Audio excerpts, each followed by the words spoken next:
Chapter 60, Time for Goodbye. Kane kept monitoring the situation around the building. He was using the information-gathering device installed in his powered suit to check everything around him. Every little change in the area was displayed in his enhanced vision. It was also showing a warning that the scanning sensitivity was worsened because of the colorless mist. It was only a matter of time before the colorless mist waned, and that would be really bad for Kane and Nelia. If the colorless mist stopped preventing Akira from contacting the temporary base, the base would know about their existence, and there was no doubt that it would send the city's defensive squad to that place. As such, they had to withdraw from that place before the base comes to know about them. She's taking too long.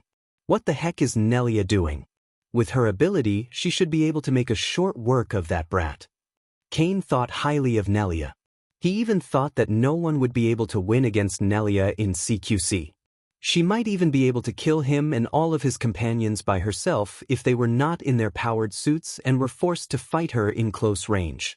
So, he thought that Nelia should be able to quickly kill Akira and come back by now.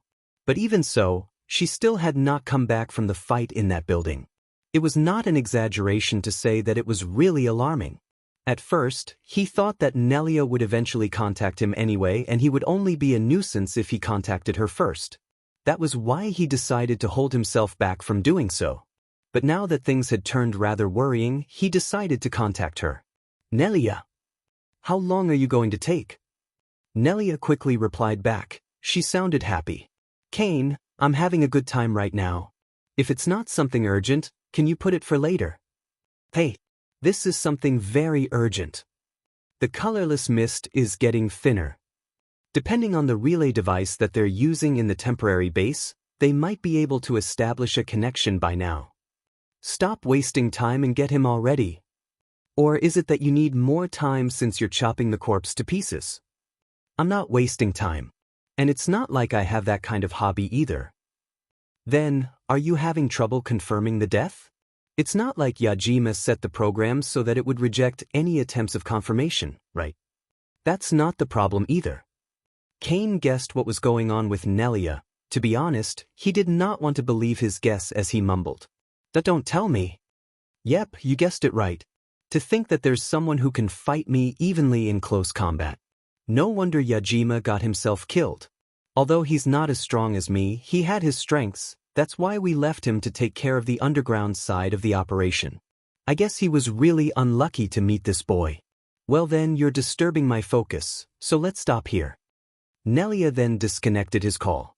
Kane carefully analyzed the new information that he just got from her. Having Yajima killed is a pretty bad turn of events already. And now this, huh? Is it because there were discrepancies between the information that we shared? Or is it just bad luck piling up on one another by pure coincidence? No matter whichever it is, I need to make a change in the plan. There was no one listening to him. But he sounded completely different compared to when he spoke to Nelia and the others. After ending the call, Nelia quickly closed in and threw a slash at Akira. Sorry for the wait. I got a call from my friend that I had to take. Did you wait long? When Nelia was talking with Kane, she was keeping her distance with Akira and her movements were dulled. When Akira saw Nelia keeping her distance from him, he thought that she did that to take a breather as she was close to her limit in their CQC fight. He even hoped that she was thinking of retreating. But it turned out that he was sadly mistaken. Akira was trying hard to fight back as he said, Don't mind me, you can take your time talking with your friend. Nelia answered back provokingly. Don't be so cold. Girls won't like you if you say something like that, you know. I have no plans on getting liked by a girl who loves to kill her lover. Oh my, it's not like I do it because I like it. As I said, it just adds a little spice to life. It's boring to have a dull life, don't you think? Sadly enough, I have enough spices for my life right now. Is that so? Then, in that case, you can just enjoy a little bit more, right?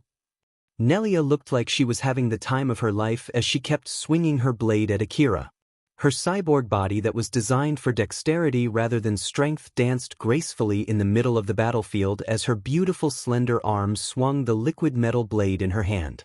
The blade was so thin that it was almost transparent, but even so, It had an unbelievable sharpness as it cut through rubbles and wreckages without any effort. Thanks to the painkiller in his medicine, Akira did not feel any pain as his body was forced to move to evade Nelia's attacks. But the moment his augmented suit ran out of energy, he would not be able to lift even a finger. Even though he was in the midst of battle, his brain kept telling his body to shut down, while on the other hand, his survival instinct was telling him to stay awake no matter what. Akira was close to his limit, while on the other hand, Nelia had a lot of leeway during their fight. If things kept going at this rate, there was no mistaking that he would end up dead. But there was something else that had hit its limit before Akira. It was the very place where Nelia and Akira were having their fight. Nelia had sliced and diced the ceiling of that room. After that, they both released a powerful kick to the ceiling at the same time. The floor of that room was also sliced so many times during their fight that it was significantly weakened.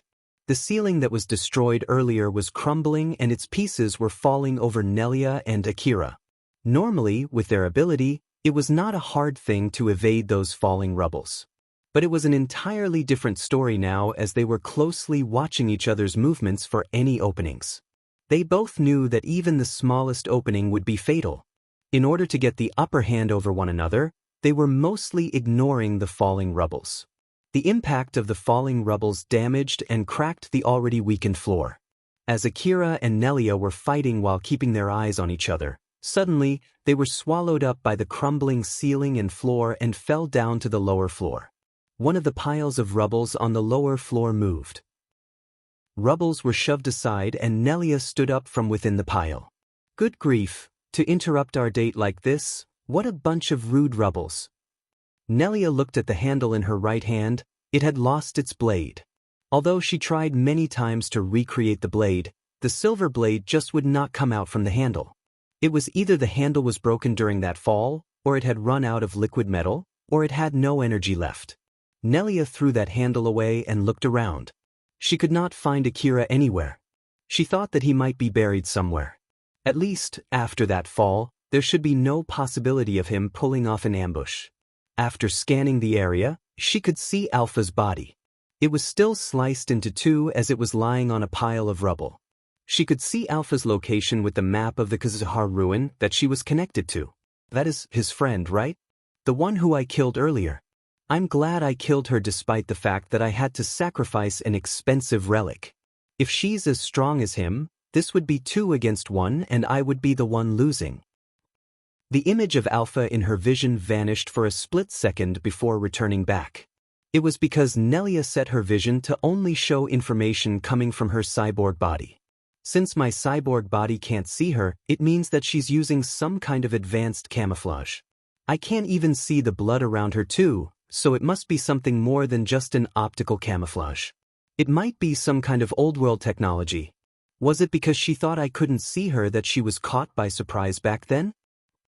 Nelia judged that Alpha was really there. It was because she was seeing Alpha's sliced body in front of her. That body was bleeding out and leaving traces just like a real body should.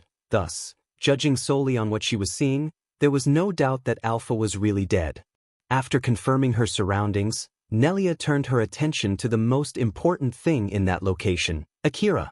Akira popped out and stood up from a pile of rubbles. He wobbled for a short moment before falling over. Nelia approached him. She was also all wobbly. The fall had dealt quite a lot of damage to her cyborg body too. Well, let's put everything aside for now. First things first.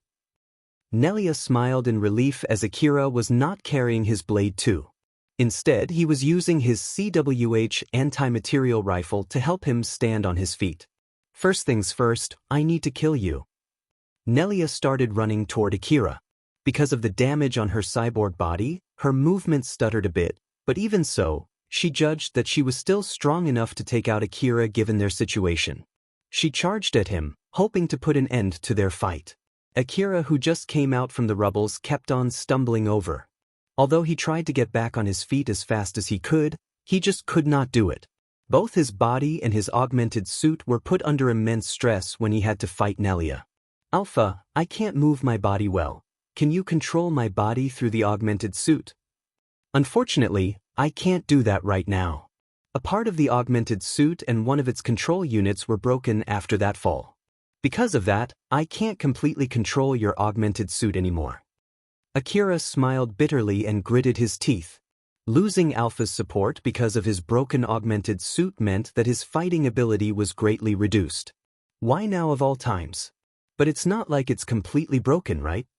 You should still be able to move it. After all, the input signal should be much more stable when you use it compared to when I control it. It still has some energy left too. You should still be able to move it if you try. Is that so? So I keep stumbling because I'm not trying hard enough, huh? It's true that the damage also makes it more difficult to move the augmented suit. I'll keep trying to take control of your augmented suit while also finding an opening to strike back. Just try to buy as much time as possible until I get that chance. Roger that, and please hurry up. Akira was somehow able to keep himself standing using his CWH anti-material rifle to support his body. Extreme pain ran through his whole body. He gritted his teeth to endure that pain as he kept his eyes on Nelia, who was coming towards him. Nelia's cyborg body was sustaining significant damage. But even so, it still had enough power to close the distance between her and Akira faster than a normal human. Akira raised his CWH anti-material rifle and pulled the trigger. But because of the pain and lack of support from Alpha, he was moving way slower compared to when he was evading Nelia's blade. Even before he was able to pull the trigger, Nelia kicked the CWH's muzzle. The bullet flew out from the gun's muzzle and hit somewhere far away from her. With that kick, the CWH rifle was also thrown off from Akira's hand and landed nearby them. After that, she continued launching consecutive strikes toward Akira. Akira's CQC ability had gotten way better because of Alpha's training. Thanks to that, he was barely able to defend himself. But with that being said, he was not skilled enough to be able to counterattack. Akira could only desperately defend himself from Nelia's flurry of attacks. Every time Akira blocked Nelia's strike, he could feel his bones cracking and his muscles tearing. Looking at how he was being pushed to only defend himself, Nelia increased the intensity of her attacks. Since Akira was moving very badly compared to before, as if he was a different person, Nelia overestimated his injuries. Although it actually was his real ability since he had lost his support from Alpha, there was no way for Nelia to know that. So, she started to smile faintly. He's moving way worse compared to before. I have to kill him now before he can regain his composure. Akira kept facing Nelia's attack head-on. The reason why he did not run away from that place was because he simply did not want to get attacked from behind. Not to mention, his CWH anti-material rifle was lying on the ground not too far from them. If he turned his back and ran away, Nelia would take his CWH anti-material rifle, which was his only weapon that could inflict damage on her cyborg body. So if he lost that rifle, his winning chance would plummet to 0. Not to mention that Kane, who was able to take CWH special ammo head-on, was monitoring the situation outside that building. There was no way he could fight Kane using only an AAH assault rifle. If Kane found out that he had no way of fighting back, there was no doubt that Kane would come to kill him. Although Akira's eyes and reflex were able to follow Nelia's attacks, it was not the case for his body. His movements were dulled because his body was tired and he was in so much pain. Thanks to that, some of Nelia's attacks went through and added injuries to his already injured body. Even his augmented suit started getting heavier and heavier as it sustained more and more damage. The moment either his body or his augmented suit finally gave out, Nelia would be able to quickly kill him. Alpha, I'm gonna hit my limit soon. Where is the opening to strike back that you said you're going to create? It's not like I can easily make one. Hang on a little bit longer. Look behind her. Akira glanced over Nelia's back. He could see Alpha standing not too far from them. He looked puzzled. Since Nelia was not aware that Alpha was behind her, she did not put up her guard toward Alpha at all. But even if Alpha attacked her from behind, it was not like Alpha, who had no corporal body, could injure her. Thus he did not understand the reason behind Alpha's action. From the way Akira glanced behind her, Nelia noticed that someone was behind her. But her cyborg body could not identify who it was. From her experience in cutting Alpha down, She knew that there were people using some kind of advanced camouflage that prevented her cyborg information-gathering organs from identifying them. So, Nelia quickly checked the Kuzuhara map network that she was connected with. From it, she was able to ascertain Alpha's movements behind her. Judging from how Alpha was moving, she thought that Alpha did not know that she could track her location. She quickly turned around and sent a roundhouse kick. She set that up so that it would be a perfect counter that would catch Alpha, who was coming at her, off guard. But she was surprised threefold. The person who was coming at her was the same person who she thought was dead. Then her kick just passed through that person as if she was only kicking through the air, throwing her off balance. Then at the same exact moment, Akira kicked her and sent her flying. She did not see that coming at all. Akira released that kick with all of his strength and it sent Nelia, who was already off balance, flying into the air. Although it was not enough to damage Nelia's cyborg body, it was enough to overturn the table. Nelia was totally confused. All the questions that were flooding her brain prevented her from thinking clearly. She was still confused even after she slammed into a pile of rubble, but her confusion was cut short the moment her eyes met Akira's eyes. What reflected in her eyes was Akira, who was already aiming his CWH anti-material rifle at her. After Akira sent Nelia flying with his kick, he quickly grabbed his CWH anti-material rifle lying near him and immediately aimed it at her before pulling the trigger. The CWH special ammo hit Nelia on her torso. The impact ripped her cyborg body into two. Mechanical parts were sent flying into the air and scattered on the ground. Her upper body and lower body then landed at two different places. But Akira did not stop there. He emptied his rifle at Nelia. Although he was able to destroy her lower half and limbs, her head was left untouched. It was not like he did that intentionally. He had aimed at Nelia's head when he released those shots, but all of them missed their target. Akira clicked his tongue. It was obvious that Nelia was using a cyborg body. So he needed to at least destroy her head to make sure that she would not pose any more danger. When he kicked Nelia, it was actually Alpha controlling his augmented suit. Alpha was already able to control his augmented suit at that time. The reason why Alpha did not immediately give her support to Akira was to catch Nelia off guard. She knew that even with her support, Akira would not be able to win if they did not somehow catch Nelia unprepared. Nelia took that bait more than Alpha thought. Thanks to that, she was able to take full advantage of that opening. All of that hard work turned her plan into a big success, and Akira was able to turn the table around. Akira realized that Alpha's support was back when she controlled his augmented suit. So he thought that his shooting support should be recovered too. But all of his shots missed the target. He sounded slightly panicked as he said, "That I can't hit her at all. What's going on here? The augmented suit is too damaged, so it's not working properly and disrupting your aiming. Not to mention that the CWH special ammo adds an extra kickback for each shot. So it's rather impossible to control that kickback using your damaged augmented suit. Even that shot at her torso would have been impossible without my support, you know." Akira loaded a new magazine while listening to Alpha's explanation. "What should I do then?" "You'll have to get closer before shooting at her. I don't recommend leaving her alone. Even in that condition, she might still be able to control the powered suit which she left outside. I wonder if the other guy would run away if I kill her. I hope that would be the case too." Akira and Alpha worded out their wishful thinking as they hoped that such a thing would happen. Kane was still monitoring the situation outside the building. The colorless mist had already thinned out. He was pretty sure that Akira should be able to contact the temporary base by now, but Nelia had not contacted him yet. As such, he concluded what to do. "I guess this is time for goodbye, huh?" Kane's powered suit opened up from behind. It looked more like the powered suit used him as its control unit rather than him using it as a powered suit. He then stepped out from his powered suit. Although his limbs were folded in when he got out, he extended his limbs in midair and landed smoothly. In contrast to his bulky powered suit, Kane himself was a slender man. His limbs were thin, so was his torso. His hair and skin did not look like a human, he looked more like a robot with a human appearance. From the outside, it was obvious that he was not a cyborg that resembled a human, but more of a humanoid battle cyborg. The only part of his body that resembled a human was his 10 fingers, and even that part was fully mechanical.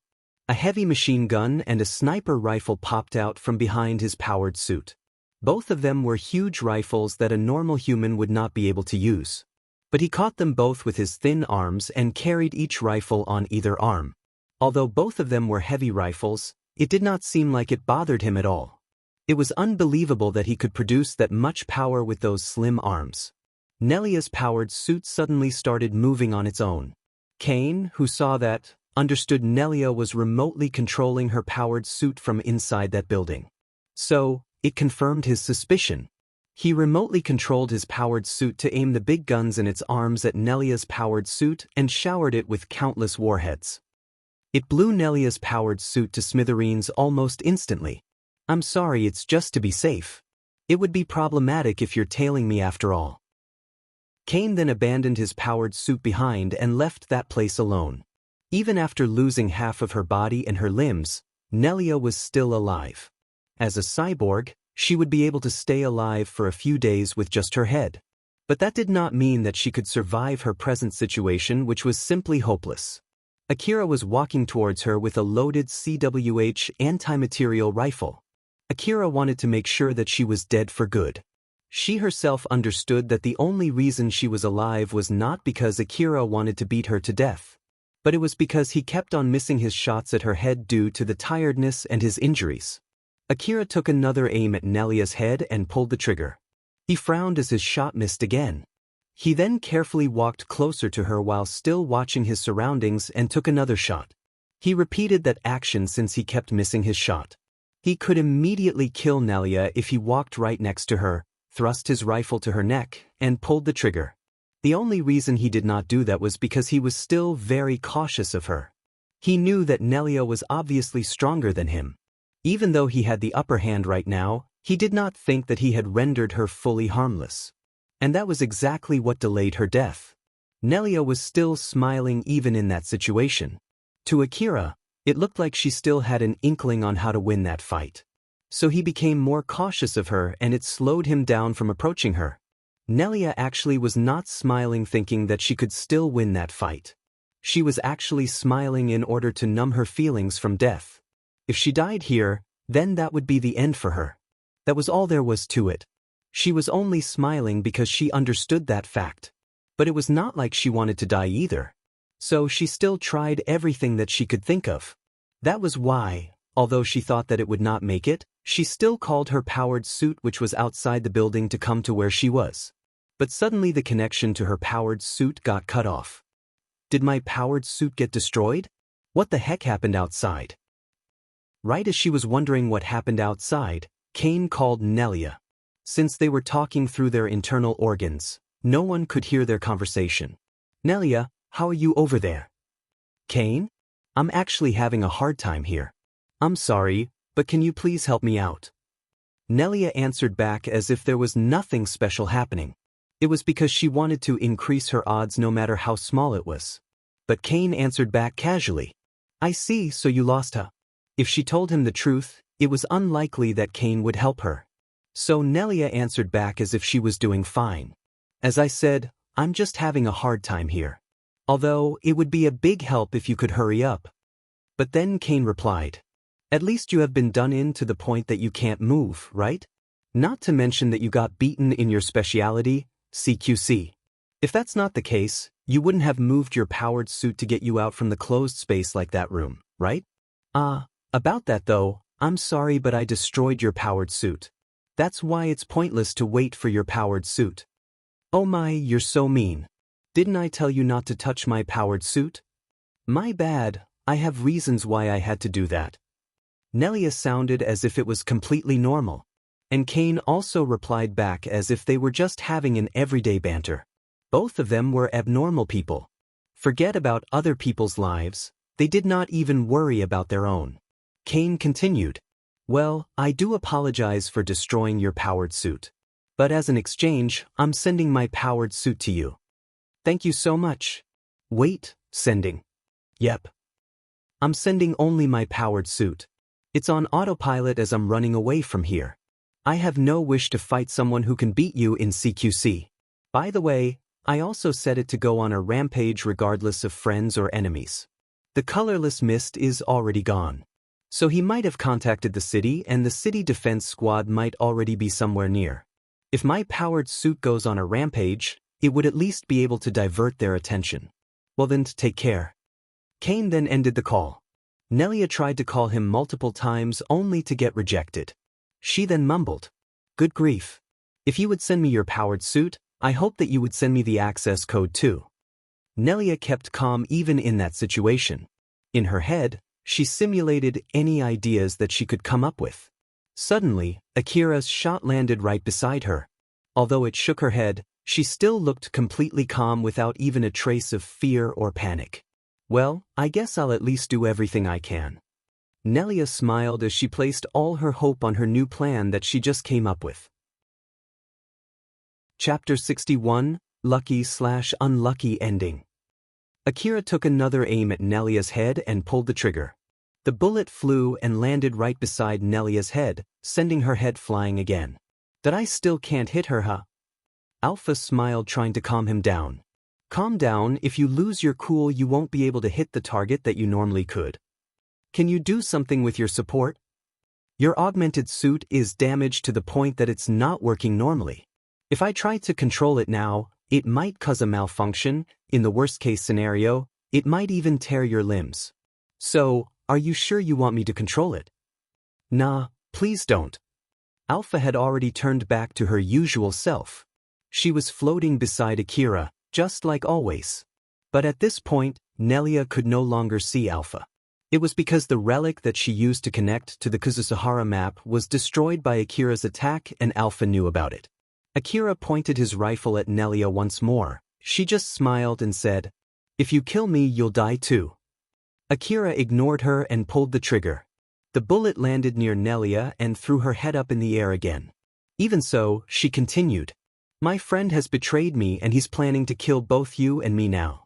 He has sent his powered suit here, setting it in autopilot. His powered suit is equipped with a self-destruct sequence to take anyone around it down together with it. You can't run away from it. It's set to chase you no matter where you go, and it'll explode the moment you get in its explosion radius. I bet it's loaded with enough explosive to take down this whole building." Akira ignored Nelia's warning as he kept walking towards her. He then took another shot which destroyed her upper half, leaving her only with her neck and head. Your only chance to turn off the self-destruct sequence is by either destroying or deactivating its control device. I bet it would be very difficult to destroy its control device since it's hidden behind its thick armor. But if you leave it to me, I can hack into its control device and deactivate it. As a matter of fact, I'm actually doing that right now and preventing it from exploding. But if you kill me now, it'll immediately explode."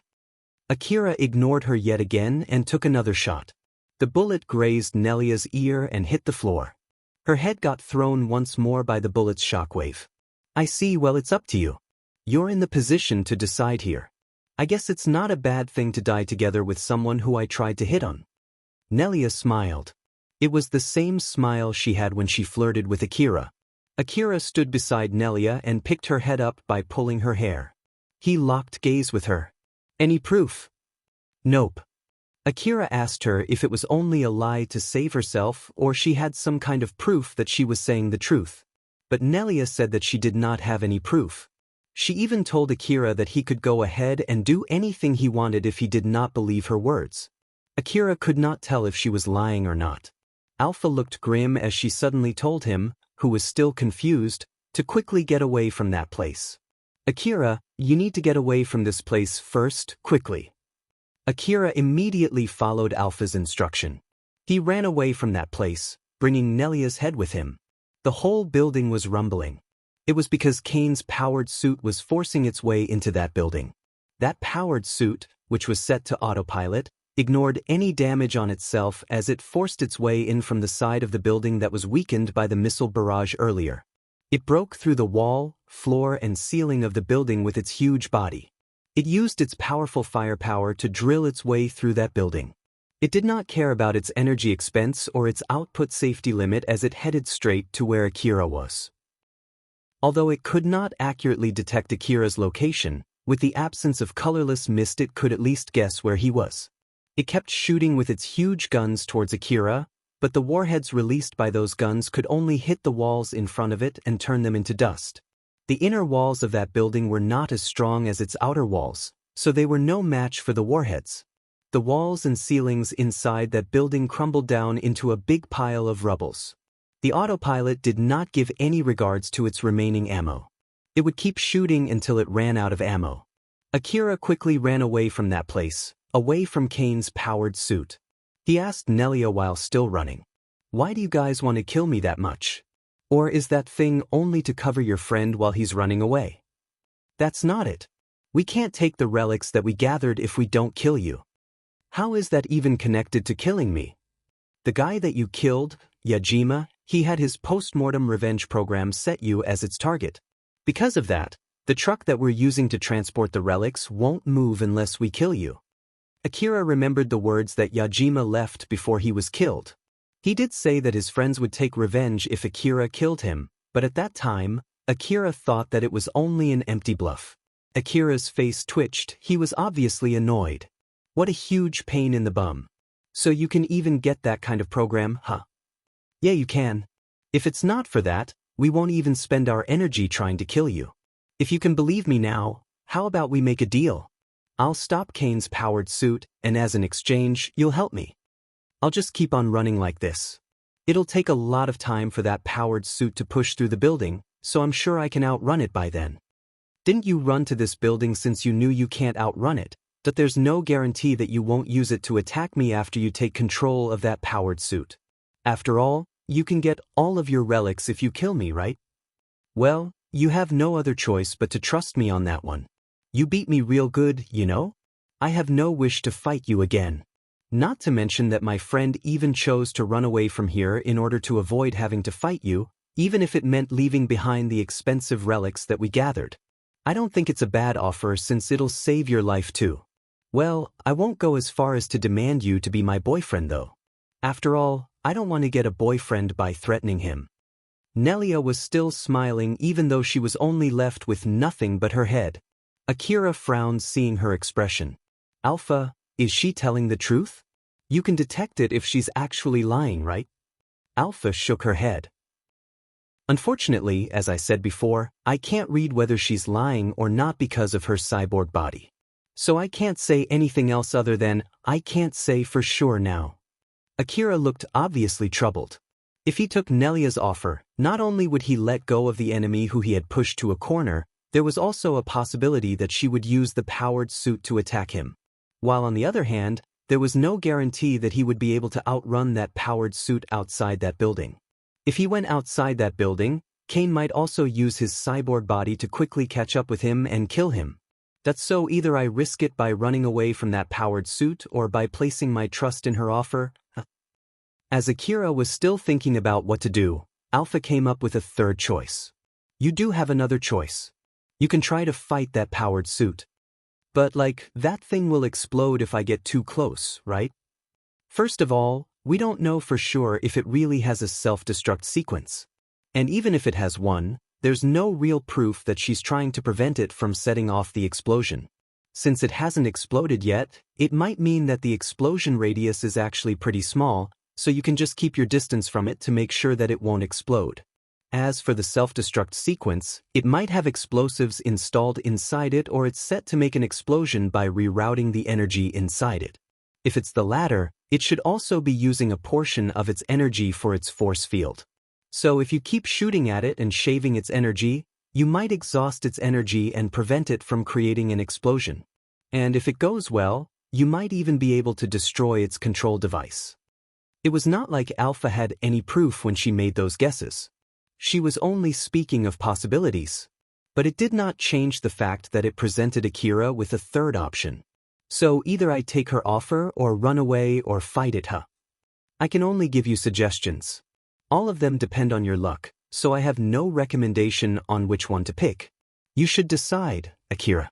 I'll give you my full support no matter which one you pick." "I understand." Akira threw Nelia's head to the ground. Nelia stared at Akira while he made his decision. "I'll try fighting back first before asking you for help, so you just wait here. After saying that, Akira started running back to fight Kane's powered suit. Nelia was smiling as she watched Akira run. Although Kane's powered suit was following an autopilot program, it was not a smart autopilot program. It was not clear whether it was targeting someone inside that building or just randomly rampaging. It was not like it was aiming its guns accurately at Akira. It was only attacking any signal picked by its information-gathering device. That powered suit was set to attack any human-like signal that it could find.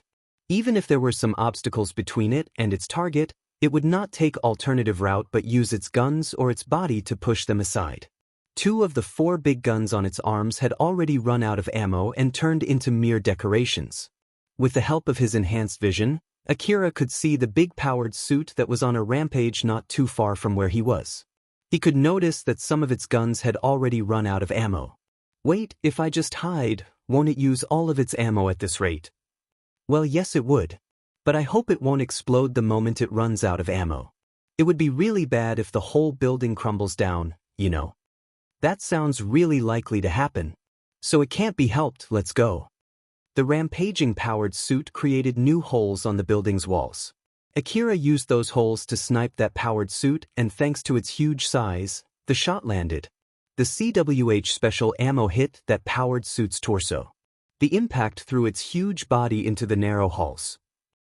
It was moving very slow. Although Akira's body was in a bad shape, he was still able to move faster than that huge powered suit. The force field absorbed the impact of the CWH special ammo. A huge bang and a flash of blinding light enveloped the area. The powered suit reacted by turning its guns at Akira, but its arms and guns got caught in the rubbles, thus slowing it down and giving Akira a chance to move somewhere safe. Akira kept doing that hit-and-run sniping and hammered that powered suit with CWH special ammo. While at the same time, that powered suit kept on shooting randomly inside the building, destroying the walls, floors and ceilings as warheads flew around the area. Although it seemed like Akira was one-sidedly shooting at that powered suit, one hit from it was enough to kill him. While on the other hand, although each impact threw its body off balance, Kane's powered suit did not stop spewing out warheads from its huge guns. Those warheads turned wreckages and rubbles in the area into dust, thus Akira had fewer and fewer places to hide. Akira did not think even for the slightest that he had the upper hand there. Then suddenly, the sound of the bullet impact changed. The force field had run out of energy, so the CWH special bullet was able to directly hit the powered suit's body. It started getting obvious as its movement got worse. Akira did not let that slide as he kept on shooting at its torso. It was not for naught. Akira eventually dealt some damages to its control device. When that happened, the control device sent an emergency signal and caused the powered suit to violently flung its limbs around as if it was in pain. But it did not stop Akira. As he kept on shooting at it, the powered suit eventually stopped moving. Akira carefully checked the stopped powered suit while exchanging the magazine on his rifle. It seemed that the powered suit had stopped for good. Win. That seems to be the case. At least, it doesn't seem like it poses any danger anymore. Yeah! Akira shouted in delight. It was a shout of victory since he was finally able to escape from his deadly situation and defeat the big enemy who he originally did not expect to defeat. Akira, this is not the end yet. Don't drop your guard until we finish everything. I know, let's go. Akira firmly replied before running to finish the rest of his business there. Nelia was waiting for Akira. It was not like she could do anything other than waiting for the result of her gamble. And finally, she could see the result coming back. Akira returned to where Nelia was. She smiled and welcomed him. Welcome back. It seems that you somehow destroyed Kane's powered suit. It's amazing for you to be able to do that in this situation. It was as Nelia said, Akira's body was in such bad shape. Both his body and his augmented suit were near their limit. But even so, he somehow survived and stood there in front of her. Looking at how Nelia was still smiling even in that situation, Akira obviously looked puzzled and asked, "You look so relaxed, are you not afraid of dying?" "Nope, not at all. But it would be great if you can let me live." "I see, well, I don't want to die either." "We really think alike. As I thought, won't you be my boyfriend?" "No thanks. I don't want to date someone who tried to kill me, and I don't want to date a dead girl either. Akira answered back swiftly. He then readied his CWH anti-material rifle and pointed it at Nelia. There was no way he would miss his shot at this range. He just needed to pull the trigger to assure his victory, and he still had enough power to at least do that much. But then Nelia smiled and said, "Well, it's going to be fine." Akira looked puzzled. "What do you mean by that?" Before Nelia could answer that question, Alpha suddenly interjected. "Akira! Don't move!" Akira followed Alpha's order. He stopped moving. His finger was still resting on the trigger. Then the next moment, the CWH anti-material rifle in his hand was suddenly sent flying. He was taken aback by what happened as few guys suddenly appeared around him. They appeared all of a sudden from nowhere, or at least, Akira did not notice them before at all. The person who shot and sent Akira's CWH anti-material rifle flying was one of those men. As Akira was still confused by what was going on, more of those people appeared around him. "Alpha, where did these people come from? I didn't notice them at all. They just came. All of them are using camouflaging devices, that's why you didn't notice them." "See camouflaging devices? Those are devices that prevent other people from detecting your location. There are many types of camouflaging devices, starting from heat camouflage, movement camouflage, sound camouflage." "That's not what I'm asking about." Then one of those guys said something that answered Akira's question. "Don't move. We're Kagamayama Defense Squad. Surrender yourself and don't try to fight back.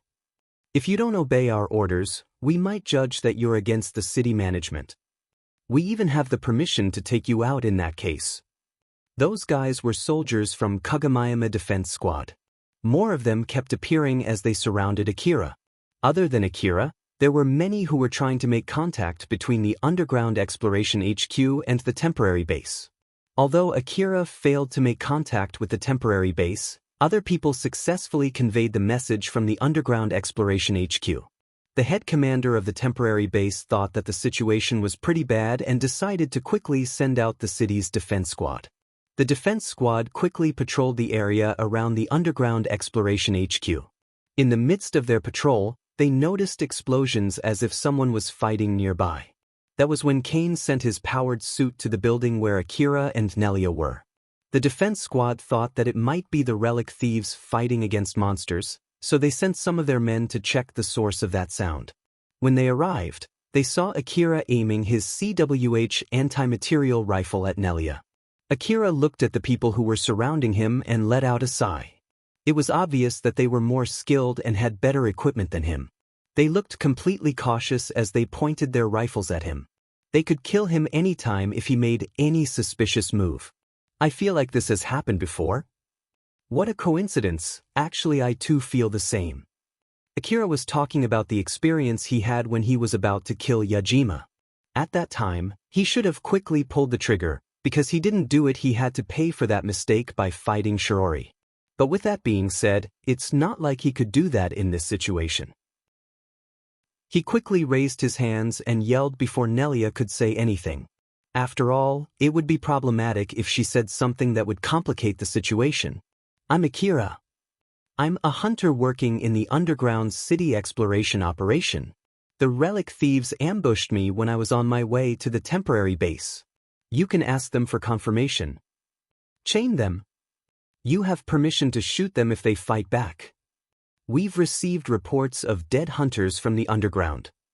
So keep your guard up. I'm just a hunter." A few men restrained Akira and handcuffed him. He did not fight back when they did that. The defense squad then took him and Nelia away from that place. Akira could feel the tension inside his body and mind loosen. No matter what the outcome was, his battle had finally come to an end. Both his body and psyche were very tired. Akira, who did faint once, did not have the ability to fight back that tiredness now. His eyes were slowly closing. Before he lost consciousness, he could hear Alpha's voice. "It's okay, don't worry, just take a good rest." Alpha smiled to reassure Akira. It was a smile telling him that there was no longer any danger. "That I see. Good night then." He was relieved as his consciousness slowly faded away. The defense squad panicked as they supported Akira, who suddenly went unconscious. The target has lost consciousness. Check for his vitals and respond accordingly. He might be one of the relic thieves. Don't let him die no matter what before we can extract all the information that we can get from him. Call the medical squad from the Underground Exploration HQ and tell them to be on standby. B squad, search the building. There might be more relic thieves around. If you find any of them, take them alive if it's possible.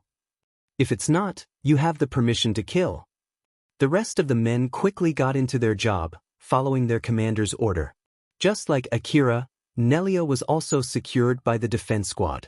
Although she was only left with her head, the device installed inside her head allowed her to make a long-range call with other people, because of which she came to know about the situation outside. Although Nelia could not control her body, she caught a glimpse of Akira when she was carried away. You see, just like I said, it's going to be fine. Nelia was smiling. She knew that if she bought time until the defense squad arrived, she might be able to get out of that situation alive, and she actually did. Her luck allowed her to survive. It could also be said that it was Akira's luck that allowed her to survive. Kane escaped until he reached the outskirts of the Kazuhara ruin. He met up with some men there. Although they looked different from one another, it was obvious from their appearance that they were cyborgs just like Kane. They then saluted Kane. The representative among those men stepped forward and said, "Welcome back, sir." Kane replied back, "Thanks for the hard work, give me a sit rep." "Yes, sir. We've withdrawn everyone that we've dispatched. We've also received reports that our moles have successfully pulled back." "I see. We should pull back too. Just to be safe, we'll not visit Kagomayama City and head straight to another city. Let's go." "Are we going to just leave them alone?" When they mentioned them, they meant the people who Kane was working with when he was stealing the relics from the underground city. They were still waiting for him and Nelia near the truck, but they were no longer his friends at this point. "Yeah, I'm sure the defense squad would take care of them for us. If we take care of them ourselves, it would only make it easier for the defense squad to track us. Although it might be okay if they discover about me, it would be a hindrance to our operation if they found out about the others too." "Roger that, let's move out." Kane then left that place together with those men. In the middle of their travel, one of those men asked him, "Sir, I heard that you changed the plan during the last hour. Is there any reason why you did that?" The main reason was because a guy named Yajima got killed. He was responsible for the transportation. Things got complicated after his death. Because of that, we had to cancel our original plan. Was it impossible to somehow save that man? His death shouldn't have caused much trouble in our original plan. That man was supposed to be alive only until he brought the old world relics to our place. If you want to mock me for my inability to predict something like this, which had turned the whole operation into a failure, you can go ahead and do that. I'll take full responsibility. No, that's not it. I can understand that something bad happened which was outside of your control and it was not something that we can deal with. I apologize if my question rubbed you the wrong way. That man noticed that Kane's mood was worsened, so he decided to stop asking any more questions. Kane fell into deep thought. But still, how did it end up like this? According to the men from inside the long-term strategic division, there should be no hunter in this area who can take out Yajima or Nelia. Nelia did say that there might be an agent mixed among the young hunters from Drankum. Now that I think about it, Drankum did send some young hunters to the underground city, and I heard that there was someone among them who was actually a good hunter. Did the city send some agents to Drankum in order to control that big gang from the inside? And did we encounter one of those agents by pure chance? If he's really an agent from the city, that explains why he's that strong. I guess I'll look into it more later. He then asked the guy near him, "I heard that there was a big group among the Drankum's young hunters. Do you know who's the center of that group? Since we're talking about a young hunter here, simple propaganda should be enough to pull him in. They should at least come up with such a plan." "Certainly. The target name should be Kitsuya. Do you need us to make a detailed document about him?" "No need. I'll investigate about him myself later. I'll ask you to make one later in case if I need it." "Yes, sir." That man decided not to say anything needless in order not to make Kane's mood worse again. But because of that, he lost the chance to correct their misunderstanding. Kane and those men left Kuzuhara Ruin and vanished into the wasteland. Nelia was imprisoned in a solitary cell inside the Kagomayama city's prison. It was equipped with devices to restrain a cyborg. There was a table inside that solitary cell. Nelia was fixed above that table. She was still only a head. There were a lot of cables connected through her neck. Most of them were for keeping her alive, while some of them were to block her from contacting other people. So she couldn't do anything and felt bored to death. Shortly after, a man came in. He smiled at Nelia. "Nelia-san, right? I'm Yanagi-sawa. How are you, I guess?" Nelia smiled and replied, "I can't say that I'm doing good. I'm feeling so bored. I don't mind if you put a filter on, but can you at least let me connect with the outside world?" Yanagi-sawa smiled and shook his head. "I'm sorry, but sadly I don't have the authority to do that. But I can at least accompany you in wasting some time. Don't worry, we'll just have a good talk. In short, I just need to get information out from you, but it doesn't mean that we can't have a good civilized talk. I have told you everything though. Well, I don't mind talking to you, but this is an exchange, okay? For everything that I'll tell you, make sure that it'll reduce my sentence, okay?" After saying that, Nelia smiled invincibly. Yanagi-sawa smiled back. "Of course, I'm someone who thinks that human rights apply even to criminals. That also includes the right to make a deal. Making a deal is important. It's one thing that binds people together. It's a means to communicate with people in different positions. Those who can't make a deal with other people are the same as monsters. After all, it's not like you can negotiate with them." Nelia seemed to be a bit annoyed by Yanagi-sawa's attitude. She stopped smiling and asked, "That's so then, what do you want to ask me?" "We want to know more about this Kane. I've told you everything before. Do you want me to tell you the same thing one more time?" "Well, it's true that you did. We've heard about him both from you and your friends. We followed the information you gave and tried to chase this guy named Kane. But then there's one thing that we discovered: this Kane guy doesn't exist. I'm not here to complain to you that Kane is a fake name. If it's fake, then it's fake. One thing for sure, this guy who's using this fake Kane name does exist. Don't blame me for your inability to make a proper investigation." Yanagi-sawa just smiled silently. That smile somehow made Nelia worry. He suddenly said, "By the way, what do you think will happen for your punishment?" Let's see. I guess my cyborg body will be confiscated by the city and they'll make me do forced labor. They'll send me to dangerous ruins controlled by the city management. Then they'll use me like an expendable good until I can repay my debt to the city. So until then, I'll be spending my days excavating relics from that dangerous ruin." Yanagi-sawa smiled and said, "That's correct. But there's only this one thing that you are misunderstanding here, you see. What you said would be your punishment if you're a relic thief. That is, if they think that you're only a common relic thief that you can find in abundance in this eastern district." Nelia's expression turned grim. Even when Akira pointed his rifle at her, she did not make this face. "What do you mean?" Yanagi-sawa smiled. It only made her even more worried.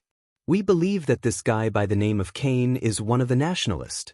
Moreover, he's not a goon, he's one of their upper echelons." Nelia was shocked. Looking at her, Yanagi-sawa's smile widened as he continued. "We have quite a lot of problems in the Eastern District because of those nationalists, you see. Not only do they encourage common thugs to steal relics from under the city management, they then rob them off those relics. They cause the city management so much losses to the point that we can no longer ignore them. Then we notice from all the troubles that happened around the city that there must be someone orchestrating them, but we didn't know for sure who that person was. We believe that Kane is the person in question.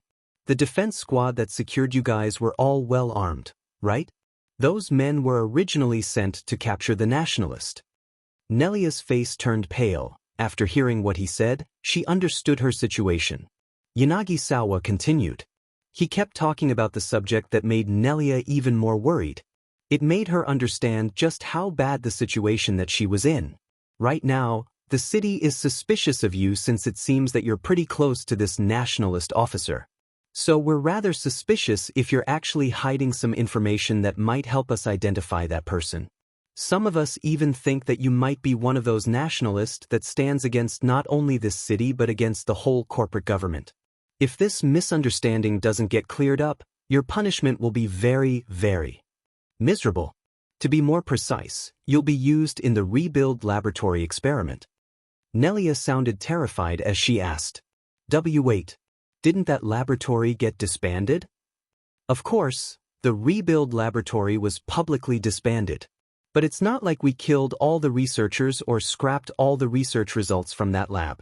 They're still researching even now. But this time, they're doing more ethical experiments compared to before. As long as they keep producing results, the corporate government is willing to turn their eyes away.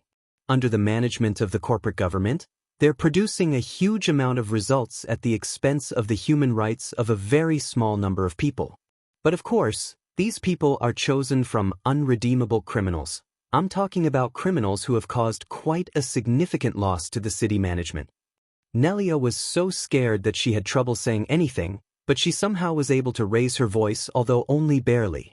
But I'm not. Well, I'm sure that's the case. I'm sure you're not one of them and you have nothing to do with those nationalists. That's why you better try your best to prove that you're telling the truth. Tell us something that will make us believe you. Like I said before, I'm someone who believes that human rights apply even to criminals.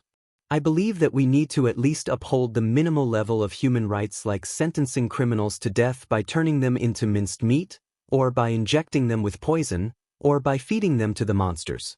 That's why I don't really agree with the idea of handing criminals over to the rebuild laboratory for experiments. But I have duties that I need to fulfill too, you see. That's why I hope that you cooperate with me. And also, to be honest, I don't know for sure what they do inside the rebuild laboratory. After all, it's a secret that only the corporate government knows. Nelia was frozen in fear. Yanagisawa smiled and continued. So then you'll tell me everything, right? Don't worry, we have a lot of time in our hands. Not to mention that you did say you're bored, right? Now you have something to spend your time on. It could be said that it was Nelia's luck that was keeping her alive. It could also be said that it was Akira's luck too. But she regretted the fact that she was still alive, as she was desperately trying to make excuses so that she could continue to stay alive. Whether it was a lucky thing or an unlucky thing, no one knew for sure yet. Chapter 62, The Value of a Battle Record. Akira was standing in the middle of a white world. His mind was cloudy. But even so, he somehow understood that he was dreaming, and it was the same world that he once visited in the past. He could see Alpha not too far from him. And just like the last time when he was in this world, Alpha did not seem to have noticed him at all. Alpha was completely expressionless while talking to herself, evaluating the 499th try, calculating the possibility of the subject stepping into the targeted area. Less than 1%, calculating the possibility of the subject returning back alive from the unexplored territory. Less than 1% unsuitable. Recommending increasing the subject's fighting capability. Alpha continued, constructing a plan on how to direct the subject, making sure to take into account the reason why the previous subject broke the contract, predicting the factors that steered the previous subject's judgment. If the previous subject's action was successful, there would be undefined numbers of human well-being affected and rescued, etc. As such, this unit needs to be careful so that the current subject would not even consider taking the same action that the previous subject took. Alpha continued. Now, taking into account the character of the current subject, it's unlikely that the current subject would take the same decision as the previous subject. This is based on the fact that the current subject doesn't trust other humans, is apathetic toward others, and tends to be egocentric.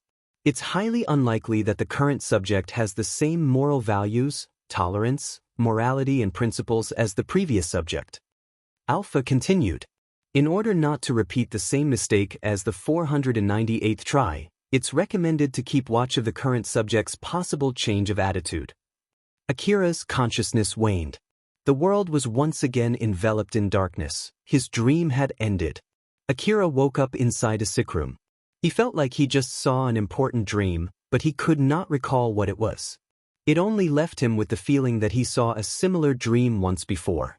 The sick room where he woke up was a room for one, filled with devices to treat a human with an organic body. As Akira tried to sit on the bed he was lying, he saw Alpha. "Good morning, Akira. Did you sleep well?" "Morning, Alpha. Yeah, I feel like it has been a long time since I slept so well." He felt completely refreshed and his body felt better than usual. His injuries were fully healed as he no longer felt any pain. His body was in tip-top shape now. Akira scanned the whole room. There were no railings on the window and it seemed like the camera installed in the room was not to prevent the patient from running away, but to check the patient's condition. It was not a bad place at all, but it did not tell anything about his current situation. So then where am I? Kagomayama City's hospital. They brought you here to get you treated. Is that so? There was a big public hospital inside the city that both Kagomayama City and the Hunter office relied on. It was designed to be able to treat organic human and cyborg. As such, it was naturally expanded into a huge facility. Most of its patients were people who regularly went into battle, such as hunters and soldiers who guarded dangerous places. This hospital mainly focused on treating injuries than curing diseases. It was so specialized in its treatment that it could heal someone who had lost 4 of their limbs by using an expensive procedure to regenerate them back, or fix people with a modified body, or even transplant some of their body parts, or install cyborg body parts with better and more powerful parts, or even revert a cyborg body back into an organic body by regrowing body parts. Akira had fainted when the defense squad was transporting him. He was suspected to be one of the relic thieves. As such, it would not be strange if he had woke up inside a cell. What do they think of me now? I believe that someone would come here to explain that. But don't worry, they no longer suspect you to be one of the relic thieves. So don't worry about that part. That's good to hear. Akira stroked his chest in relief. Although he was in good shape, it was not like he could just go out of the room. So he just spent his time inside that room talking with Alpha. It did not take long before a city staff came in, and it was Kobayashi. For some reason, Kobayashi looked like he was in a really good mood. "We meet again. It's good to see that you're as reckless as always." Akira appeared to be puzzled as he looked at Kobayashi. Kobayashi realized that Akira did not remember him. "It's me, Kobayashi. The guy who gave you that bike, remember?" "Akira, he's the person who gave you the bike when you decided to accept the SOS request when a swarm of monsters from Kuzuzuha Ruin headed to Kagomayama City. He's the Hunter office staff from that time." Akira vaguely remembered Kobayashi's face, and after listening to Alpha's explanation, he recalled immediately. I remember it now. If I'm not mistaken, you're the Hunter office staff who was driving the truck, right? And from that SOS request too." Kobayashi nodded happily. "That's right, so you remember me now, huh? I was there as a Hunter office staff, but today, I'm here as city staff. It's good to see you, Akira." Kobayashi extended his hand, expecting a handshake. When Akira grabbed his hand, Kobayashi excitedly shook it up and down. It seemed that Kobayashi was really in a good mood. "Now then, to be honest, I have a lot of things that I want to ask. But work comes first. I'm here today to make a deal with you." "A deal?" "Yep. But before we do that, I want to explain to you about your current situation. I'm sure you want to know why you are here or if the city still suspects you as one of the relic thieves, right?" "Yeah, please do." Kobayashi nodded firmly in response to Akira's words. He then handed a pile of papers to Akira. Those were documents explaining his current situation. All the details are written in it. I'll read it for you. You are free to stop and ask me if you find anything confusing. Kobayashi then started giving explanations to Akira. He also had a copy of the same documents in his hand. After the defense squad captured Nelia and Akira, they handed them over to the medical squad in the underground exploration HQ to receive emergency treatment. They were then transported to Kagomayama City as suspects. It did not take long for them to deduce that Nelia was one of the relic thieves. After all, she quickly confessed and told them everything about the other relic thieves. Nelia was very cooperative during the questioning. She honestly told the city management about the details of her plan, the number and identity of the people who were working with her, the amount of the relics that they hid and where they hid them, and where they hid their truck. She told everything that might be of help even when not asked about that information. Of course, Nelia gave all those information in exchange for a lighter sentence. Akira found such a change of attitude really strange from the girl who he had a death match with. Nelia, was it again? Was she really being that cooperative? Yeah. I heard that she was very cooperative. Even though she only did that to reduce her sentence, it's strange that she was so cooperative. Even the person responsible for questioning her found it strange and asked her. And what did she say? She said that she's someone who doesn't let herself get stuck in the past. Akira's expression showed a mix of admiration and dismay. That girl really holds to her value. Or more like, she doesn't take much time to move on. So there are people like her out there. But thanks to that, the investigation went really well and the suspicion on you was quickly cleared up. Normally, we would have done a stricter investigation, you know. Maybe because the person who was assigned for her investigation was the best one there is, they got it done like this. But even if that's true, I don't feel thankful to that Nelia at all. She was so close to killing me, you know. So what happened to her after that? From your story, it sounded like she got a big pardon in her sentence. Did she escape the death sentence? It's not like you just set her free, right? Of course not. But it at least saved her from severe punishment. She was sent for forced labor under the city management. She was given a cyborg body with the city management's authority set above her own authority plus an explosive planted in her head. So forget her right of life and death, she doesn't even have the right over her own body. She'll be sent to explore dangerous ruins or fight dangerous monsters. I bet the city would use her as an expendable pawn until she serves her punishment period or pays back her debt to the city. Depending on how hard she works, she might be set free in the future. That's unless if she doesn't die first, of course, that I see. After listening to what would happen to Nelia, Akira was rather relieved. But he still somehow felt uneasy. Although she deserved that, Akira somehow felt unsatisfied. Even though someone as strong as Nelia was denied authority over her own body and sent to do forced labor, he still felt that she was let off easily. Kobayashi noticed that Akira still looked a bit unsatisfied. What's wrong? It's nothing. Oh, I see, you wanted to kill her yourself, huh? Since her cyborg body is owned by the city management now, don't even think of killing her, okay? In the worst case scenario, all of her debt will be shifted to you if you do that, you know? If you want to kill her yourself, do that after she finishes her sentence. It's okay. I have no plans for picking a fight with the city. It's good to hear that. There are people who do that from time to time, you know. Well, it's not like I don't understand their feelings though. Kobayashi continued his explanation. After that, it did not take long to capture the rest of the relic thieves. The transport truck was also confiscated by the city and the city recovered all the stolen relics. Although few of them escaped with some of the stolen relics, thanks to Nelia's confession, the city had precise information about who they were. It was only a matter of time before the city management captured them. But there was still no information about Kane. The city did investigate the information about him that they received from Nelia, but they only ended up finding out that it was fabricated information. They even inspected and analyzed the powered suit left behind in the battle site, but there was no personal information that could be extracted from that powered suit. They only knew that this Kane was someone brought in by the mastermind of that operation, Yajima. When Akira fainted, the city also investigated him and it was quickly proven that Akira had nothing to do with the relic thieves. So then he was sent to get treated until he woke up just a while back. Kobayashi then finished his explanation about the relic thieves and what happened to them after they were apprehended by the city's defense squad. And that will conclude my explanation about the relic thieves. Do you have any questions? Akira thought for a bit. He did not have any questions at the moment. Alpha, do you have any questions that you want to ask? No. Just to be safe, Akira also asked Alpha, but it seemed that she too did not have any questions either. Akira was about to say that he did not have any questions, but something suddenly came up in his mind. You guys also inspected Kane's powered suit, right? Did you guys find a self-destruction device inside it? Self-destruction device? Wait for a sec.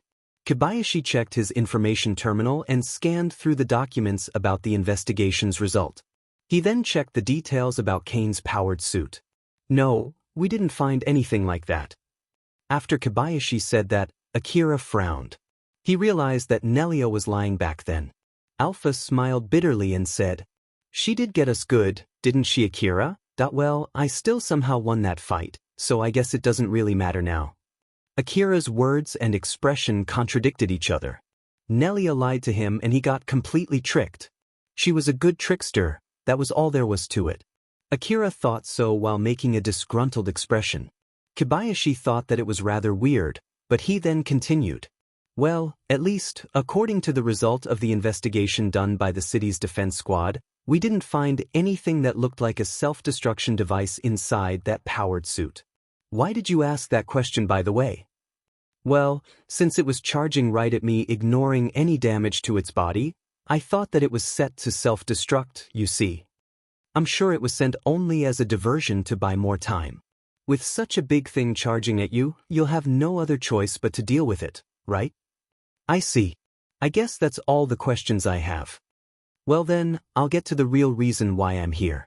Look at the last page of that document. Akira turned the document in his hand to the last page. As soon as he glanced at the page, he was wide-eyed, his jaw dropped. It was a bill addressed to him. After he was moved to the hospital, Akira received a lot of treatments. That bill listed all the detailed expenses for those treatments. Moreover, it also included his 1-week stay in the hospital since he had fainted. The Urata Scorpion's nest extermination request lasted for 7 days. So the bill also included the remaining 4 days cancellation fine. Putting it all together, it totaled 60 million orum. Half of it was from Akira's treatment. It was a number that was more than enough to make his face pale. Akira was about to faint but somehow stayed awake.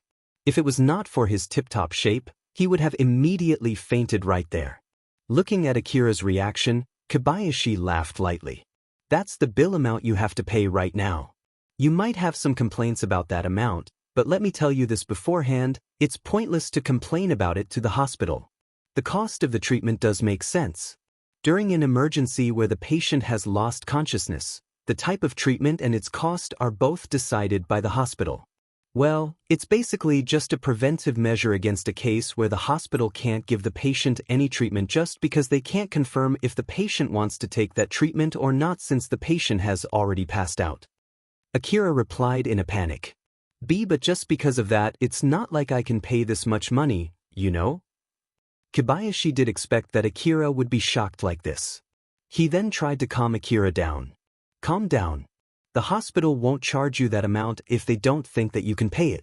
It's not like they're running a charity after all, and even a charity would not run without money. So they'll make you pay a lot of money whenever they have the chance.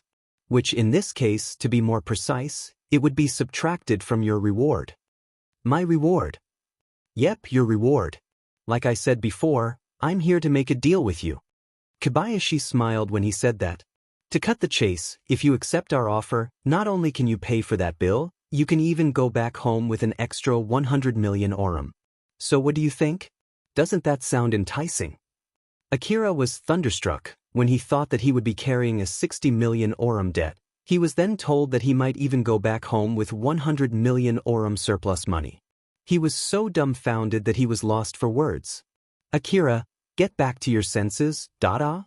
Akira immediately snapped back to his senses when Alpha called for him. Looking at that, Kobayashi smiled bitterly. Now that you've returned back to this world, can I continue? Yeah, sure. So what's your demand? Our demand is simple. We want you to sell your battle record in the black market. To be more precise, we want you to change it to this. You were just monitoring the underground defensive point when a swarm of Urata Scorpions attacked you, you then got injured and were sent to the hospital. You'll be bound by confidentiality, so you can't tell anyone about this. If someone asks you what happened, just tell them that you got assigned to watch the defensive point or you can't say anything due to the confidentiality of the request. It'll also get reflected in your record in the Hunter office's webpage. There might be a chance that the record which you sold to be listed under another hunter's battle record, in which case, you can't claim that as your battle record, okay? After saying that, Kobayashi waited for Akira's reply. Akira was actually waiting for Kobayashi to continue his explanation, but since Kobayashi went silent, Akira quickly asked him, "Is that all?" When Akira asked that, Kobayashi tried hard to hold back his laughter. Akira looked puzzled since he did not think that he said anything funny. Kobayashi somehow held back his laughter. He then answered back while locking his gaze at Akira. "Yep. That's all. You'll just have to sell your battle record which says you overpowered 3 relic thieves alone. The record says that you even defeated them when 2 of them were equipped with powered suits. I'm really glad that you are always so reckless. For someone like you, losing this record is nothing big at all, right? A normal hunter would get super angry if they lose this kind of record, you know? Although hunter rank can be used to judge the ability of a hunter, the same thing could also be done using battle records. Records like defeating a strong monster or bringing back an expensive relic and so on. With records like these, hunters could boast regardless of their hunter rank. Records of fighting against battle-oriented cyborgs or a powered suit would boost hunters' value. If it was only winning a battle against a strong monster, anyone would be able to get that record by working in dangerous areas where powerful biological monsters roamed. In contrast to that, winning a fight against another human with powerful fighting skills and equipment was an extremely rare record. Fighting a monster and fighting a human demanded completely different combat skills. A battle record against someone powerful would really entice requesters who are looking for people with that skill set. Not to mention, both the city and the hunter office guaranteed the accuracy of such battle record, thus it was a highly valued commodity. So in short, the city management demanded such an important thing from Akira. Even though Akira did not know the real worth of that battle record, the fact that he was thinking very lightly of his own battle record made Kobayashi really delighted. Akira looked puzzled as he looked back at Kobayashi. To be honest, I don't see how that thing is worth 100 million aurum. No, adding the 60 million aurum, that would be 160 million aurum. I don't see how my record is worth that much. If you're serious about this, can you tell me how you even came up with such a value? Akira sounded doubtful. He thought that there must be some kind of string attached to this deal. Akira could not refuse the deal. If he did, he would have to find another way to pay his 60 million aurum debt. Although he might be able to pay most of his debt from the reward of the underground exploration request, there was no guarantee that it would be able to fully pay back the debt. He actually understood that the huge medical bill was some kind of a ploy so that he could not refuse this offer. But it was not like he had any means to fight back. So he was confident that Kobayashi should not be able to easily answer his question.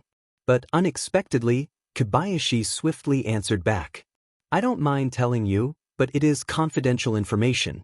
That's why I can't explain it to you unless you accept my offer first.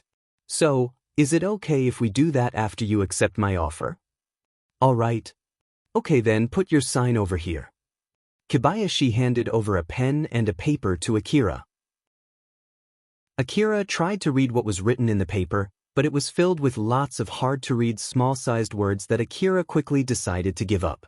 But Alpha read through it in his place and summarized the information to Akira. "It's all right. There's nothing dangerous written in this paper. If I were to summarize its content, it's saying that you might turn the whole city into your enemy if you were to tell other people about the confidential information." After hearing Alpha, Akira felt relieved as he signed his name on the paper and handed it back to Kobayashi. Kobayashi received the paper while smiling. "Nice. With this, our deal is sealed. And my job is done." "Ah, right, about that explanation, can you wait for a bit? I need to tell the city management that we now have a deal. We're in a hurry, you see." Kobayashi pulled out his information terminal and contacted the city management. Shortly after that, another staff member came to the room. That staff then took the documents that were in Kobayashi's and Akira's hands, including the paper that Akira just signed. The staff checked those documents before putting them inside his bag. Kobayashi then continued. "With this, my evaluation will also soar. You can go ahead and ask me anything, in that way I can at least give you something in return, right?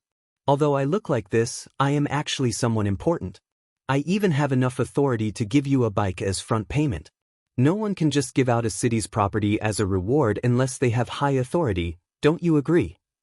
Alright, just give me a proper explanation first. That 160 million aurum, right?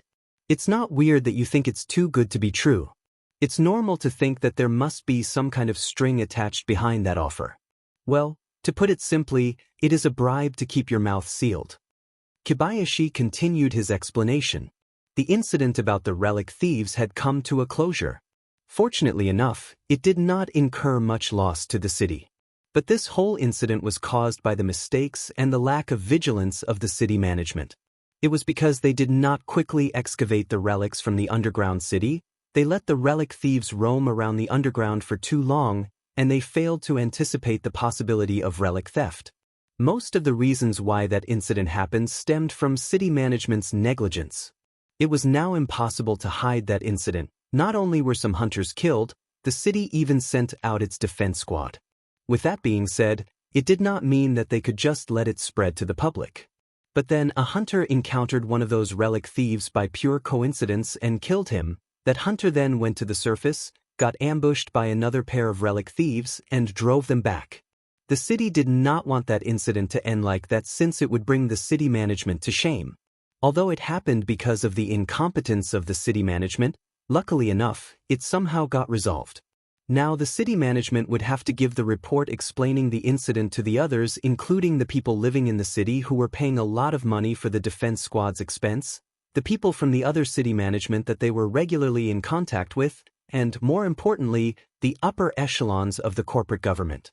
Thus this incident might hurt Kagomayama city management's authority. Kagomayama city management tried to come up with various plans to resolve the problem. According to their investigation and interrogation regarding the incident, they quickly found out that the main players in that relics thieving incident mistook Akira as an agent from the city. And so the people who were looking for a solution turned their focus onto that revelation. So rather than some nameless hunter taking out those relic thieves by pure coincidence, if the story was splintered into something better, something like the city somehow got hold of the information about those relic thieves, so the city management decided to send an agent in disguise as a hunter, then as expected, that agent encountered the relic thieves and took them out. If that was what happened, then the city management would get a good evaluation instead. Fortunately enough, city management immediately noticed that it would not take much effort to fabricate such a story. In short, they only needed to convince Akira, who took that request himself. Another good thing was that he was not affiliated with any gangs. So the city management only needed to make a deal with Akira and then they could take care of the rest. As an assurance for the deal to go smoothly, Akira was given an expensive treatment. The hospital did not hesitate when giving Akira such an expensive treatment since the city management gave its guarantee. As a result, Akira was handed that 60 million aurum bill. Chapter 63, The Benefit of a Charm. Kobayashi finished explaining the summary of what happened. But of course, he could not tell Akira the complete story behind that deal. After all, Akira was still an outsider in the end. Well, I guess that's the gist of it. If you want to know more about the detail, you can ask me anytime, but it'll cost you. And since it's a piece of insider information only known among the city staff, it'll cost you a lot of money. So, nah, that's enough. Akira said so since he felt that he had heard enough information. To be honest, Akira did not care if the city wanted to twist the truth. To him, it was something that lay in a world that had nothing to do with him. Akira had been living in the slum city near the lower district of Kagomayama City for all his life. As such, matters pertaining to the Kagomayama City, the other cities and the corporate government were on a whole different world that was not related to him at all.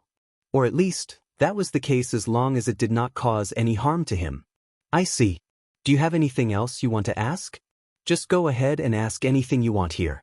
Once either you or I leave this place, it would be too late to ask anything. Although I said you can ask me anything, just don't ask for more reward money. It's not like the city has a bottomless treasury, you know. If you have any complaints about your reward money, you should have complained before you signed that document. But on the other hand, if it has nothing to do with money, I'll try my best to grant anything you ask. I'm very much interested in you. So I'm planning to support you the best I can. Kobayashi was telling the truth. He was really interested in Akira. But Akira did not understand the reason why. Which part of me piques your interest? Kobayashi smiled widely while telling Akira the reason. What you ask? Your way of living, of course. The level of recklessness. Just go out there and die or go out there and live. That's really something. I'm also a part of the hunter office, so I can access information about hunters, and that includes information that is not made public. Have you ever seen your own battle record? You fought against cannon insects with just your rifle. You charged into a building full of Urata scorpions all alone and returned back alive. And you even took out more than 500 scorpions in the underground city. Then to top it off, you took out 3 relic thieves alone, although all of them were cyborgs and 2 of them even had powered suits. These feats are not something that a rank 20 hunter can normally accomplish. Not even possible for a rank 30 hunter. Although, it seems that you got all beaten up to be able to do these. It's great that we can patch you up, though I'm sure that you'll get all beaten up again in no time. Akira looked rather disturbed as he asked. Was my body that bad? Yeah, that's why it took 60 million orum to fix your body. I did say to you that the medical bill does make sense, remember? One of the treatments that we used to fix your body was limb regeneration. It's a treatment that we normally use on people who have lost their limbs, you know. Without all of those treatments, well, it's not like you'll be dead tomorrow or something, but I bet you won't survive another year. So thanks to those treatments, your body is basically as healthy as most of the people who live in the Middle District. Akira was speechless when he heard what Kobayashi said. But Kobayashi just smiled and continued. You feel like you're in your tip-top shape right now, don't you? That's thanks to all those treatments. You're from the slum city, right? So I bet you mostly eat those foods that the city distributed freely in the distribution area. Those things sometimes contain nasty stuff, you know. Like monster's meat which no one knows if it's okay for consumption, or food produced from old world relics which we don't even know how they work. Of course, it's not like it'll kill you the moment you eat those foods. But it's definitely bad for your health if you keep consuming those foods for a prolonged period. There were even reports of cases where they caused immediate effects. I heard that it was because of the nanomachines which they couldn't fully clean up from the monster meat or some unknown nanomachines that were mixed in the food produced by suspicious-looking old-world relics. I wonder if you ever noticed it yourself. Akira frowned. If asked whether he had noticed it himself, the answer was definitely yes. Akira was able to connect to the old-world domain that in itself could be considered as an immediate change. It was an ability that the current technology could not explain yet. Although he was able to meet Alpha thanks to that, it was not like he could honestly feel happy about it. So the city management is distributing those kinds of foods, huh? Well, it's just like what people say, there's nothing more expensive than free stuff. You can get them for free, but they're unhealthy. So I hope you understand that part. By the way, it's basically written in the wrapping of the distributed food and the signboards in the distribution areas, you know? But well, I bet there are not many people in the slum city who can read those warnings though. On the other hand, I'm sure those who can read the warning decide not to say anything since they'll be troubled if the city stops distributing free food. Although there are good people out there who give out healthy food for free, I bet they are not the majority. Moreover, if such information leaks outside, big influential people in the slum city would immediately monopolize those people. Well, that's just how it works in the slum city. It's not like I can do anything about it even if you complain to me. The city management mostly kept its hands clean from the slum city. As long as the slum city did not cause any bad influence on the rest of the city management would leave the slum city alone. It could even be said that the order in the slum city was guarded by the people of the slum city. Even if the slum city was technically a part of the lower district, people regarded it as a part of the wasteland. That was why people had no problem robbing under the daylight, just like those thugs who attacked Akira the other day. Even if those thugs killed Akira, no one would try to capture those thugs. But it also worked both ways. No one would try to capture Akira even if he fought back and killed all of those thugs as long as those thugs were not affiliated to any organization. But then, if someone said that that slum city was lawless, that was completely wrong. If power was everything, then the ruler of the Eastern District was the corporate government, while the ruler of the slum city was Kagomayama City, and both the corporate government and the Kagomayama City hated unruliness. If the order in the slum city worsened to the point it even caused damage to Kagomayama City, the city management would not hesitate to clean the whole slum city together with everyone inside it. That was why the people of the slum city at least kept the minimum level of order. And the gangs in the slum city were overseeing that by maintaining the order in their respective territory. I don't know whether it's because of those foods or not, but the nanomachine residue in your body was pretty bad. Although I know all hunters rely on drugs, you particularly consumed a huge amount of medicines, didn't you? Yeah, that is my only choice if I don't want to die after all. I'm sure you'll keep doing that in the future no matter what I say. So make sure that you check your nanomachine residue and get them cleaned at least once per month. Most drugs for hunters contain nanomachines no matter whether it's healing medicine, accelerator, stimulant or any other kinds of drugs. Is it bad if I get residue inside my body? Well, there are exceptions and it depends on the type of nanomachine. The effect also differs for each person. But the baseline is, the residue is basically a contaminant, so it's better if you think of it as harmful to your body. Kobayashi then explained to Akira the dangers of the nanomachine residue. There were rare cases where the person had very good compatibility with the nanomachine inside his or her body, in which case, the nanomachine stayed effective and brought positive effects for basically forever. In contrast to that, most of the time the nanomachine residue acted as a contaminant as it brought a negative effect on the body.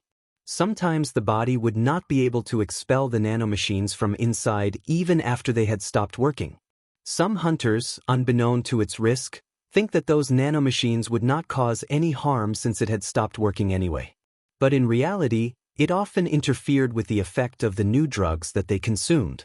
And when the effect of the drug that they consumed reduced, these hunters tend to consume the drug in a bigger portion, which in turn increased the amount of nanomachine residue inside their bodies. Then the cycle continued until the drugs that they consumed had barely any effect at all on their bodies. Moreover, the residue might even harm their bodies when they consumed drugs with nanomachine with the opposite effect. While working as a hunter, Akira ended up having to consume a huge amount of medicines. He consumed medicine while ignoring the consumption warning.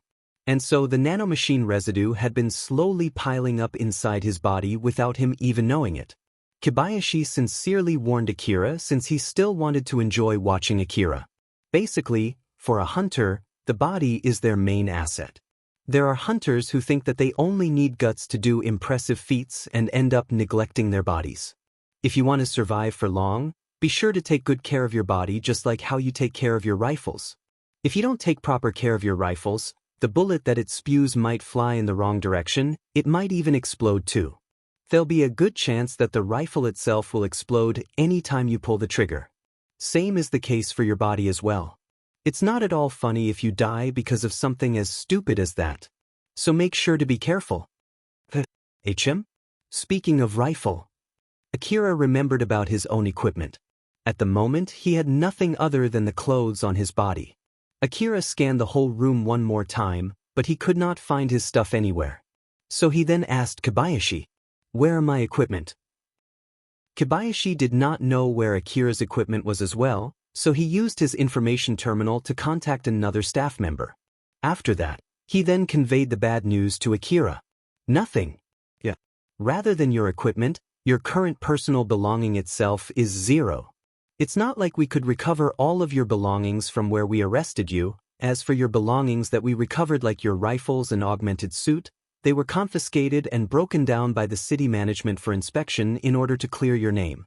Right now they're under the custody of the city management as evidence. You can have them back, but all the processes will take you at least 1 month, not to mention that all of them were already severely damaged. Did you find my hunter ID at least? I don't know. Either your ID is left behind where we arrested you or it's confiscated as evidence. Whichever it is, it's faster if you ask for a reissue. Alright then, so here is my request. Reissuance of my hunter ID, an information terminal that I can immediately use, and some hunter clothes that I can wear. After all, if I go out like this, I'll look like a patient running from the hospital. Roger that. I'll have them sent to this room later. Anything else? Akira turned to Alpha. Alpha, do I need anything else? Aren't you going to ask for a rifle or an augmented suit?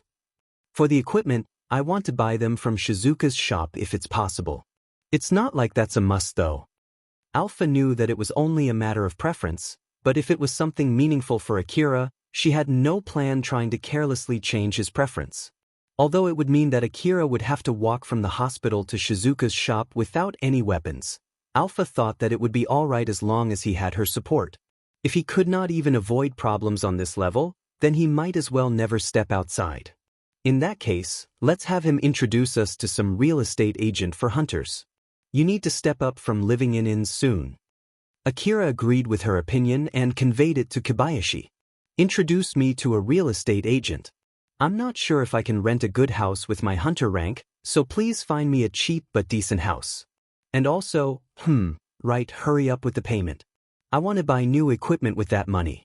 I guess that's all I have to ask. Alright. About the payment, it should have been directly transferred to your account. Just check it once you get your hunter ID and information terminal. Just to be safe, I'll leave my contact in your information terminal after setting it for standard first use. As for the real estate agent, I'll try to connect you with a real estate agent under the city management. I'll send the details through your hunter code later, so check your terminal once you get it. So, anything else? If you have nothing else, I'll leave the room. Once I'm outside, you can't ask me for anything more.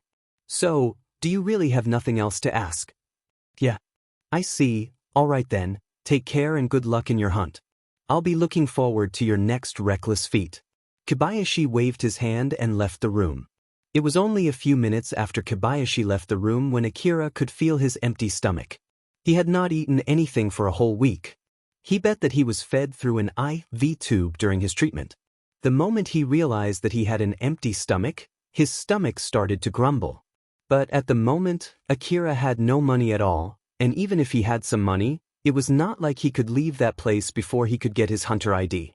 Akira regretted the fact that he did not ask Kobayashi for food. Oh great, I should have asked for some food too. Now that you mention it, it has been a week since your last meal. You didn't notice it earlier. You didn't notice it either. I don't need food. Since you didn't say anything, I thought that you were okay at the moment. It's not like I can tell if you're hungry, you see. So let's just wait. I'm sure that your stuff will come soon. I should have also asked when they will arrive here. You only remember things like this once you miss your chance. That's true. Akira had no other choice but to keep waiting while enduring his empty stomach. It took about an hour before a city staff member came to that room, bringing all the stuff that Akira asked Kobayashi. Shizuka was managing her shop just like always. As usual, she was spending her days selling ammo and other equipment to the hunters for her living. But Shizuka herself noticed that she had been sighing more than usual lately. She even understood the reason behind it. It was because it had been a week since the last time Akira visited her shop. There had been occasions when Akira did not visit her shop for more than a week in the past. But right now, he should have just finished his request to take out the Urata scorpion nest in the underground city. Shizuka's shop was quite popular. It was selling a pretty good collection of equipment and it had a lot of regular customers. As such, she knew a lot of hunters who bought their equipment from her shop and never returned. There were hunters whom she got acquainted after they bought equipment for a few times in her shop. There were also those whom she knew well after coming to her shop for consultations or getting recommendations for buying equipment. There were even some hunters who flirted with her or even asked her hand in marriage. All kinds of hunters went to the wasteland chasing after money and fame just to end up dead. Shizuka knew that all too well. But Shizuka was running a business, and in order to protect her sanity, she was intentionally trying not to let herself be bothered by their death. After all, she was doing business with the people who might die practically anytime. If she let herself be bothered by their death, she would not be able to continue the business. Although she might feel sad, she did not let it interfere with her calm life. People might call her heartless, but but she had decided to accept that too. That was exactly why it was extremely rare for her to be sighing just because one of her frequent customers did not visit her shop for an extended period of time. I guess I'm too emotionally invested this time. I wonder why I did that. Shizuka kept thinking while managing her shop. To be honest, she could come up with many reasons. It might be because Akira was a small boy and she felt like it was her responsibility to watch over him. Or maybe that it was because of her feeling of gratitude toward Akira who saved her close friends, Elena and Sarah. Or maybe it was because she once saw how Akira's body was riddled with scars. Or maybe because Akira bought his equipment from her shop and she hugged him before he headed to the wasteland. But in the end, none of those reasons was conclusive. As Shizuka was about to get absorbed into her thinking, the source of her worries suddenly appeared and stopped her midway. Akira looked a bit surprised when he entered Shizuka's shop. "Welcome, Akira. It has been quite a while." Yes, it has been quite a while." Shizuka was smiling as she was welcoming Akira with her usual self. Or at least, she was trying to act natural. But Akira replied back awkwardly as if he was overwhelmed by her smile. Although Shizuka found that a bit weird, she continued just like usual. "Are you here for ammo refill today? How about the request that you were taking the last time you came here? Are you still doing it? Since I stocked up on CWH special ammo, you can buy a lot of them if you need it. It has been a week already, so you should have finished that request, right?" Yes, that request is done." "I see. So are you here to get a normal bullet and AP bullet then?" "Well, about that actually." Akira hesitated. Shizuka looked puzzled. Akira looked straight into Shizuka's eyes, looked away for a moment, and then returned back. He had resolved himself to say what he was about to say. "That I lost all of my equipment. So can I buy one full set of equipment today?" Shizuka sounded a bit shocked as she asked back. "All of your equipment? What exactly did you lose?" "All of my rifles, my augmented suit, my information terminal, my rucksack and everything that was inside it, and the information gathering device that I bought from Elena-san. Basically, everything. My personal belongings right now are just the clothes that I'm wearing, an information terminal and my hunter ID." Shizuka was taken aback after hearing what Akira just said. She knew that Akira used most of the money that he earned to invest in better equipment. Thus, it meant he had lost most of his assets. Wait for a sec there, what exactly happened? "Well, a lot of things happened. So then, can I get a full set here?" "Sure, but how much is your budget?" Shizuka thought that Akira had lost most of his assets. She did feel sorry for him, but it was not like she could give him free equipment or accept credit payment. She was running a business and she had to earn money to pay for her living. That was a line that she would absolutely never cross. Shizuka was thinking of getting Akira the best equipment with whatever the small budget that he had when she asked him how much money he was planning to spend. That was also why she was dumbstruck by what Akira said next. "It's 80 million orum. I'm sorry. Just to make sure that I didn't mishear it, can you say it one more time?" "It's 80 million orum." Shizuka's face frowned after she confirmed that she did not mishear Akira's answer. It was not an amount of money that a new hunter could muster. It was a huge amount of money even for veteran hunters. Shizuka stared at Akira. He looked scared, but he still returned her stare. She sounded stern as she cornered Akira with her questions. "Akira, what exactly happened? You should at least know it yourself that such an amount of money is not normal, right? It still doesn't explain it even if you say that it's from the reward of your last request. No matter how many scorpions that you took out since the ammo expense is paid by the requester, the reward can't be that big, right? So, what kind of reckless thing did you do this time to get that 80 million orum?" Shizuka's stern voice reflected her worry toward him. Akira felt happy as well as sorry because of that. "I'm sorry. I can't tell you the details because I'm bound by confidentiality with the requester. Since it'll affect my credibility, I can't even tell Shizuka-san anything. But it's not because I don't trust you, it's because my contract said that I shouldn't say anything. To be honest, I'm not even sure whether it's okay to tell you that it's a confidential matter."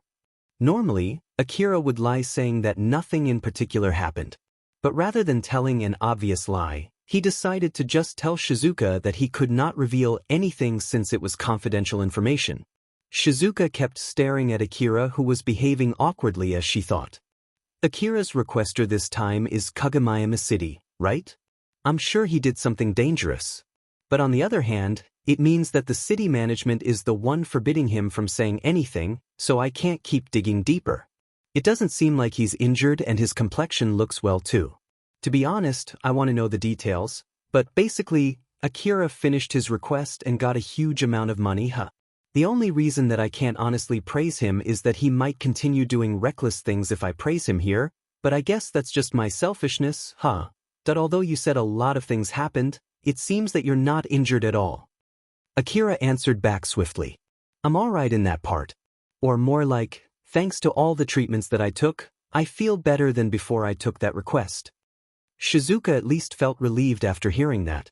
She understood Akira had reasons why he could not explain anything to her, but one thing for sure, he was doing fine. Shizuka looked at Akira with her usual smile. Alright. As for the equipment, I can decide everything as long as it's under the budget, right? With such an amount of money, I'll really use it to pick anything I want, you know? So don't regret it later, okay? Shizuka smiled teasingly when she said that. Akira just replied with a smile. It's okay. I'm sure that your choice will definitely be better than mine. If I have to make any particular request, then it would be to get a better augmented suit. I don't mind if it's more expensive than my previous one. I want to get an augmented suit that can at least last for a few years.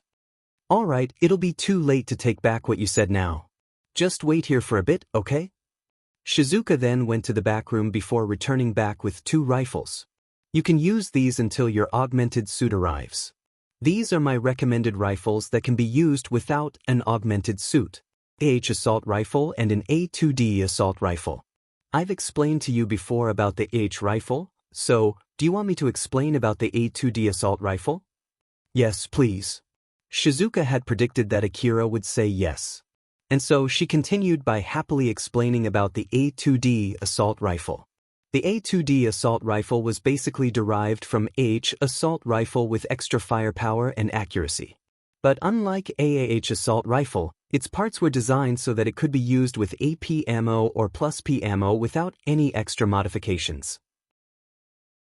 Moreover, it was equipped with a grenade launcher that could be loaded with all types of grenades. It was light enough to be used without an augmented suit, and it was loved by the hunters as the next best gun to use after assault rifle. It used some similar parts as assault rifle, and it was a user-friendly rifle. Both of them are unmodified rifles. Just try how they feel without an augmented suit. If you don't like its weight, you should avoid adding any modifications that add too much to its weight.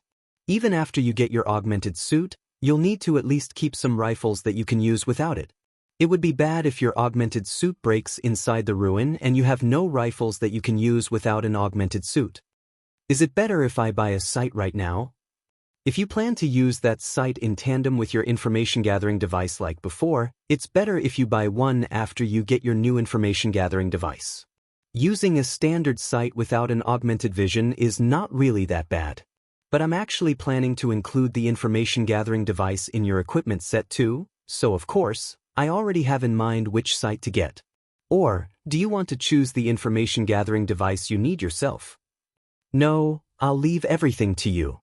Alright then, I'll contact you once I have a good estimation of how much the total cost is, so just wait for a bit more. It'll take about 2 weeks until everything arrives after I get the total cost. Until he got everything, Akira would be without an augmented suit. So Alpha warned Akira.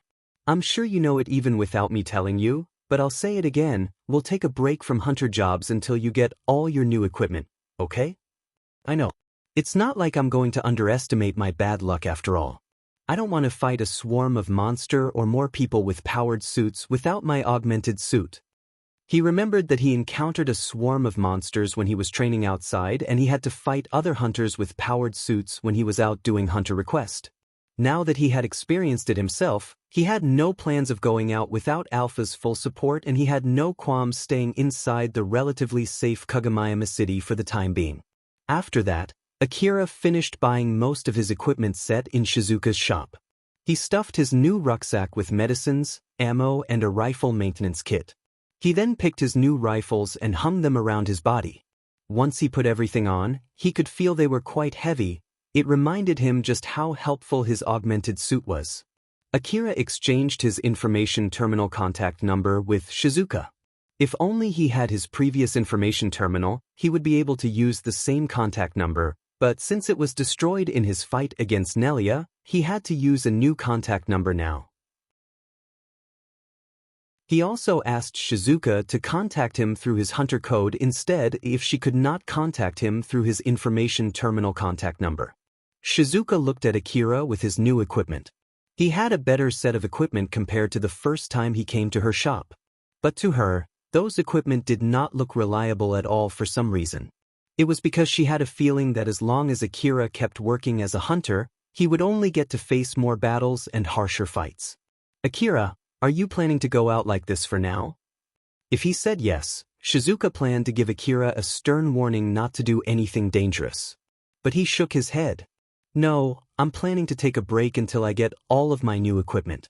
After all, it's not like I have the ability to fend myself in the wasteland without a complete set of equipment. Is that so? That's good. It seems that you've gone through a lot lately, so it might be a good thing to take a good rest from time to time. Shizuka smiled in relief knowing that Akira himself had no plans to be reckless. They exchanged a short light conversation before Akira left the shop. After seeing him off, Shizuka took out her information terminal and started operating it. Since he had also lost his information gathering device, I guess it's a good idea to contact Elena and Sarah to get their opinion. After all, I feel like they'll complain if I decide on an information gathering device to get for Akira without asking them. And I'm sure that they'll be happy to hear that he is still alive as well. Shizuka wrote a message to Elena and Sarah saying that she wanted to ask for their opinions since she was buying a new set of equipment for Akira and sent that message. After visiting Shizuka's shop, Akira went to Cheryl's base. Since he was lying in the hospital bed for a few days and had lost his information terminal, he had no means to contact Cheryl. It would not be strange if she had assumed that he was already dead. So, Akira thought that he should visit Cheryl's place as soon as possible before it caused any problems. Akira was talking with Alpha as he was walking through the slum city. But still, 60 million aurum for medical treatment and 80 million aurum for new equipment. I already spent most of my money. I wonder what's going on with my sense of money. Akira smiled bitterly when he said that, but Alpha just smiled and replied, "You should be happy that you're earning enough money to use them like this now. You might also think that such an amount of money isn't worth it for winning that gamble with a bad odds even after betting your life and all your personal belongings. But with this, you'll be able to get a good set of equipment, you know. Not to mention that since you received that treatment, all of your injuries from that gamble are completely healed now. It's true that it was not easy at all, but result-wise, I think it ended up well." To be honest, I'm not really sure about that. During that fight, Akira lost his rifles, his augmented suit, and all the small things that were inside his rucksack. He got all of them by risking his life, so he had a certain attachment towards them. He then remembered something. The charm that he bought from Shizuka's shop was a good luck charm for his gamble in the old world ruin. And just like any other gambles, the more you bet, the lesser your chance to win, but the bigger the prize if you won. If what happened back then was because of that good luck charm, if the effect of that good luck charm is to increase the number of occasions of such a gamble, I guess it's not an exaggeration to say that it brought good luck by bringing gambling chance with a big bet. Even if I had to supplement the amount of bet with something else, for example, the danger of death. It is not an easy thing to find such a chance where I can get this much amount of money by betting my own life. After all, normally, you can only get a small amount of money even if you bet your own life. So looking from that perspective, I guess it really brought me good luck, huh? But Akira decided to stop thinking about it. It was because he knew that it would be bad for his spirit. Moreover, he had lost that charm now. So there was no meaning in thinking about that thing anymore. Akira thought so as he stopped thinking further about it. Alpha looked a bit puzzled as she asked Akira, "Akira, what are you thinking?" No, I was just thinking about that charm that I bought from Shizuka's shop." As Akira answered back through telepathy, he also unintentionally sent his thoughts to Alpha about that charm and him thinking he would get to face more deadly fights if he kept that charm with him. It was true that he was able to get a lot of money, but, to be honest, he did not want to get into such a fight ever again. And lastly, it also transmitted the fact that it was Alpha who recommended that charm to Akira. Alpha was obviously averting Akira's gaze as she said, "It's not my fault." I know. Akira lightly smiled. It was rare for Alpha to react like that. Chapter 64, Cheryl's Panic. Cheryl was busy with her work inside her room. She was making a rather scary face while working on her desk. She was being way too focused on her job as if she was trying to avert her attention from something else. She was in such a bad mood for the last few days. Because of that, her underlings were being very careful not to worsen her mood. Everyone in her gang knew the reason why Cheryl was in such a bad mood. It was nothing other than Akira, who had not visited the base for the last few days. Although it was a simple reason, it was also a serious one at the same time. Cheryl's gang was able to exist because of Akira's support. Although they were armed, they only had anti-human weapons such as handguns. And it was not like any of its members was familiar to fighting. Unlike Shijima's gang, Cheryl's gang did not have the ability to secure its position on its own. The only reason why they could stay relatively safe in the slum city was because the other gangs were being wary of Akira. The incident between Shijima and Akira had already spread among the gangs in the slum city. As long as they had Akira behind them, no one would risk their own life needlessly by picking a fight against Cheryl's gang. Because of that, her gang's safety was guaranteed in the middle of such a violent place. But Akira had not been visiting Cheryl's base lately. So it was to be expected for her to be that worried, and all the children under Cheryl's gang understood it. But there was a subtle difference between Cheryl's thoughts and her underlings' understanding of the situation.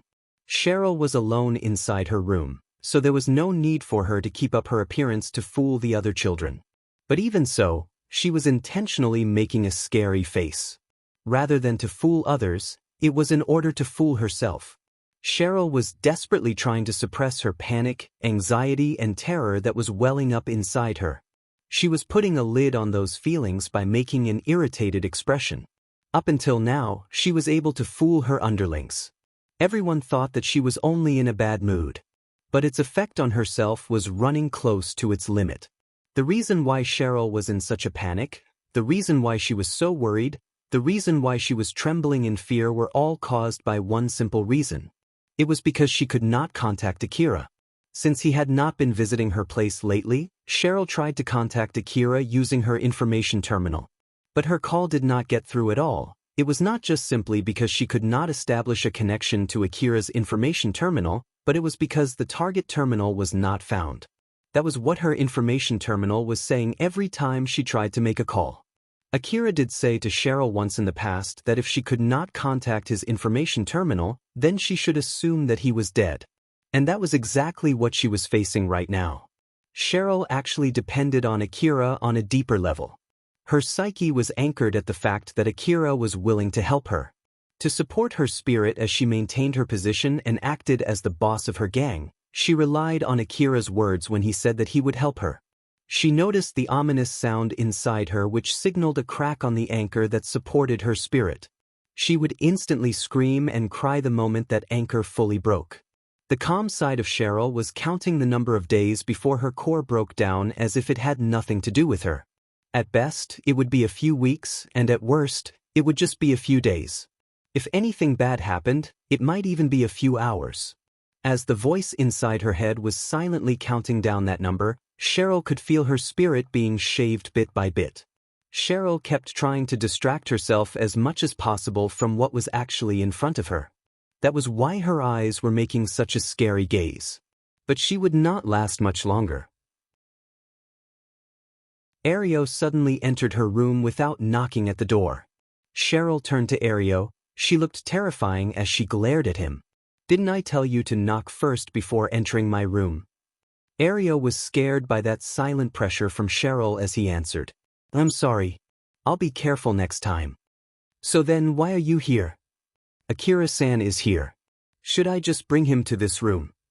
The intense pressure that Cheryl was oozing out completely vanished in an instant when she heard what Ario just said. Akira, who was brought to Cheryl's room, was sitting on a sofa, his expression saying that he was really uncomfortable. It was because Cheryl was sitting on his lap. Cheryl looked delighted as she circled her arm around Akira's neck. He knew that something like this would happen and he thought that he should get used to it soon. That was why he let Cheryl do as she wanted. Cheryl looked completely relaxed, as if she was in heaven. I'm happy to get to see you. I'm sure that you're busy, but if it's possible, I hope you would come here more often. So, were you too busy? Is it okay if I ask you what happened? Well, I almost got killed. Akira answered back with a low voice as if he was whispering. Because of that, for some reason, Cheryl caught it as a bad joke. To Cheryl, Akira's survival was crucial. Thus, she could not just ignore such a statement even if it was only a joke. Both for the well-being of her gang and her psychical health, it would be problematic if he died. Cheryl looked worried as she hesitantly asked Akira. If it was a joke, I've heard about it before too. I'm sorry, but it's not funny. So please don't say such a thing even as a joke. Cheryl's expression was half intentional. She deliberately adjusted her expression to suit her voice. From doing her usual everyday business, she had trained her ability to control the impression that she would give to other people. If she did that to the other children in her gang, her beauty would amplify its effect and cause that person to be ridden with guilt for saying such a bad joke, while also giving the sense of happiness from having such a beautiful girl worry about him or her. But what she said now was also her real feeling. Her voice and her expressions were nothing but high-quality tools to help her convey her message. But then Akira answered back calmly. I'm not lying and it's not a joke. I really almost got killed back then and this time too. Cheryl understood from the way he said it that Akira was serious. His voice did not sound as if he was exaggerating or boasting over a lie. She was so panicked now that she understood Akira really almost got killed twice, and her mask immediately crumbled down. Cheryl moved her hands from Akira's back to his shoulders as she pushed herself away so she could sit face to face with him. Are you all right? Just like you can see, I'm super healthy right now. I don't feel any pain and I'm not wounded at all. Cheryl sighed out of relief. She understood that Akira did not say that just to look strong. She then returned back to hugging Akira. Please don't make me worry like that. Most of the people would have hugged Cheryl back and told her something to reassure her in this situation. But someone as twisted as Akira just answered back calmly as if it was nothing at all. That would be impossible. Facing danger is our occupational hazard as a hunter. It was obvious from her face that Cheryl did not like Akira's answer. She then worriedly said to Akira, That's true. But still. Looking at how Cheryl looked to be in so much pain, Akira tried to think of the reason behind it. But as expected, since he had a twisted personality, he could only come up with twisted answers. Akira thought that the reason why Cheryl was fawning over him was for the sake of maintaining her gang. And he could accept that reason. After all, he, who had spent his life in the slum city, knew well just how scary living in the slum city could be, thus he could understand why Cheryl would be so desperate. Although Cheryl only did it because Akira pushed that job to her, she was also maintaining her position as the head of her gang with his support. That was why Akira thought that it was not strange for her to be so desperate in trying to stay on his good side. That also meant once Cheryl's gang acquired enough influence to support itself, it would not need Akira's support any longer and Cheryl would lose any reason to keep her relationship with him. At that point, they might as well leave him alone. That was what Akira thought. Cheryl's expression turned more worried as she said to Akira with a shaky voice, that I'm trying my best to strengthen the gang. I understand very well that we're always relying on you. But please stop talking about your death. HM? All right. From how Cheryl was acting, her painful voice, and her arm that tightened around him, Akira at least understood that he should not say what he had said back then. But he did not understand just how many times he had made that mistake up until now. Akira did not know what he should say and stayed quiet. Cheryl also did not say anything while still hugging Akira. Since the time when Cheryl begged at Akira while crying and he answered her pleas, since the time when she was looking for someone to lean on to and Akira gave her a place, since the day when her spirit was broken by the truth of her situation and was constructed back up by the sense of security that Akira provided. Although she seemed to be doing the same thing on the surface, the reason behind her actions were completely changed compared to before. The reason why she worked so hard developing her gang was so that she could hand over the gang once it was properly developed to Akira in order to return the favor. Cheryl had offered her body to Akira once, but he rejected that offer. She was a very beautiful girl according to the standard in that place.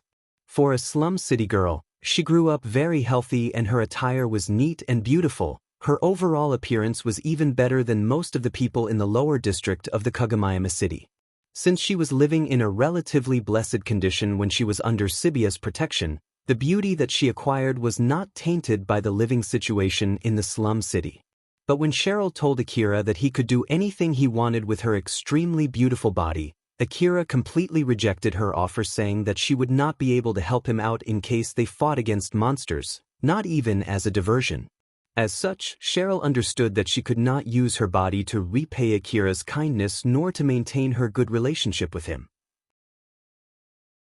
Cheryl did not know why Akira helped her. She did not consider the possibility that Akira did it since he thought that doing a good deed might help him fight against his bad luck. After all, she could not imagine him believing in such a baseless thing. She thought that he only did it out of a whim due to his kindness. At the moment, she had nothing of value that she could use to repay Akira's kindness. But even so, he was still helping her out, thus piling the favor that she wished to repay one day.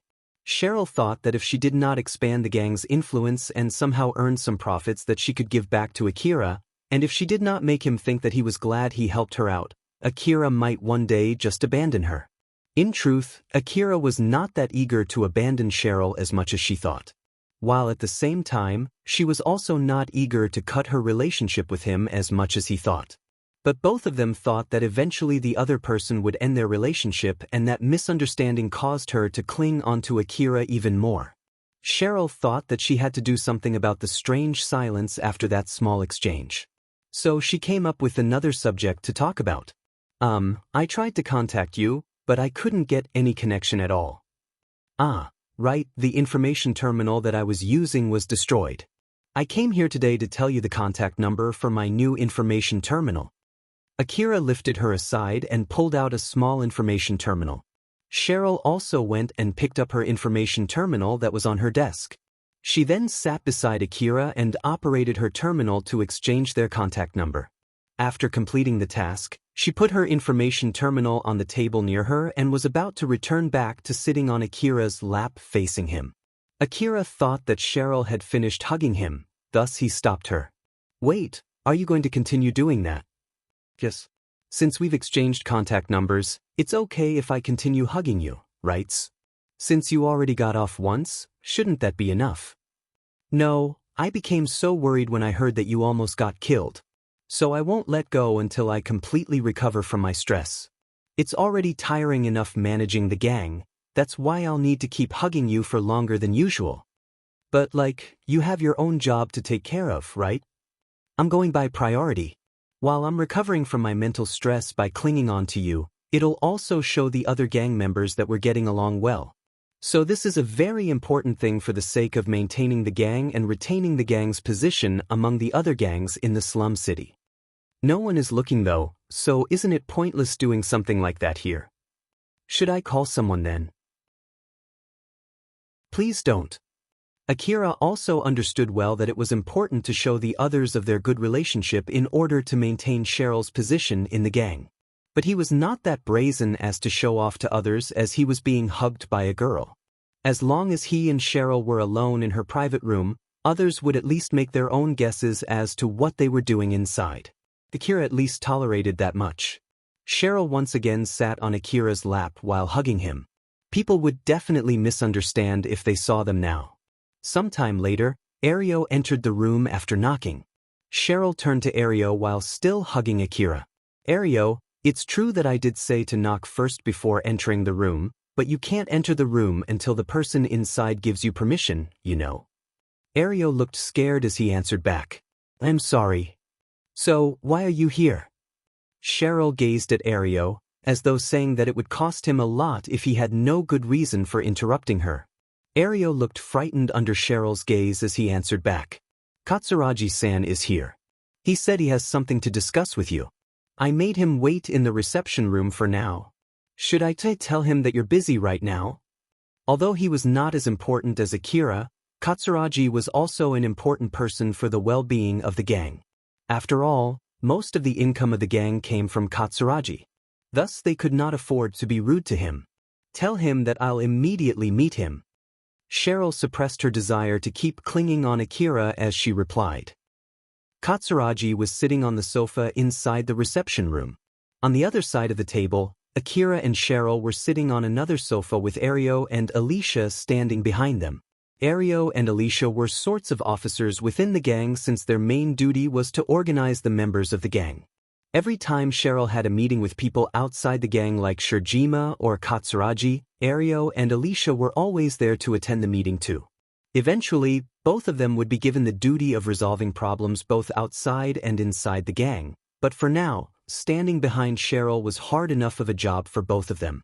At the moment, the meeting was attended by the boss and the officers of Cheryl's gang and the two crucial people for their gang.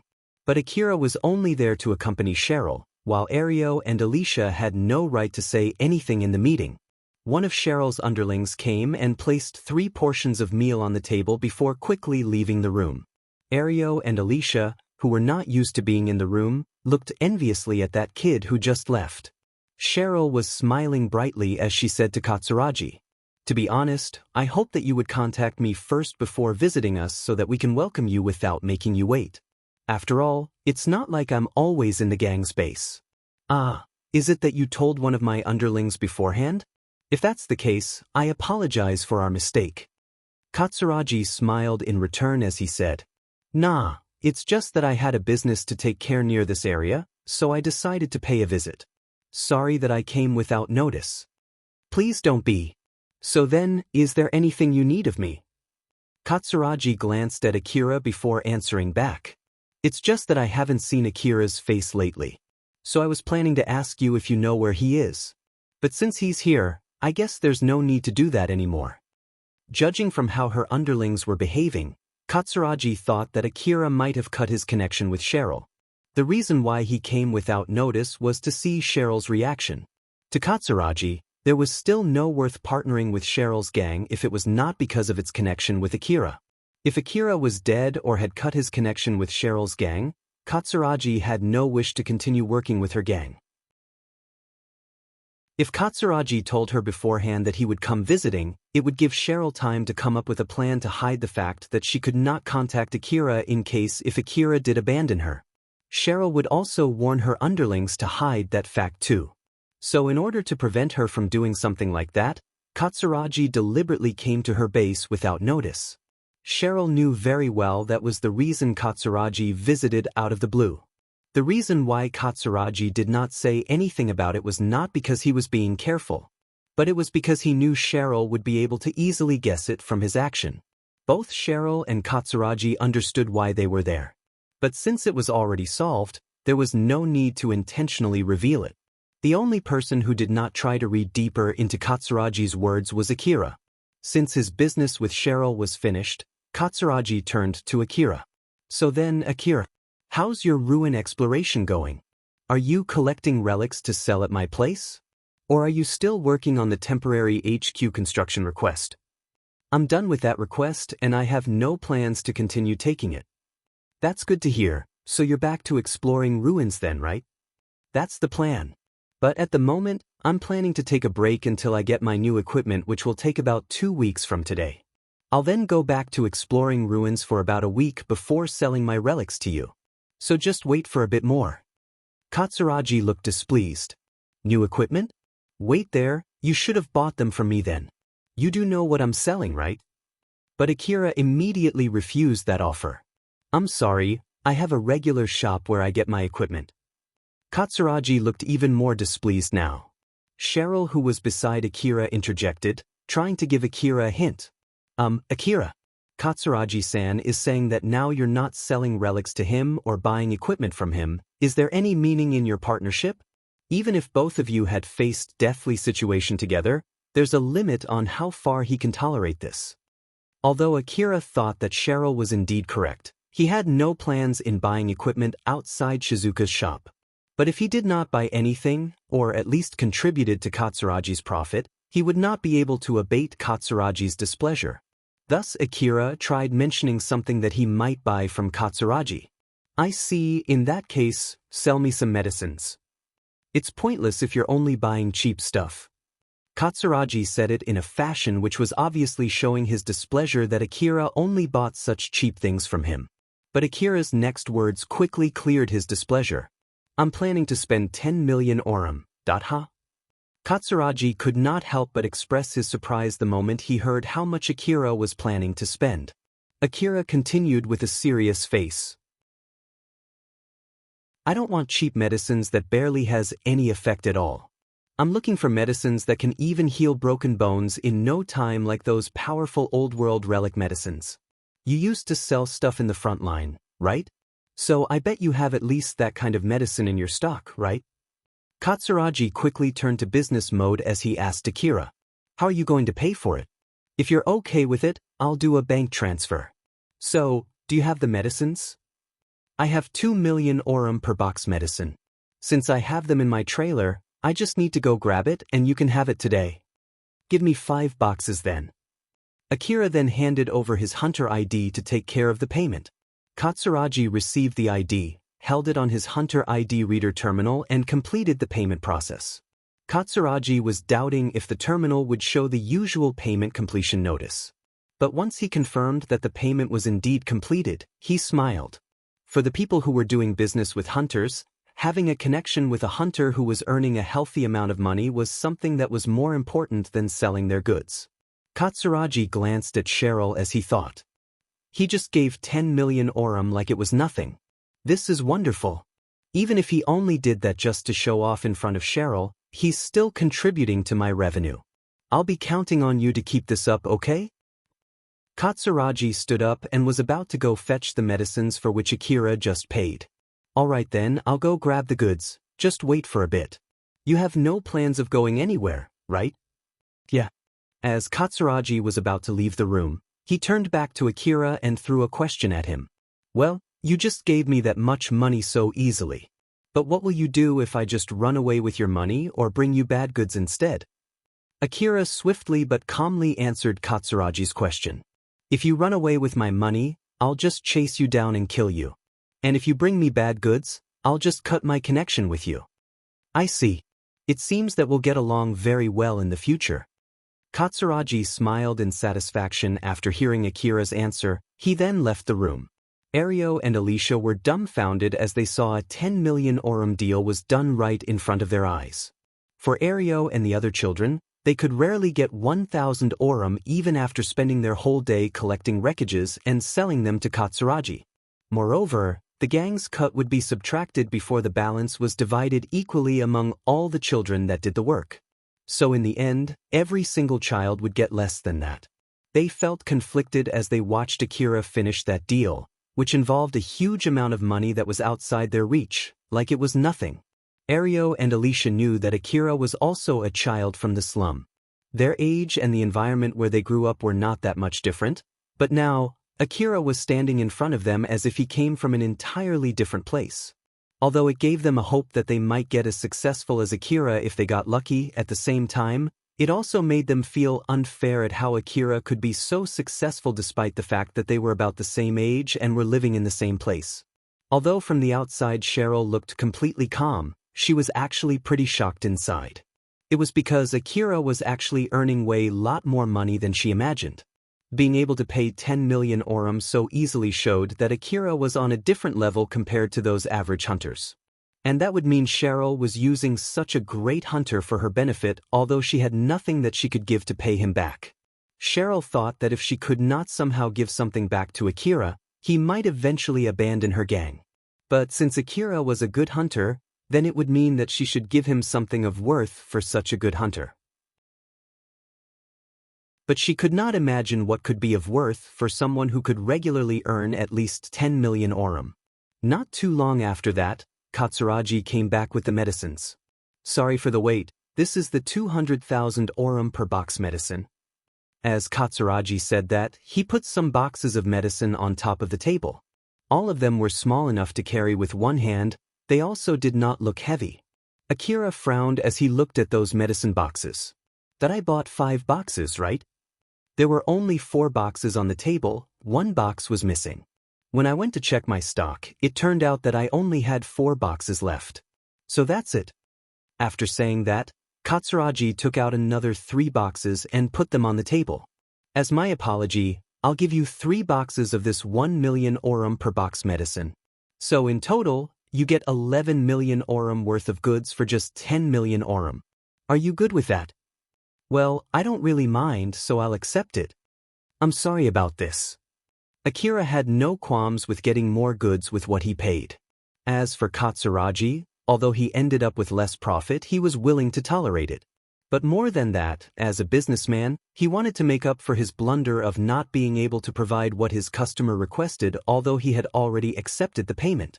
After all, it was not a problem that he could fix just by returning the money that he had received. Now that he had already cleared up that problem, Katsuragi immediately moved on to the next order of business. By the way, I'm planning to restock that medicine soon. I can order more of that medicine if you want me to. So, what do you think? I'll come to your trailer to buy them when I have the money. If I have the money but you don't have the stock, shouldn't you try to get some stock from a different store? As for the money, I can't really say for sure whether I can get them or not. After all, that's what it means to be a hunter. But as for your stock, it's yours to take care to begin with. After all, that's what it means to be a merchant, right? I can't deny that. Very well, I'll put my hopes up and wait for you. Just contact me when you have the money. If Akira told Katsuragi to put in more orders, Katsuragi might use that as an excuse to make him buy his leftover goods. But Akira was somehow able to avoid making such a mistake. Deep inside, Katsuragi clicked his tongue, but he was giving his businessman's smile on the outside. Katsuragi decided to move on and brought up another subject. By the way, you're planning to return back to exploring the ruins, right? Other than old-world relics, I actually buy and sell other things too. Things like information about relics' location or the maps of the ruins that you can't normally find circulating in public. If you still have nowhere to sell them, you can bring them to me. You can even use me as a proxy to sell them. Of course, I'll take some commission out of it for taking care of all the troubles for you. But it'll be easier than selling them yourself, right? Even if I want to sell the data about the inner parts of the ruins, what should I do about the data format? I know someone who specializes in analyzing the data collected by information-gathering devices. As long as it's not a special information-gathering device, it should be okay. With this, you would not be coming back without any result even if you don't find any relics after exploring the ruins. Well, even if you bring back information of an area that has already freely circulated in the network, you can still get a small amount of money for bringing in a bit more detailed information of that area. Alright, I'll do that when I feel like it. But still, I see that you're handling all kinds of goods. To be successful under the corporate government, I need more than just money, you know. But of course, I still need money too, so I accept investment from time to time. I'm sorry, but I don't have that much money to spare. Thought so. After that, Katsuragi exchanged his number with Akira and left the building. Akira stuffed his newly bought medicines into his rucksack. But as he reached for the last 1 million orum per box medicine and was about to put it inside his rucksack, he suddenly stopped. He thought for a while before passing that medicine to Cheryl. She caught the medicine box, which flew at her in a parabola, with her both hands. Akira then said to Cheryl, "You can have that, just use it when you need it." Thank you very much. Cheryl tried her best to return a smile at Akira, but she couldn't show her natural smile and looked rather stiff. Even someone who hardly knew her could tell that she was pushing herself to smile. At least, it was not a smile that she usually gave Akira. Akira noticed that there was something strange with Cheryl's expression. He at least understood that he had done something wrong, but he could not tell what and where he went wrong. Alpha, did I do something wrong again? I just thought that these children might get injured during their job in the slum city, that's why I gave her that medicine. Alpha seemed to be thinking before answering back. I don't think you did anything wrong. But well, people see you and Cheryl as a couple, or maybe lovers. They might find it strange that you gave her something so not cute like that medicine box. Moreover, if you give a present from a discount, then it means that your love is also discounted. Basically, if you give a 10% discount object as a present, then it means that your love and gratitude are also 10% less or something like that. Nah, I guess I'm just reading too far into it. I didn't think that far when I gave her that medicine though. But well, I guess it's true that I wouldn't have given her that medicine if I hadn't got it as a bonus. Well, as an object to show off to others that she's your lover, if someone asks you which one works better between accessories like a necklace or a ring and a box of medicine, I guess you know the obvious answer. After all, it's not like she can use a box of medicine as proof to other people. Right, that was the case, huh? Well, I did say that I'll help her. I guess I'll give her something which she can use for such purpose later. Akira and Alpha were talking to each other, although they were somehow not talking about exactly the same thing. And of course, they did not even touch the subject about why Cheryl was making such an awkward expression. While looking at the medicine box that she held with both of her hands, Cheryl thought that now she had received even more favor which she should pay back. Although she already had enough problems thinking about how to repay Akira, she now had that hurdle raised up. Cheryl was in a panic now. Chapter 65, Good Deed Subcontract. Cheryl shooed Ario and Alicia out of the room. Although from the outside, it looked like Cheryl was only telling them to get back to their work, Ario and Alicia felt like Cheryl was actually telling them to get out from that room and not disturb her and Akira. So they flusteredly exited the room. Cheryl stood up. Akira thought that she would cling on to him again, but instead, she sat across him. She then made a serious face as she said to him, "Akira, do you have anything you want me to do for you? That's out of the blue. You always help us, so I was wondering if I can do anything to pay you back after receiving so much. You can ask anything of me or even from all of us." Judging from her expression, it did not seem like Cheryl was happy after receiving such an expensive item. But instead, it seemed like it made her rather desperate. Akira took some time thinking of what to say, but nothing came up in his mind. Nothing comes up in my mind at the moment. I'll come again and ask you when I have anything I want from you. Normally, Cheryl would have stopped here after Akira said that, but not this time. She kept her serious expression as she stared at him. From Akira's point of view, it was as if Cheryl was begging or pleading to him. Is there really nothing? You can ask anything. It doesn't matter if it's an easy thing or a difficult thing. Will you please ask something, anything? Cheryl thought that it would be really bad if she did not return Akira's favor even if it was only a little bit. But she did not even have the slightest hint of what she could do for Akira. Because of that, Cheryl decided to directly ask Akira. If it was out of Akira's request rather than her own idea, there would be less chance that it might annoy him, while at the same time, it would also have a better chance to make him happy. Cheryl, who did not want Akira to abandon her, would do anything that she could for Akira even if he asked her for something difficult.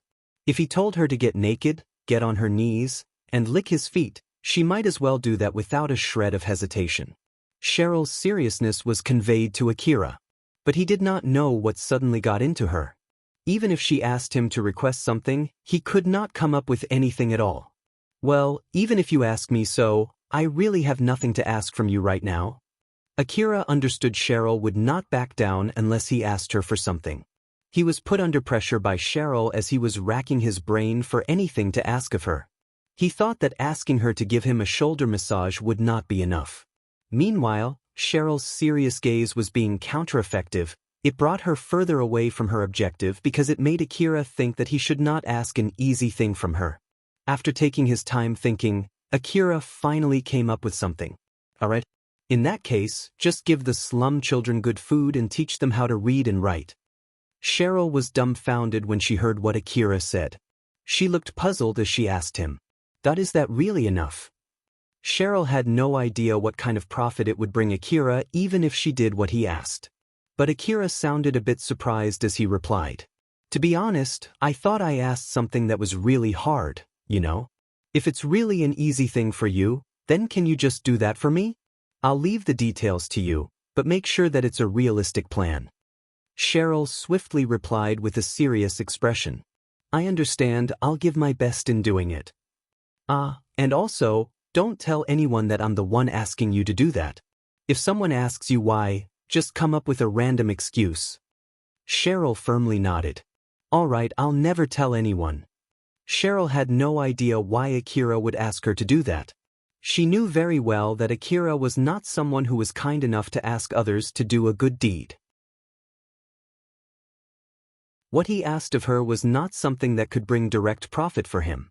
And even if Akira did that to get his name out as a good Samaritan, then he would definitely not ask her to hide his name.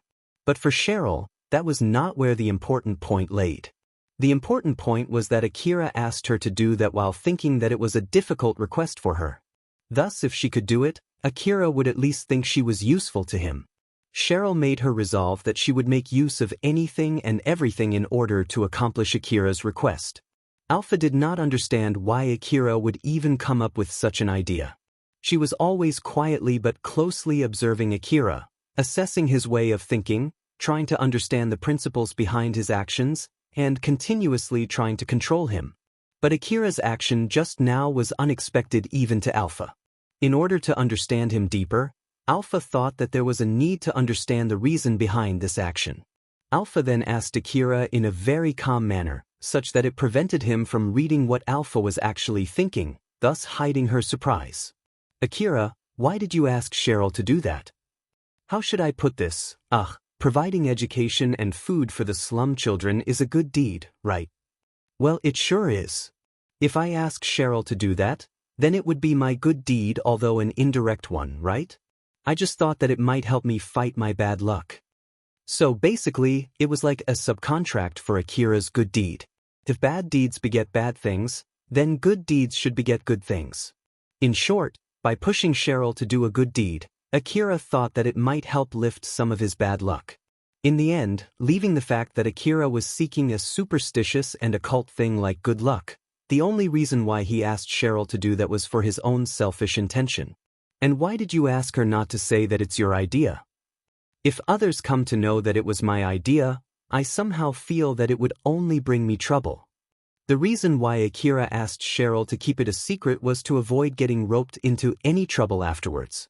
It was not a rare story when somebody came to help someone in need and quickly disappeared without asking for any reward or leaving behind any name.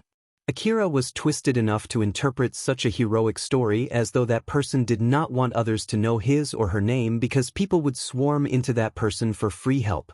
So, it would be a huge pain in the ass if other people knew his identity.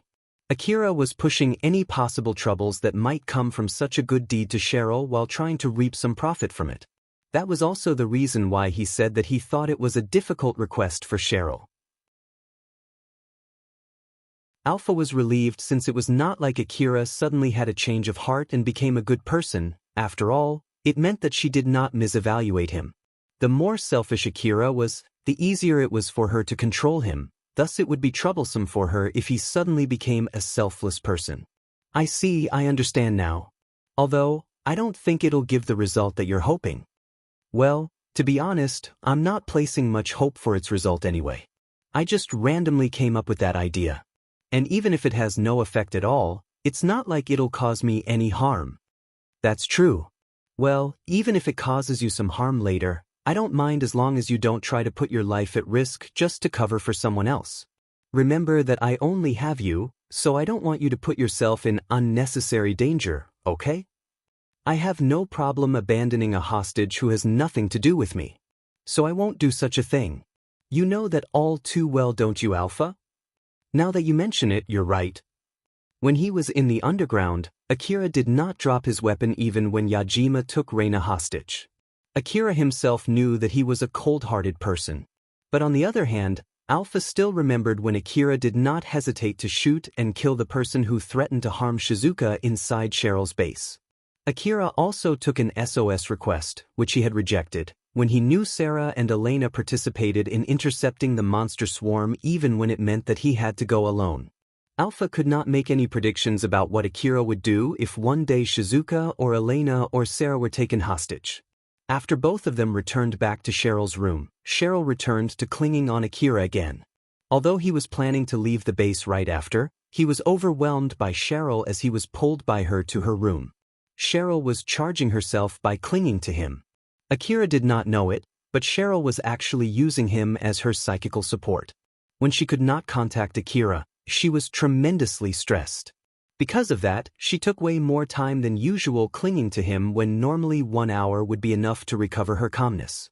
Now that Cheryl had recovered her calm, there were two things racing through her mind. First of all, she was thinking about what she could do to get in a deeper relationship with Akira. Cheryl understood that Akira right now was in a situation where he was susceptible to get swept by the flow.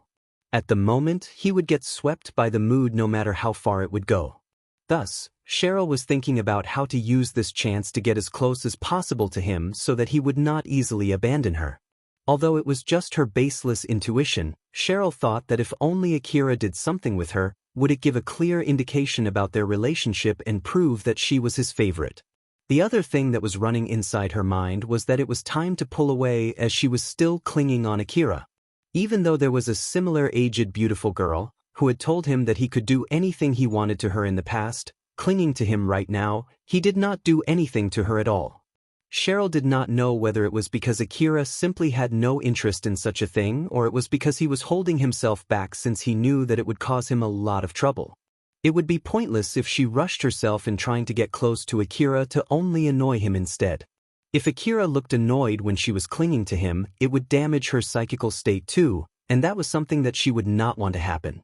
Akira noticed that Cheryl had a lot of things inside her mind. But he did not know what she was thinking nor had any interest in knowing about it at all.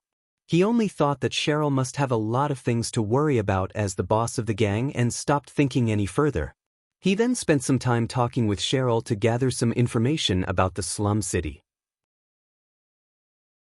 Suddenly someone knocked on the door. They both quickly turned towards the source of that sound. The person who just knocked at the door waited outside for an answer. "Come in." After Cheryl replied back, Alicia entered the room. Showing her close relationship with Akira was an important thing for Cheryl to keep her position as the gang's leader as well as for the safety of her gang. Akira understood that too, that was why he did not try to get Cheryl off his lap. But he still felt a little bit embarrassed being seen like this, thus he averted his eyes from Alicia to a random place in the room. Cheryl was still clinging on Akira as she asked Alicia, "Do you need anything?" It's nothing, it's already your bath time. So I was wondering if you're going to take a bath today. If you're not, then someone else might use the bath instead. Alicia was there to remind Cheryl that it was her bath time.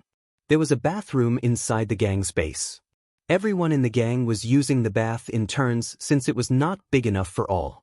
Due to the same reason, the bathroom was always occupied except for when it was cleaned, or when the next person took his or her turn.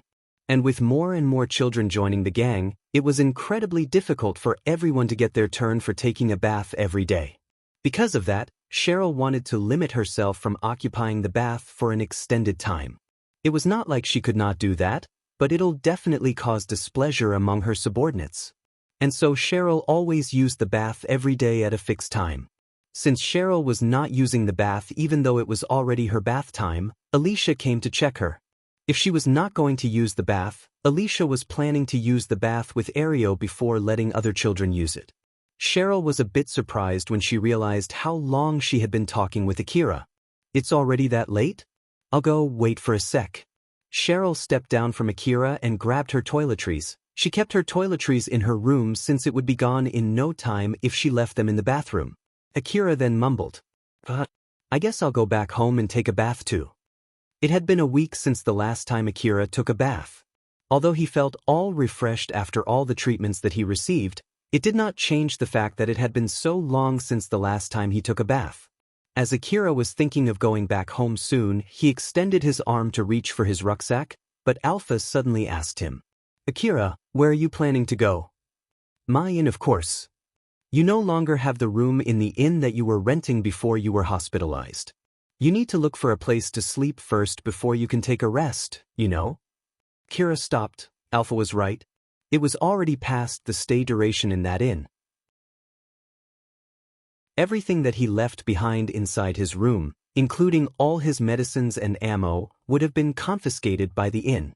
That's so I should look for a place to stay now, huh? Well, I'm sure I can find one though. The day had already gone dark. There was a good chance that all the good rooms were already taken. The only rooms that he could still find would be either cheap rooms with only showers or super luxury rooms. But Akira had no plans to stay in such a room. Although he wanted to take a bath, it was not like he had enough surplus money to waste on a luxury room. When Akira imagined himself walking around in the lower district in the middle of the night looking for a good place to rest, it made him lose all motivation to leave. Since he was already thinking of going back home to take a good rest, it made him way less motivated when he thought that he had to carry his heavy rucksack while walking through the lower district. Cheryl noticed that slight change in Akira and asked him, "Akira, what's wrong?" "Well, I just realized that it's already late but I still have to look for a place to stay." Judging from Akira's voice and behavior, Cheryl knew that he really did not want to do that. "If it's all right with you, you can stay for a night in my room. Although it doesn't have furniture like in an inn, at least, it has a bed to sleep." "Are you sure? But I want to take a good long bath too." Akira was not sure what to do. He was wondering if it was a better idea to take Cheryl's offer rather than walking through the lower district when it was already dark and relatively dangerous.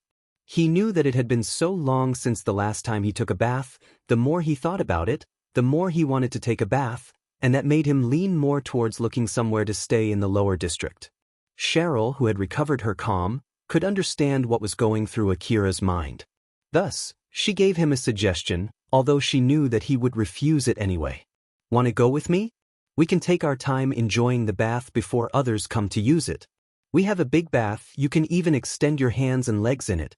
And I'm sure there's no one stupid enough in this gang to steal your belongings. If it still worries you, you can place your belongings near the bath and you can watch over them through the transparent glass." Akira hesitated.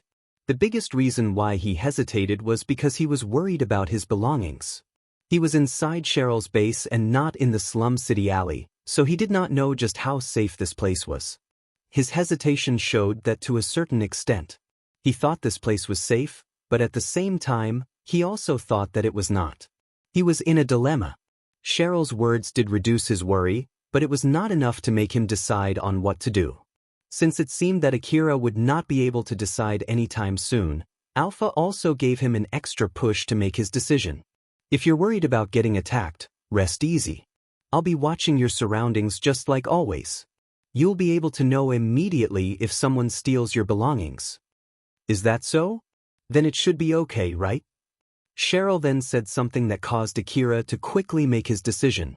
"Our bath time is getting shorter right now, so?" Cheryl looked at Akira's expression and knew his answer before he could even say anything. Akira dipped inside the big bath in Cheryl's base. He extended his legs and arms as he sunk himself up to his neck and surrendered his whole body to the pleasure of the warm bath. He could feel tiredness, which should have not been inside his body after all the treatments that he received, melting into the water. Whether it was his psychical tiredness or just an illusion, it did not change the fact that he was being healed. He left all of his belongings in the changing room. And in order to make sure that no one would try to snatch them, Ario and Alicia were keeping watch outside the changing room.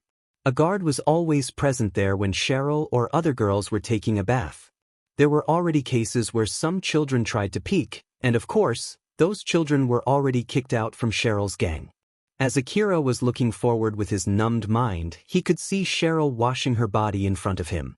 He had already washed his body with the soap that he borrowed from Cheryl before getting into the bath. Although they had more or less started washing their bodies at the same time, Cheryl was taking a considerably longer time than him. Akira wondered for an instant if there was really a need to wash that rigorously, but his question was quickly swallowed by the pleasure from the bath and vanished. After all, for him, it was not an important question. Cheryl took very good care in washing her body and her hair. She understood very well that her appearance was an indispensable asset in order to get the upper hand during a negotiation. As such, she put a lot of effort into polishing her body. The cosmetics and the soap that Cheryl received the other day from Katsuragi were luxurious goods judging from the slum city standard, and she was using those goods to polish her appearance. Thanks to that, she was able to regain the beautiful hair and skin that she had lost because of the poor living condition in the slum city. The hot water raised the beauty and charm of Cheryl's lustrous skin. It was beautiful enough to make the young boys of the slum city bet all the great benefits that they got from joining Cheryl's gang just to get a peek of her beauty. Now then, since they lost their bet when they were caught peeking, not only were they unable to see Cheryl's beautiful naked body, they were also kicked out from the gang with nothing but the clothes that they were wearing. If they were still alive, they would be deeply regretting their decision, but also thinking that they should have at least sneaked a peek before getting kicked out from the gang. After she finished washing her body, Cheryl went towards the bath. Akira quickly turned his gaze to her out of reflex, since something within his views suddenly moved. Cheryl, who felt his gaze, blushed as she walked to the bath. Despite the fact that Cheryl had given her consent for Akira to take a bath together with her, she still felt embarrassed having someone of the same age and opposite gender looking at her naked body. But even so, she did not show any hesitation, nor did she try to hide her body with her hands as she walked to the bath. Although she was embarrassed, she still dipped herself into the bath as if she was showing off her beautiful and near-perfect body to Akira. Cheryl watched closely how Akira reacted. His gaze was just simply following an object that was moving within his field of view, thus after she stopped making any big moves, his gaze returned to the empty space in front of him. With the exception of one part, to be more precise, her chest area, she was actually pretty confident about her body. That was why Cheryl was quite shocked when Akira barely made any reactions, as if he had no interest in her body at all. Cheryl embarrassedly asked Akira, "What do you think?" Akira looked around before replying, "That it's huge." Some of Akira's consciousness had already melted into the warm water. Thus, when Cheryl asked him that question, he could only use his half-working brain to interpret it and answer back while still in his dazed state. Cheryl, who still had her brain working normally, understood why Akira even came up with such an answer. Although she had embarrassedly asked him such a question, he thought that she was asking about his impression of the bathroom, and he answered back saying that he was pretty much impressed by its size. She was a bit depressed when she realized that her body, which she was so confident of, was turned into mere decoration inside the bathroom. She sunk deeper into the bath, some bubbles came out from her mouth which was under the water, which seemed like she was bad-mouthing Akira. "I did say that the bathroom is big, so he should have known that before, right?" Cheryl was pouting while staring at Akira. From her gaze, Akira realized that he might have said something bad. But with half of his consciousness taken away by the warm water, he could not correctly interpret her question nor come up with the correct reaction. Whenever Akira took a bath in his inn, Alpha was always together with him. Although it was only an image, he was already used to taking a bath together with someone else. That was one of the reasons why he was barely bothered at all by Cheryl, who was taking a bath together with him right now. Akira was, to a certain extent, already used to taking a bath together with an extremely beautiful and charming girl. Because of that, his sexual drive was extremely low. This might be the result of Alpha's anti-honey trap training. Or maybe it was simply because, for Akira, nothing could beat the pleasure of the warm bath. Judging from Akira's reaction, it seemed that the time that she spent polishing her body after telling Akira that he could do anything with her was all for vain. Cheryl let out a big sigh as she understood that fact. She decided to move on and looked at Akira, who was enjoying the bath. Since Akira was surrendering his whole body to the pleasure of the bath, it seemed like he had completely dropped his guard. The Akira in front of her right now did not seem like a skilled hunter who could easily pay someone 10 million orum. His fully relaxed expression made him look like one of those common young boys that she could find anywhere in the slum. Looking at the relaxed Akira, Cheryl thought that if he really was one of those common young boys, she might be able to solve most of her problems if she used her body to seduce him. If she took Akira's hand and guided it along her body, or entangled her legs with Akira's and put her lips on his, Akira should at least get aroused. She believed that her body should be charming enough for most members of the opposite gender. If her assumption was true, then deep inside, Akira might actually not hate this idea. Cheryl imagined what would happen if she pushed herself to Akira. She thought that he would accept it while only resisting verbally. Akira's seemingly defenseless state caused her to be less cautious as her imaginations and assumptions leaned more towards good-case scenarios. These abnormal thoughts corroded Cheryl's judgment. Although she herself was not aware of it, she was actually in an aroused state. When Cheryl extended her hand and tried to reach Akira, she noticed that he was staring at her. Akira locked his cold gaze at Cheryl. He was carefully observing her moves and judging whether the person in front of him posed a danger to him or not. Akira could subconsciously feel some kind of suspicious intent from Cheryl. Although it was not malice, it was definitely not benevolence. Because of that, he quickly snapped back to his senses. Cheryl was immediately frozen in place. The common young boy in front of her completely vanished, and in its place, she could see a cold-blooded young hunter who would kill without even a shred of hesitation. All the optimistic imaginations that were inside her mind a few seconds ago were completely erased. Then, in the very next moment, Akira's gaze turned back to normal. Akira himself did not realize his change. So from his perspective, it only looked like Cheryl was about to move and then suddenly stopped. Akira made a puzzled face as he asked Cheryl, "What's wrong?" It's nothing." "HM? I see." Akira ignored the fact that Cheryl was stuttering when she answered back as he once again focused on enjoying the bath. Akira's expression loosened and returned back to before. As he once more relaxed his body, his consciousness once again melted into the warm water. Cheryl felt relieved when she saw that. It seemed that Akira's mood had returned back to normal. "That was dangerous. That was so stupid of me. If seduction worked on Akira, he would have been seduced a long time ago. I should be more careful." Cheryl then tried to imagine what would have happened if she had pushed herself on Akira. In her imagination, she saw him quickly grabbing her by her throat and pressing her against the floor. Seeing such a scene, she then decided to stop herself from imagining any further than this.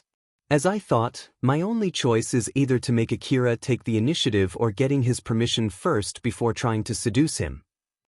Cheryl thought it was already good enough for now that Akira was willing to get in a bath together with her. And so Cheryl decided to spend the rest of her bathing time to just enjoy the bath and recover from all the tiredness she accumulated from the day's work.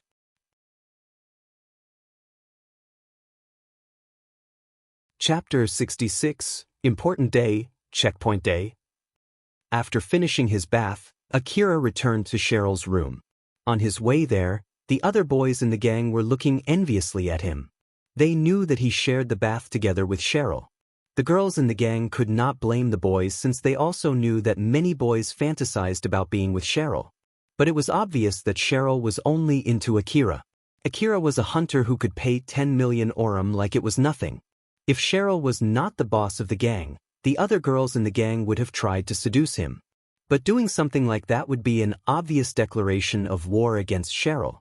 The reason why Cheryl could maintain her position as the boss was because of Akira's influence. Thus trying to seduce him also meant trying to wrest the boss position from Cheryl. Because of that, no one dared to even attempt to do that. After returning back to Cheryl's room, Akira started to feel sleepy. He said to Cheryl while fighting against his sleepiness, "Cheryl, I'm going to sleep now. So, can I borrow your sofa?" Cheryl replied happily, "You can use my bed, it's bigger than the sofa." "Really? Thanks."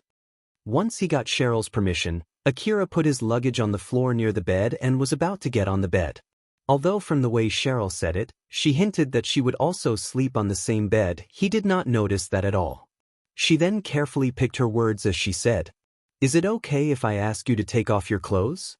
It would be a lot of work to clean the bed if it gets dirty. Okay?" Akira was half asleep as he removed his clothes and put them on his luggage.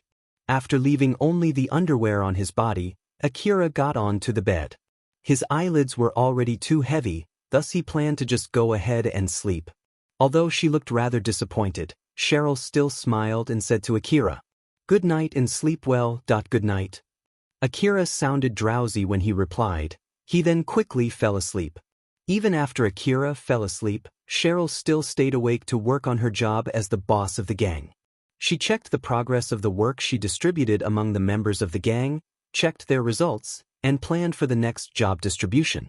If there was any trouble with the work done by her underlings, she would try to formulate a solution, readjust the whole work schedule of the gang, and resolve any fights between the members of the gang. Although it would be unreasonable to simply compare her workload with the other members, it could be said that Cheryl was working the hardest in the gang. After finishing, Cheryl returned to her private room and locked the door. She undressed down to her undies and crawled onto the same bed as Akira. She then slowly hugged him. As Akira was already asleep on the bed for quite some time, his body warmth was spread throughout the bed. Both Akira and Cheryl were in their underwear. As she felt Akira's warmth on her body, Cheryl revealed a satisfied smile. Cheryl closed her eyes while still hugging Akira as she looked back at everything that happened that day. Although a lot of things happened today, it was still an amazing day. I'll do my best so that Akira will not abandon me. As she was thinking about the future, Cheryl was slowly consumed by her sleepiness. She eventually drifted to sleep with a big smile on her face. The next day, Akira woke up and noticed that Cheryl was still clinging on him. She had a peaceful and blissful look on her sleeping face.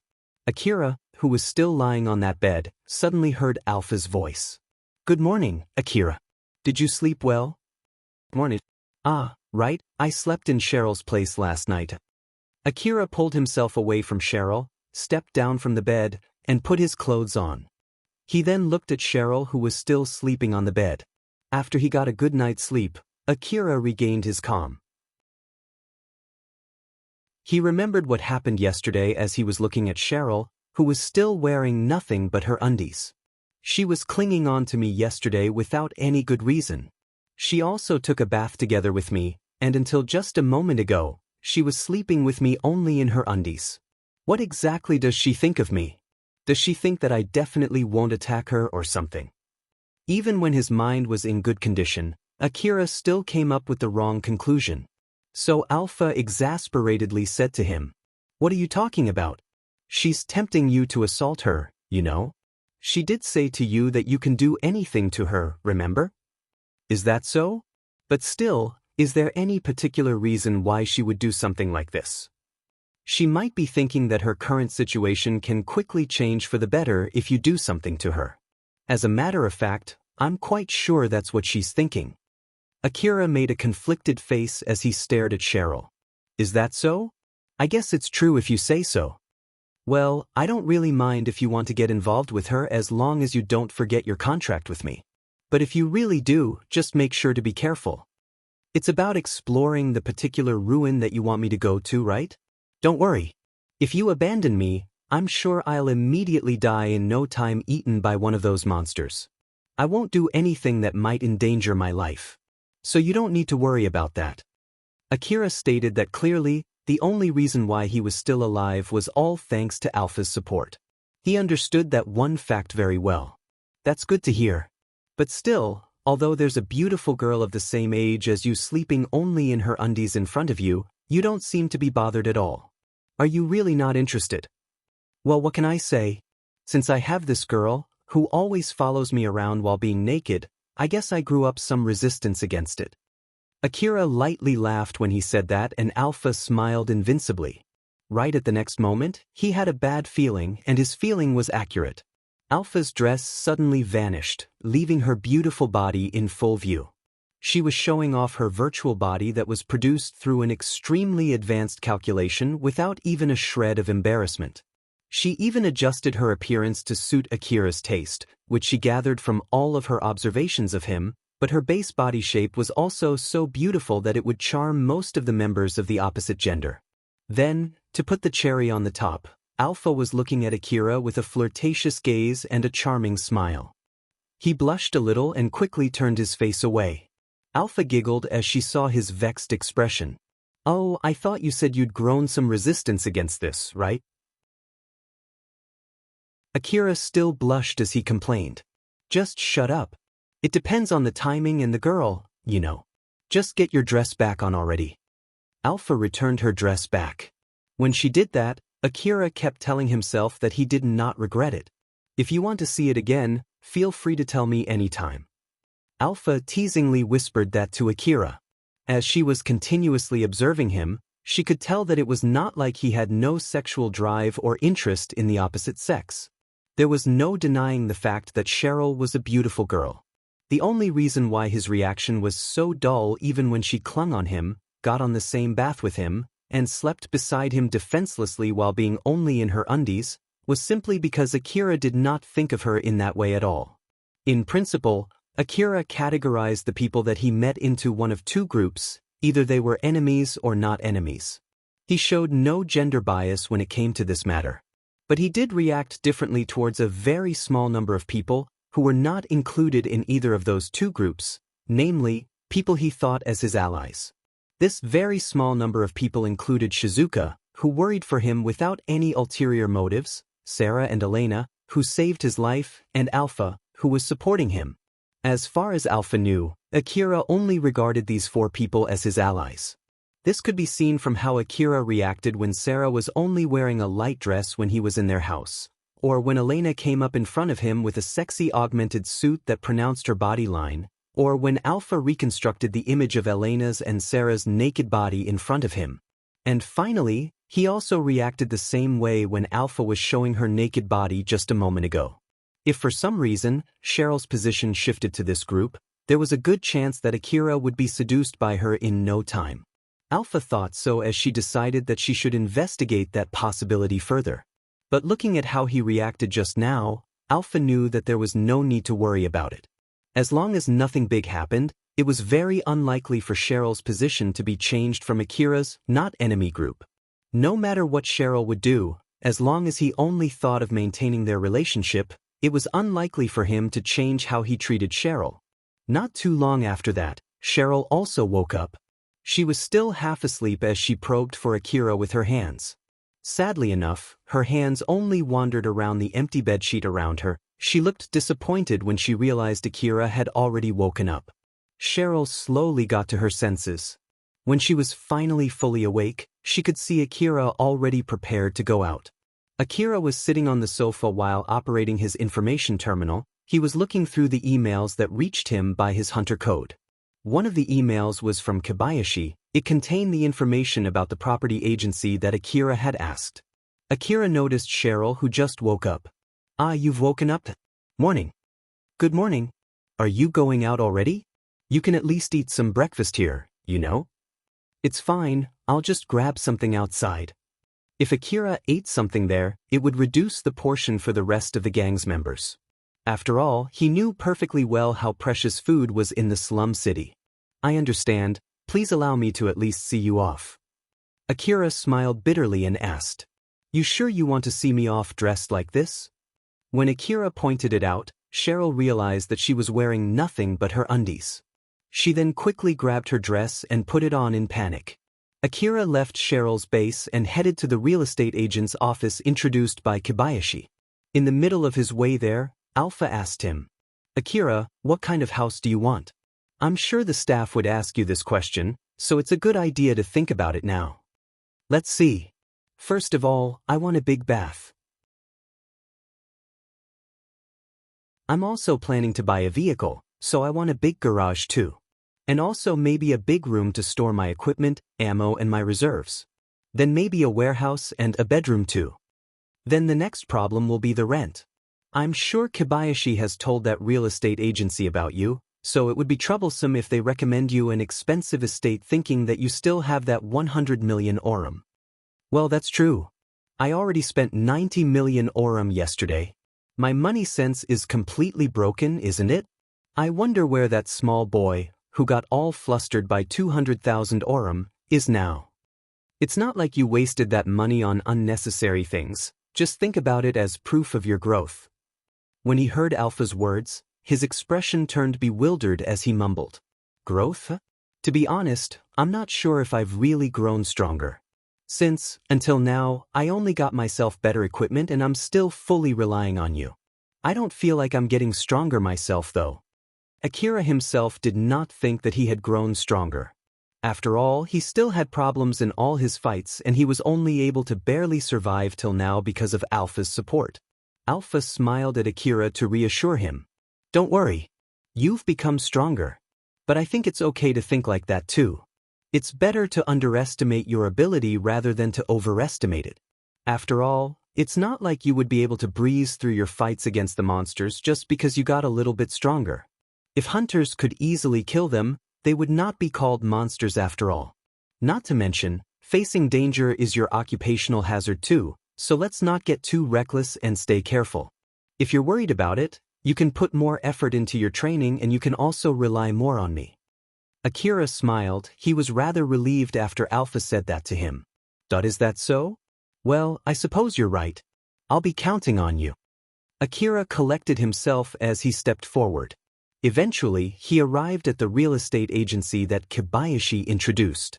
After he showed his hunter ID at the reception counter and mentioned Kobayashi's name, one of the staff quickly came to serve him. That staff was surprised when he saw Akira. It was because not only was Akira a small boy, he also did not seem like a hunter who could receive a recommendation from the Kagomayama city management. But that staff quickly showed Akira a friendly smile before Akira could notice his surprise. Akira told that staff what kind of house he was looking for. After that, they finished their small consultation and went to check the prospective houses. The real estate agency Kobayashi introduced to him was located in the outskirts of the lower district. Although there were a lot of open plots in the district, only a very small number of them were safe. There was a big difference in the values between the plots on the upper and middle districts that were located behind the wall and the lower district that was located outside the wall. This difference in values came from the difference in their safety and security. The closer the property was to the wasteland, the cheaper it would be. And the closer it was to the wall, the more expensive it would be. Although there were exceptions, these exceptions were sold at a higher price since they were located in regions that were maintained by private security companies. So in short, the extra price was for the safety provided. The agency staff gave Akira a tour through a certain house. As Akira looked around the inside of that house, he felt that it was big enough for him to live alone. It had a big bath, a lot of rooms, and a huge garage. It was also fully furnished, so there was no need to buy new furniture. It fulfilled most of Akira's expectations. The staff then explained to Akira, "It's a building designed for a hunter. Normally, we would only recommend this house for a hunter above rank 30. It's pretty well made that it can withstand explosives and gunshots. The city security gave permission to install heavy weaponry on this house for self-defense too, but if it causes problems with other people who live around the area, then we're not liable for that and you would have to solve that problem yourself. Although it is mentioned under the contract that this area is guarded by a private security company, don't put your hopes too high. In case you're attacked by robbers, expect to handle it yourself. As for cleaning up rubbles and dead bodies, you can contact us and we'll take care of them for you. While for the rent, considering the position of the person who introduced you to us, we'll charge you 500,000 orum per month. It already includes the water bill, energy bill, security bill, and insurance. You can always ask us anytime in case you need more security guards. Do you have any questions?" Normally, this house would not be introduced to a small hunter like Akira. It was all thanks to Kobayashi's influence as city staff. Thus, Akira thought that this kind of opportunity might never come again if he let it go here. Akira inquired the staff, "When can I rent this house?" "You can use it immediately after you pay the rent. If you pay it here and now, you can immediately use it right afterwards." "I understand, I'll take this house then." Akira then gave the staff his hunter ID. The staff received the hunter ID, scanned it with his terminal, and operated his terminal to finalize the contract. He then deeply bowed to Akira. "I've confirmed that we've received the payment. Thank you very much for using our service. This is the key for that house. Please do inform us if you lose it. The future rent payment will be automatically withdrawn from your bank account. If you're late in paying the rent even by a second, the rental contract will be immediately nullified and all the properties inside the house will be confiscated by the company who owns the building. So please be careful. You can do anything you want with all the furniture that is already inside. You can throw them away or sell them if you don't need them." "Wait, those furniture, were they?" "Yes. They were owned by the previous renter." Akira glanced back at the furniture inside the house. Those furniture were left behind by the previous person who lived there. He realized that if he too died, then his furniture would also be passed on for the subsequent renters in the same way. Well then, please let me excuse myself. If you need anything, feel free to give us a call. Once again, thank you very much for using our service. The staff bowed deeply at Akira once more before leaving. Akira then locked the door, went to his new room, and put down his luggage and equipment. He then sat on a chair near him. He looked deeply moved as he took a big breath and let out a long sigh. "A home. My home. You're only renting it though. Even if I'm just renting it, it's still my home.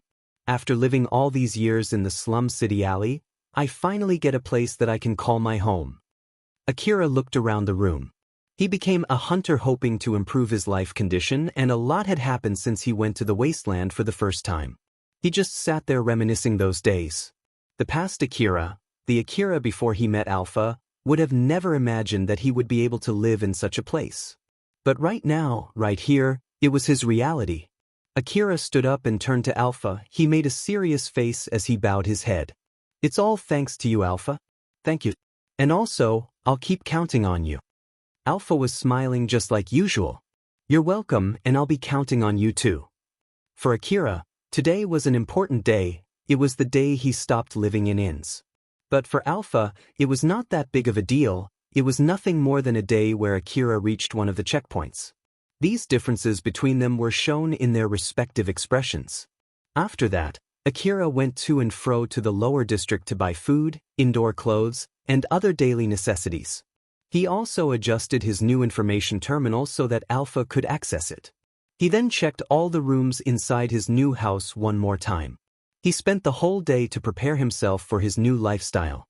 By nightfall, Akira had finished all the preparations that he needed for his new life inside his new house. Akira dipped himself inside the warm bath to recover from all the hard work that he did during the day. Just like he wished, the bath inside his house was pretty big. It was large enough for him to fully extend his arms and legs as he enjoyed the warm water. Alpha was also there together with him, although she was only an image. When he was enjoying his bath, Akira did not even pay any attention to Alpha, who was naked right beside him. After all, it was a normal sight for him every time he took a bath.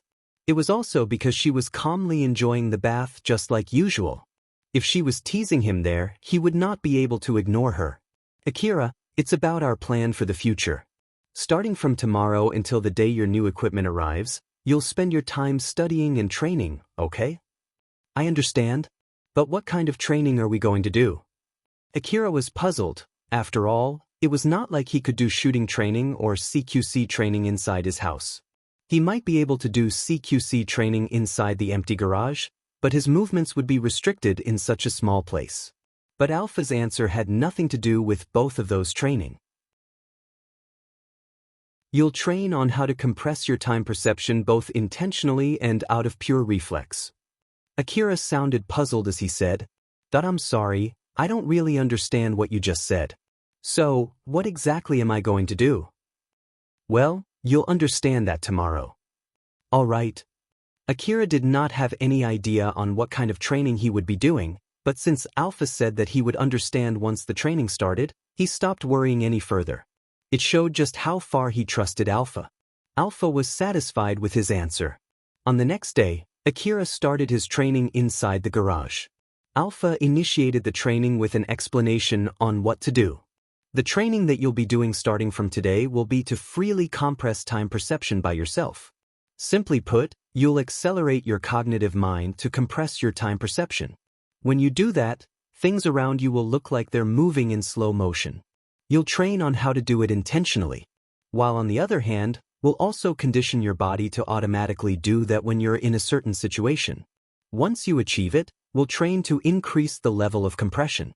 For starters, let's aim to extend 1 second into 10 seconds, then into 100 seconds, and so on. We'll also train so you can maintain it for an extended time with a minimum level of burden to your brain. If you can do this, I'm sure you'll grow strong really quickly." Alpha gave a very straightforward and plain explanation. But Akira did not get the same impression after hearing her explanation. For him, It sounded like an impossible and crazy idea. It was as if Alpha was telling him to fly. Even if you give me that explanation, can I really do something like that? To be honest, I'm not even sure I can do it, you know? But her reply quickly cleared up Akira's doubt. She smiled and said, "You can. Or more like, you've done it unconsciously before. You just need to work it out so you can do the same intentionally." Akira was surprised by what he heard. That I've done something like that? That's right. If you need a more precise example, you still remember your fight against Nelia, right? That's a good example. I'm pretty sure Nelia was using an accelerator when she fought you. It increased the speed of her movements and slowed down her time perception, thus allowing her to fight at a very high speed. In order to adjust her cyborg body to fight in such a high speed, I bet she put in extra modifications inside her brain too. Akira remembered his fight with Nelia. At that time, although he was moving his body desperately, he was barely able to follow the movement of his augmented suit that was controlled by Alpha. So, does it have anything to do with my training? Yes. At that time, you were somehow able to follow and react to Nelia's movements. You were also barely able to follow the movements of your augmented suit when I was controlling it. Although you weren't aware of it since you were so desperate at that time, there's no way you could do something like that unless you were compressing your time perception, you know? The danger of death made you so focused that you were unconsciously compressing your time perception in order to survive that situation. Akira was dumbfounded as he heard Alpha's explanation. He was only vaguely aware of it during that fight, and now Alpha, who he trusted, also confirmed it. Thus Akira thought that it must be true. Leaving the truth aside, Akira believed her explanation. Now that he believed it, it became the truth for him. It turned his belief from being impossible to possible. Let's start by trying to fool your brain into thinking that your life is in danger. With this, you should be able to grasp how to compress time unconsciously. Once you're done with it, you'll next learn how to do the same in any situation. I understand the gist of it, but what exactly should I do? You'll understand once we start the training. So let's get into it right away. After saying that, Alpha changed her appearance from her usual dress into some kind of exotic costume for dancers which had a lot of decorations on it. The only exposed part of her body was her head. She was wearing a long skirt that extended to the floor and her arms were covered by long sleeves. Alpha was holding blades in both of her hands. Those blades were thin and looked extremely sharp. She then thrust the blade in her right hand toward Akira. Although Akira understood well that the blade in front of his eyes was not a real thing and only an image, it looked sharp enough that Akira could not help but take a step back. I'll be dancing in front of you and you'll need to keep your eyes on me. I'll launch some attacks in the middle of it and you just need to evade them, you get that? Okay. Since it's training to compress your time perception, you're not allowed to keep your distance to avoid my attacks. You're also not allowed to take a step back when I approach you as long as I don't try to attack you. All right. Very well, let's begin. After both of them opened up some distance between them, Alpha saluted Akira, closed her eyes and started dancing while making a dignified expression with her beautiful face. The multi-layered dress flailed in the air as she danced. She looked completely mesmerizing. The many decorations on her dress swayed along, complementing her every move. The blades, which were as smooth as a mirror, gave a clear reflection of the garage as they slashed the air. Watching her dance, Akira felt like he was taking part in some kind of ritual. It was obvious that Akira was slowly hypnotized by that dance. It made him immediately forget that he was in the garage and both Alpha's dress and dance were completely out of place. When Akira got back to his senses, Alpha had already finished her slash. Alpha, who was dancing next to him, had slashed at his neck with the blade in her right hand. He could not react to that at all. If that blade was real, he would have been dead by now. Alpha smiled mischievously at Akira, who was still dumbfounded. You should properly keep your eyes open for any attacks, okay? I understand. Akira pulled himself together. It would be all for naught if he did not feel any sense of danger even when there was someone flinging a sword right at him. He could not just stand there mesmerized, he should properly keep his focus and watch Alpha's movements closely. He gathered all his focus and directed all his attention towards Alpha. Alpha reset the distance between them. Akira kept his eyes on her so that he would not miss even the slightest move from Alpha, but then he suddenly realized something and looked puzzled.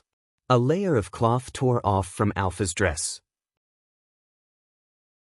That piece of cloth fluttered and vanished before it could touch the floor. Akira understood that it was nothing more than an image, thus it was not like that piece of cloth would just peel off from Alpha's dress on its own. So in short, Alpha did that intentionally. Alpha, why did you let that piece of cloth off? I'm just reducing the difficulty. This multi-layered dress is hiding my movements, which in turn hides my attack. If you can get a better view of my limbs, you should be able to see my attacks more easily, right? Well, that's true, but isn't it like we're doing this training so that I can quickly recognize my enemy's movement, compress my time perception, and evade incoming attacks? It's fine. It doesn't seem like you can even react to my attacks at this rate, after all. Or more like, you don't feel any danger at all, do you? As long as you don't recognize the danger, you won't be able to notice that you're being attacked, and it won't be able to trigger you to compress your time perception. Well, that's true. I'll take off one layer of my dress every time my attack hits you, okay? Ha? If you want to see me naked, you can just go ahead and take it easy, you know? After Alpha said that while smiling bewitchingly, she started dancing again in front of flustered Akira. Akira stiffened his face to not let out his inner feeling as he was keeping his eyes on Alpha, who was dancing beautifully in front of him.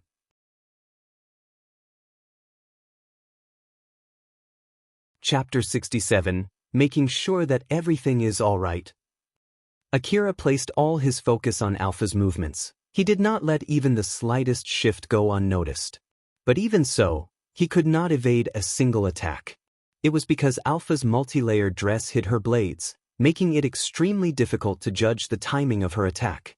Moreover, Akira could not follow her movements with his eyes at all. Akira was trying his best to focus on Alpha's movements, but it was not even close compared to the level of focus he had when he was facing a deathly situation. Alpha noticed every single time he lowered his guard and used that opening to accurately slip in an attack. Then just like she said, every time Akira received an attack, one piece of cloth was removed from her dress. Thus, one by one, pieces of cloth kept falling off from Alpha's heavily decorated dress. As fewer and fewer clothes and decorations were left on her dress, her skin started getting exposed bit by bit. Starting with her 4 limbs, to her back, then eventually up to the cleavage of her chest and bum. But as Alpha kept dancing, the exposed part of her skin was only barely able to peek out from time to time as the leftover pieces of clothes on her dress hid them from view. The more part of her body got exposed, the more seducing her dance became. Alpha was smiling bewitchingly and sending a flirtatious gaze at Akira. She had lost most pieces of clothes that were hiding her body, thus it should have been easier to see her movements now.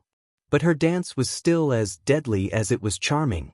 Akira was sliced and diced so many times by Alpha's swords. Although he was familiar with her attacks, he still could not evade the incoming blades. Akira was getting tired after keeping his focus for an extended length of time. Because of that, his focus was getting worse with each passing second. Eventually, Akira was too tired to even react to Alpha's attacks. Alpha noticed that and decided to end the training. Let's end it here today. Akira did not try to hide his tiredness as he let out a big sigh. He then looked at Alpha one more time and sighed again. Alpha was almost naked. The only pieces of clothes left were those that hid particular parts of her body and some decorative pieces that were barely able to hide the rest of her body. All the layers of clothes that Alpha started with had turned into such a sexy dress. Alpha's beautiful figure that was almost on full view showed just how pathetic Akira was during the training. Alpha tried to cheer Akira up since he was obviously disheartened. It's not something that you can learn in one night. Today's training was not fruitless. Let's keep on training patiently, that I guess you're right. It was not like Akira had completely recovered, he was just putting a brave front. If he was given enough time, Akira would get back on his feet by himself. Let's take a short break before continuing with studying in your room. Or do you want to just take a rest for the remainder of the day? No, let's study. I'm on a break from hunter work, so I at least want to keep improving myself during my break. Alright then, I wonder what should I teach you today? Akira returned to his room and started taking lessons after he had enough rest. Let's work on your math today. As a hunter, you should at least be able to properly calculate your reward. Before that, how long are you planning to stay like that? Alpha was still wearing what was left of her dress from the previous training. It was not least bit suitable for teaching. She just smiled teasingly as she said, "Since you hadn't told me to change it, I thought that you liked it. That's why I'm keeping it like this." All right. Next time, I'll tell you to change your clothes right away after the training. You don't have to hold yourself back, you know. Just return back to your usual dress, will you? Alpha's dress then changed to the suit that she usually wore when she was teaching Akira. Although it was far less exposing than her previous dress, it had a big opening on her chest and her skirt was very short with a decorated slit on it. It was sexy in its own style. Akira's reaction to this sexy suit was only, well, whatever. Humans really could get used to anything. Akira then spent the day studying in such a weird situation, but for him, it was nothing out of ordinary. It had been 5 days since Akira rented the house. He did the same training every day to compress his time perception. But the result of his training did not change much compared to the first day of his training. Every single time, the training would continue till Alpha's multilayered dress was almost completely gone and it would end when Akira's reaction was considerably dulled because of the tiredness. Even after 5 days, Akira still could not evade even a single attack. Although his reaction speed increased without using the time compression, that was not the main aim of this training. Akira was taking a break after the training. He looked pretty depressed as he felt how pathetic he was for not showing any improvement all this time. Since Alpha told him that he could compress his time perception, he believed that he should be able to do it. But even so, he still could not achieve it. He didn't even show a sign that he could do it anytime soon. As Akira was fraught with frustration, Alpha suddenly said something weird to him. "Akira, a strange request just arrived for you." "A strange request?" "Yep, a strange request, you should check it yourself." Alpha pointed her finger at Akira's information terminal. The monitor on his information terminal quickly went through a series of screens as Alpha was operating it. It eventually stopped when it was on the page showing Akira's information on the website that could only be accessed by hunters. Akira reached for his information terminal and checked the notification. It was true that there was a request designated for him. The requester was Shirori. She was one of the hunters who he had met in Kazuha Ruins underground city. He once fought her when the relic thief, Yajima, took Reina hostage. The request was simply titled "For Consultation." When Akira checked the description of the request, it only said that she wanted to meet and talk with him, and mentioned the location and time of the meeting. As for the reward, it said that Shirori would pay for the meal. What the heck is this? Akira found it really strange and rechecked the request, but he had not misread anything. No idea. Maybe it's just a request to meet and talk about the real request. We won't know unless you go and ask Shirori yourself. As far as I can see, it says nothing other than she's inviting me for a talk while having a meal and she'll be paying for the meal. That is true. What exactly does she want to talk about with me? Even if you ask me, I have no guesses at all. Both Akira and Alpha had no idea what Shiori's intention was for inviting Akira for a meal. So then, what do you plan to do?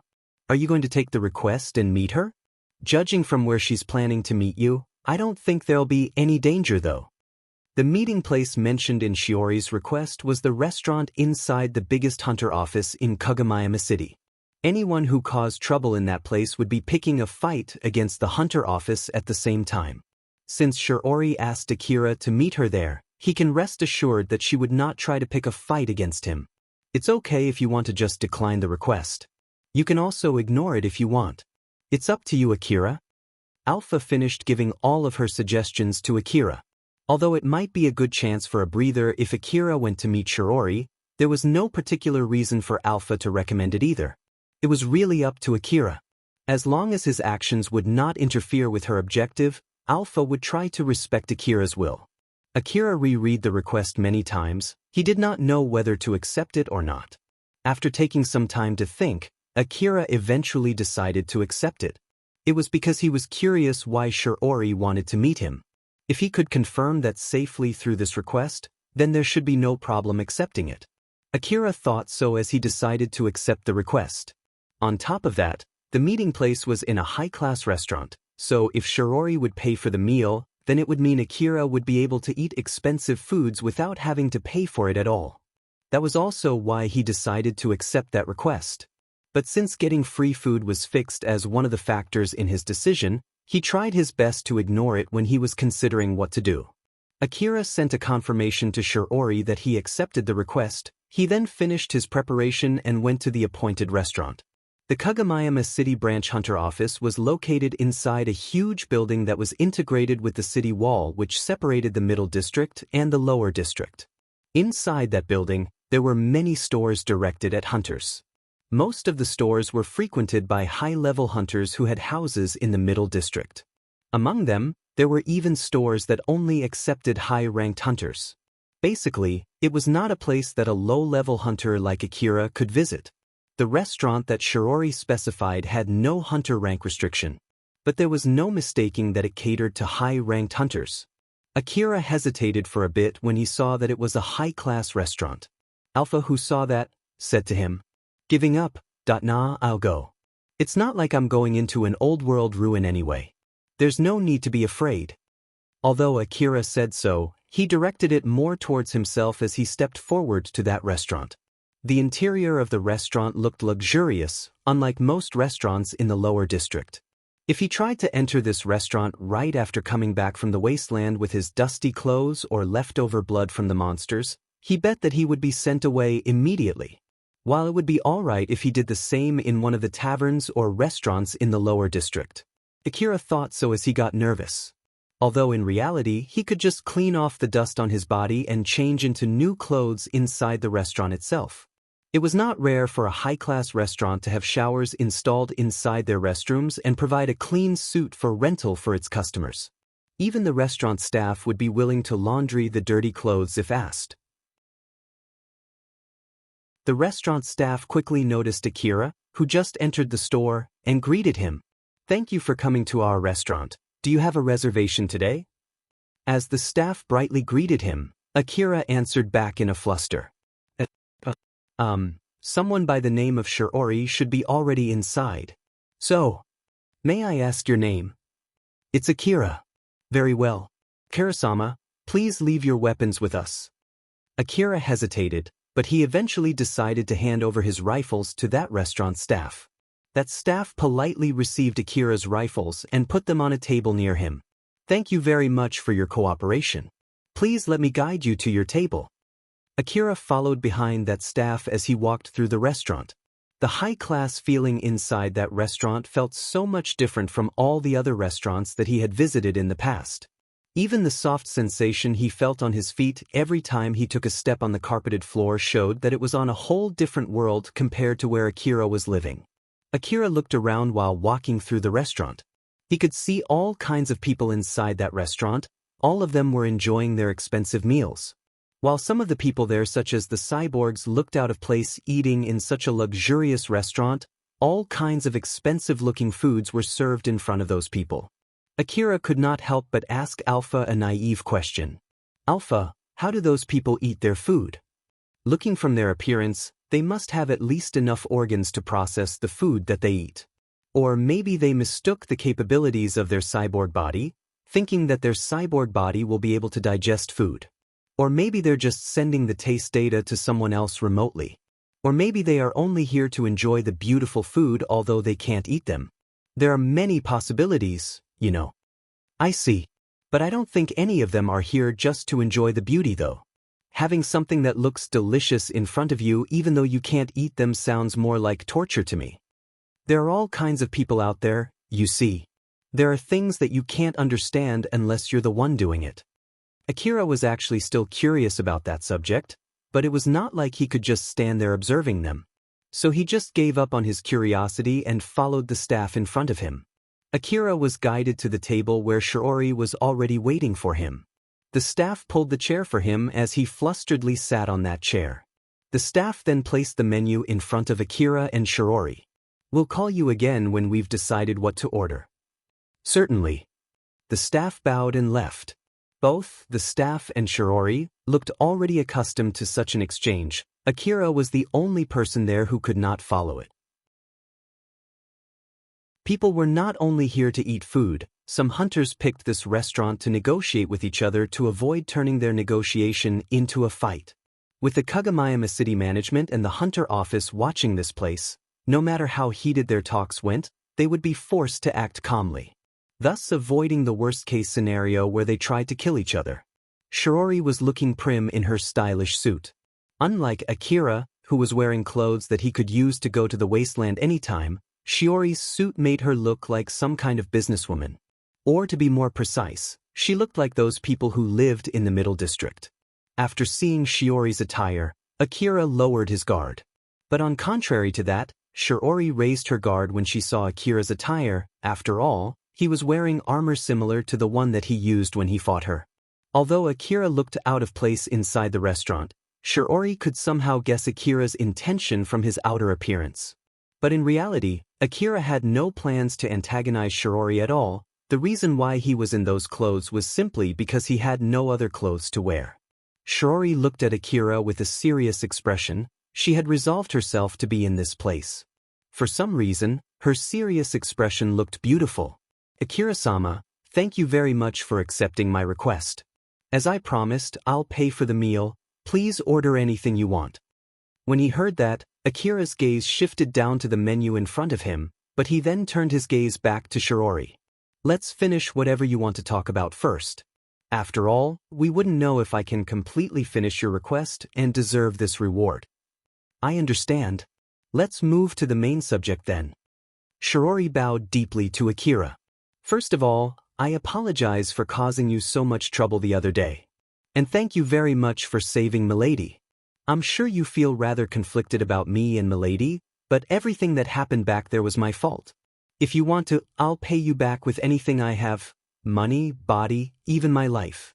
But in an exchange, please don't put any blame on Milady. Shiori pleaded sincerely to Akira. Even Akira understood that Shiori really meant what she said. Because of Reina's foolishness, the battle that Akira had already won was turned 180 degrees. Moreover, Yajima even took Reina hostage and made Shiori fight against him. Fortunately enough, they were able to get out of that situation alive, but it would not be strange if Akira harbored some grudge against Reina and Shiori because of their actions. Since the servant's fault was the master's fault, thus Akira might even be blaming Reina for what happened. In order to make sure that Akira was not holding a grudge against Reina, Shiori was willing to do anything for him. Akira was rather taken aback by Shiori's serious attitude. Before I give you my reply, there's one thing that I want to ask you. Why did you take the roundabout way of sending a request through the hunter office if you just want to talk with me? If you accept the request, I'll at least know that you have a good intention. Shiori employed Akira once when they were in the underground city. At that time, he criticized Reina and said something that angered Shiori, but Akira only did that thinking that it was a part of his duty. He did not try to do any lip service as he decided to say his honest opinion even though it might cause a fight. Shiori thought that there was a need to know Akira's real feelings. Even if Akira already completely regarded Reina and her as his enemies, it would still be better if she knew that. It was also to check whether Akira was only trying to look normal on the outside while thinking of killing Reina on the inside. Shiori had offered her money, body, and even her life to Akira. She hoped that it would be enough to abate Akira's grudge. Although it was by pure coincidence, Akira was the one who saved Reina after all. Shiori could not deny that fact. But if that was not the case, she would have to resolve herself to protect Reina even if it meant that she would have to fight Akira again. Because of all this, Shiori needed to know Akira's real feelings about that matter. Of course, Akira could not read that deep into Shiori's intention. But at least, he had already prepared himself for whatever that might happen since he had no plans to lie when he decided to come to that place. I see. Leaving aside whether my answer can satisfy you or not, I'll give you my honest answer. So raise your head and listen well. Shiori raised her head and waited for Akira's answer with a serious expression. Akira hesitated when he saw Shiori's serious face, which made it difficult to express himself. Forget about that incident, you don't need to do anything about it. That's all. Ha. Shiori's serious expression crumbled down, and that one-word response perfectly reflected her real feeling. Akira sounded a little bit embarrassed as he continued.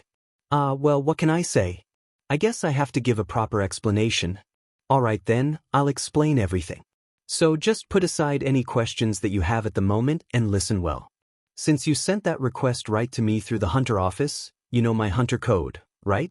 Use your information terminal to see my battle record in my Hunter profile page. You can do that, right? I can lend mine if you can't though. Please don't worry. I understand, please wait for a bit while I check it. Shiori looked a little puzzled as she did what Akira told her to do. She pulled out her information terminal, opened the Hunter office's site, and checked Akira's battle record. But Shiori was shocked when she opened Akira's profile page and checked for his battle record in the underground city. What is this? Shiori looked surprised as she turned her gaze at Akira. When she checked his information page, his battle record was much different from what she knew had happened in the underground city. Akira's battle record said that he was monitoring various defense points in the underground city for 3 days. Nothing big happened during his assignment, but on the 3rd day he got injured in a battle against monsters and was sent to the hospital. That was what was written in Akira's battle record, or at least, that was what the battle record publicly displayed. Akira then explained to Shiori, who was obviously confused. Due to my confidentiality contract with the requester, the Kagomayama City Management, I can't tell you the details. But that's my battle record, it has nothing, right? Since nothing had happened between us, I don't have anything to do with you. After all, it's not like something unbelievable had happened. If you can't accept my explanation, you can go ahead and talk with the city management. But of course, make sure not to get me involved. I have no wish to pick a fight against the city management, you know. Due to his deal with Kobayashi, Akira's battle record from the underground city was completely rewritten. Akira himself had no wish to talk about it. He was planning to behave as if whatever written in his battle record was the truth.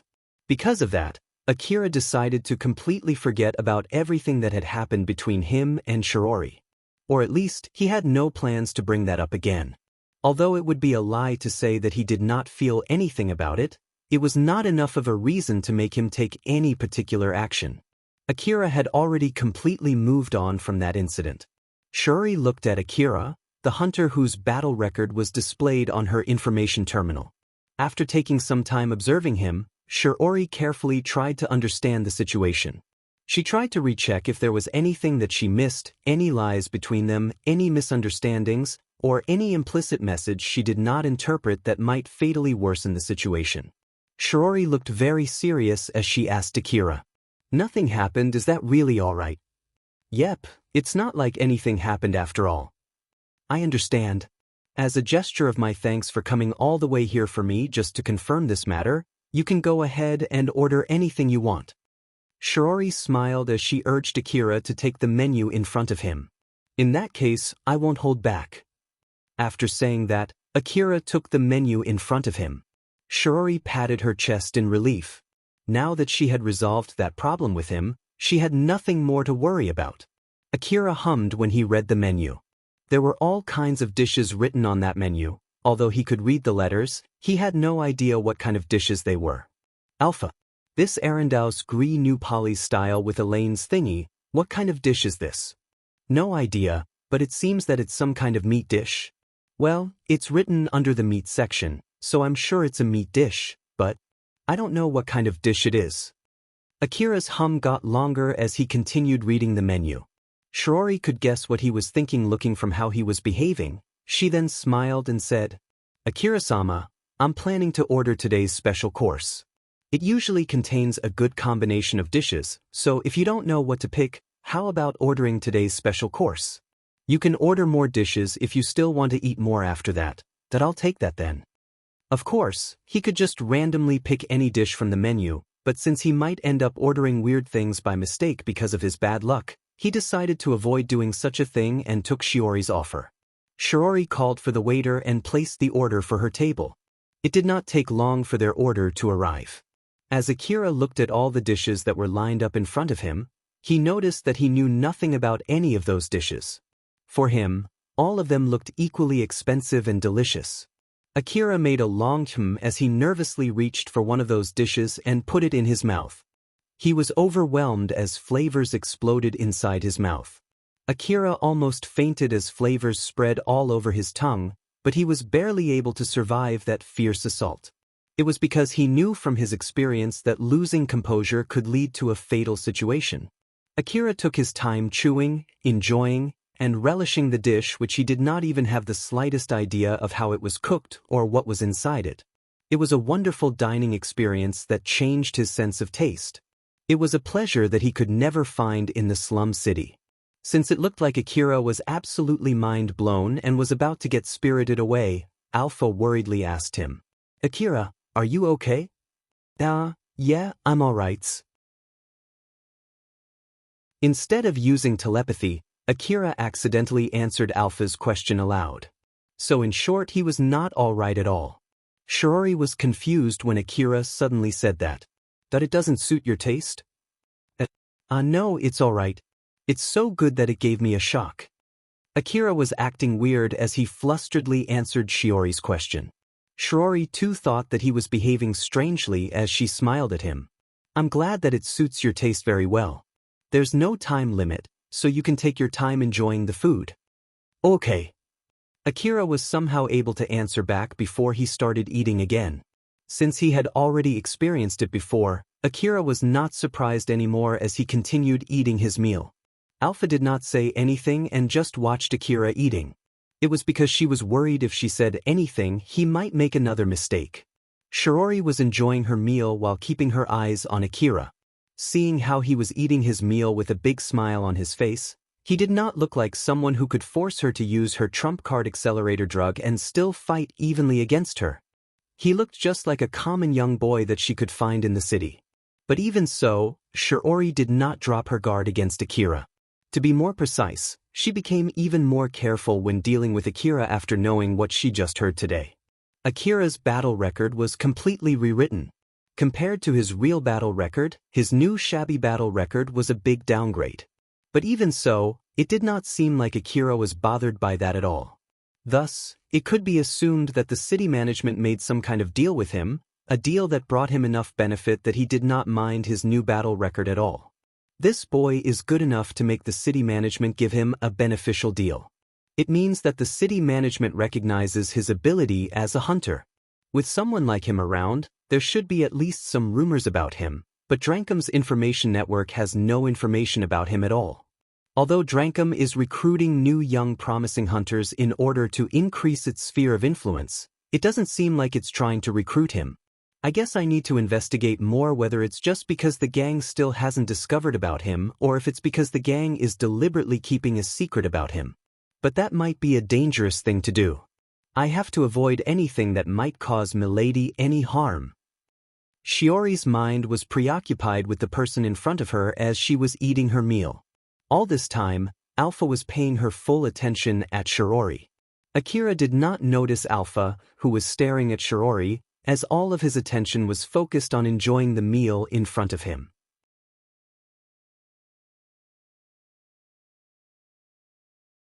Chapter 68 Real Strength. Akira's stomach was lulled by the great food, and when he finally regained some of his composure to fight back that pleasure, the only dishes left in front of him were the desserts. He could order for more, but since he did not want to leave any leftover food, he decided not to. Akira took a spoonful of the beautiful mouth-watering dessert in front of him. Shiori also did the same while asking Akira a question. "So Akira-sama, do you always work alone?" He indulged in the taste of the dessert, but Akira somehow managed to answer Shiori's question. "Yes, I'm always alone. Although I did say always, it hasn't been that long since I became a hunter." Shiori was trying to learn more about Akira during the meal, but this was the first question which Akira was able to answer seriously. When she asked her questions during the meal, he was only able to give vague answers as if he had his mind somewhere else, and of course, it was because his mind was indeed filled by the flavor of the meal that he was eating.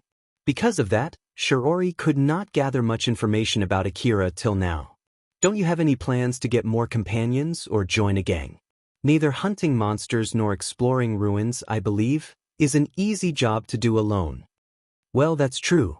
But at the moment, it's much more comfortable for me to work alone for a lot of reasons. I don't need to fight for rewards when I'm alone, not to mention that I'm not really a team player kind of person. So rather than causing a fight by being in a group, I would better do my job alone. Although Shiori was giving a friendly smile from the outside, she was actually diligently gathering information about Akira. She kept asking him questions as both of them were enjoying the desserts in front of them. Although for Akira, all the questions that she asked were just about ordinary stuff, Shiori was, in fact, carefully picking her questions. Akira was also asking Shiori any questions that came up in his mind. Most of his questions were about the gang that she and Reina were part of, Drankum. Oh, so they're gathering young hunters, huh? Yes. The current Drankum is aiming to recruit more young hunters. At the moment, it seems that they're even willing to accept complete beginners who had just registered their name in the hunter office. I know it sounds weird for someone like me to say this, but is there any meaning in giving guns to complete beginners? They'll just die in no time, right? There was a big difference between Akira's and Shiori's understanding of the words beginner. It was not like Drankum would accept any rank 1 hunter like the past Akira. One needed to be at least a rank 10 hunter with their name registered in the hunter office to be accepted by them. Although there was a slight misunderstanding between them, it was not big enough to disrupt their conversation. Shiori then replied, "In the worst cases, there are gangs out there that deliberately trick beginner hunters to join their gangs just to use them as meat shields or decoys. Indeed, there are many young hunters who quickly die in no time depending on the quality of the gang that they join. In order to avoid something like that, Drankum offers a lot of support programs like setting up a training period for young hunters or lending them better equipment to boost their fighting capabilities." Equipment? Well, equipments are indeed important. Akira mumbled as he remembered that he had once headed to the wasteland with just a handgun. To the current him, it looked like nothing but foolish and suicidal. Well, what can I say? I always thought that all of those gangs were only using young hunters as sacrificial pawns. But I guess some of them are not that bad. Drankum provides the young hunters with such support since it'll benefit the gang in the long run. But lately, some of the veteran hunters are complaining, saying that the gang is giving too many preferential treatments for the young hunters. After all, they get some of their rewards deducted to help to pay for those support programs for the young hunters. Although the veteran hunters never received such a preferential treatment up until now, they have to lend some of their equipment and get their rewards deducted. But even so, the young hunters are enjoying those benefits without showing any gratitude. So it's to be expected that the veteran hunters would get annoyed. While on the other hand, it's true that the gang has gotten a lot of skilled young hunters because of that too. Not to mention that those veteran hunters, who work as the officers, are the very people who decided on those support programs in the first place. So I can't really blame neither the young hunters nor the veteran hunters as a whole. Akira was reminded about Shikarabe and Katsuya. Those two people looked like water and oil, but it did not seem like it was only a matter of individual affinity between them. It reminds me of those two, Shikarabe and Katsuya, was it again? Those two don't get along with each other because of that. Shikarabe-sama and Katsuya-sama? Huh? I've only heard that Shikarabe-sama was once assigned to look over Katsuya-sama's group and that they just can't get along with each other. Although to be honest, I don't think it's because Katsuya-sama's group fault. Shiori's expression looked a little bit conflicted. After that, they started talking about Katsuya. It sounded like Shiori was complaining and Akira was forced to listen to her. According to Shiori's story, it seemed that Katsuya was a rather skilled hunter among all the young hunters in Drankum. During the underground city request, Katsuya was proactively trying to accomplish his duty as he worked together with the other skilled hunters. As a result, the young hunters in his group had gotten quite famous among the other hunters for their skills. It also seemed that the young hunters in Drankum had even formed a faction with Katsuya as its head. Because of his skills as a young hunter, the gang placed all its hope on Katsuya to show the success of their young hunters support program. But if that was all there was to it, it should not be enough to cause Shiori to make that expression. The real problem was the side effect of that. Katsuya was greatly admired by the other young hunters, especially by the members of the opposite gender. He was pretty handsome and not arrogant even though he was skilled. To put it simply, he had a good prospect to be a good hunter with stable earnings in the future. Thus it was only to be expected that the young female hunters would be admiring him. Some of them ended up falling for him although they only approached him for money at first. Some of them fell for him after Katsuya saved them. Some of them grew closer and closer to each other after they recognized each other's skills. Basically, a lot of girls were taking his side. Some of them were even fighting each other in the background to be able to be in the same team as Katsuya. That was also the case for Reina. At first, Reina only looked at Katsuya with disdain, thinking that he was just an unruly boy. But after she recognized his skill, Reina started to fall for Katsuya, although she was yet to realize this herself. Shiori noticed that was also one of the reasons why Reina forcefully got herself in the same team as Katsuya. Shiori sounded rather annoyed as her voice became slightly heightened. I have nothing to complain if Katsuya-sama is being honest with Milady. But, even though it doesn't seem like he's planning to go out with anyone, Katsuya-sama never makes that clear and always only gives vague answers as if he's trying to woo Milady. Not to mention that he keeps getting more and more girls around him every single day. Just because he isn't doing that intentionally, it doesn't mean that it's okay to keep doing it. I see. Akira could only reply awkwardly as he slurped the after-meal coffee. It was already his third cup of coffee. They had long finished their desserts even after Shiori ordered 2 more plates of desserts after their first one. It's true that Katsuya-sama is a skilled hunter and I'm sure he'll be a great hunter in the future. You can even say that he has this heroic aura. But there's a limit on everything. Even if he can do that by his own ability, if he wants to create a harem, he can just go to the Western District and become a noble or a king or something. After all, I heard that having a harem is a normal thing for kings and nobles according to the culture in the Western District. Don't you think so too, Akira-sama? To be honest, Akira did not care at all. Moreover, it was only to be expected for them to grow closer to each other if they were to go through dangerous situations together numerous times. Although Akira thought so, it would only worsen Shiori's mood if he answered back honestly. Akira carefully chose his words to find a compromise so that he would not go against his own principle since he had taken this meeting as a request. He then awkwardly replied, "Well, I'm still of the age where food is much more interesting than girls though. So it's like I'm not really knowledgeable about something like that. To be honest, I don't think I can give you any good opinion even if you ask me. So, it's not like I'm taking his side here. But since he's working as a hunter, it's normal for him and his companions to face life and death situation on daily basis, so things like that are not really that unexpected, right? But Katsuya-sama even tried to hit on me too, you know? Not to mention that Milady was right beside me when he did that. That's just... HM? My apologies." Shiori was interrupted by a call notification. She apologized to Akira and checked her information terminal. "I'm really sorry, it's a call from my workplace. It seems that I'll have to excuse myself here. How about you, Akira-sama?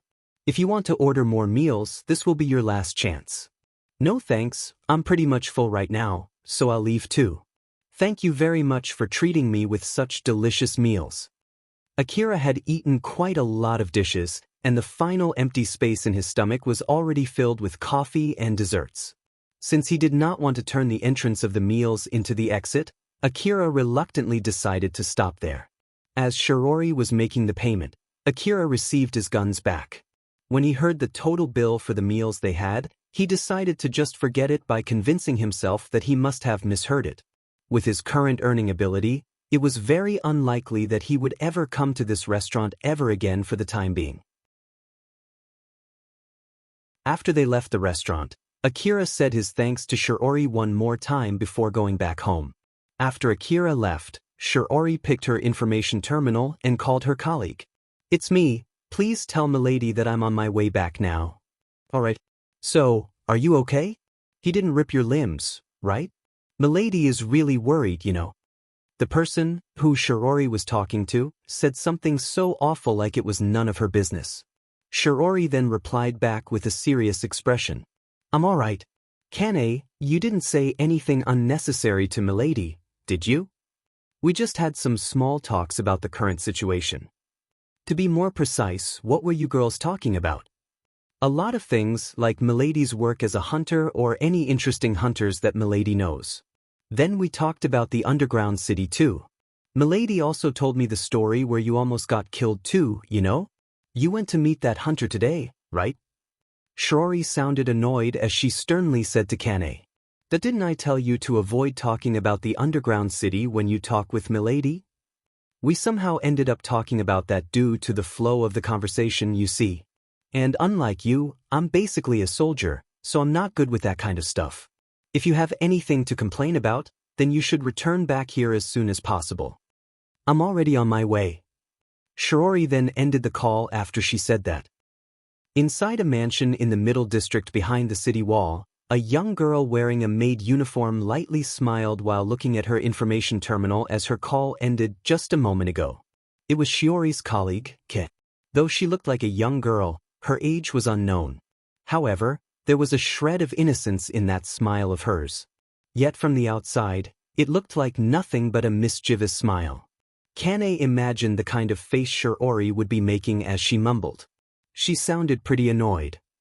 Although Kane was wearing an outfit which looked like a normal maid uniform from the outside, it was actually made of enhanced fibers, making it bulletproof and stab-proof.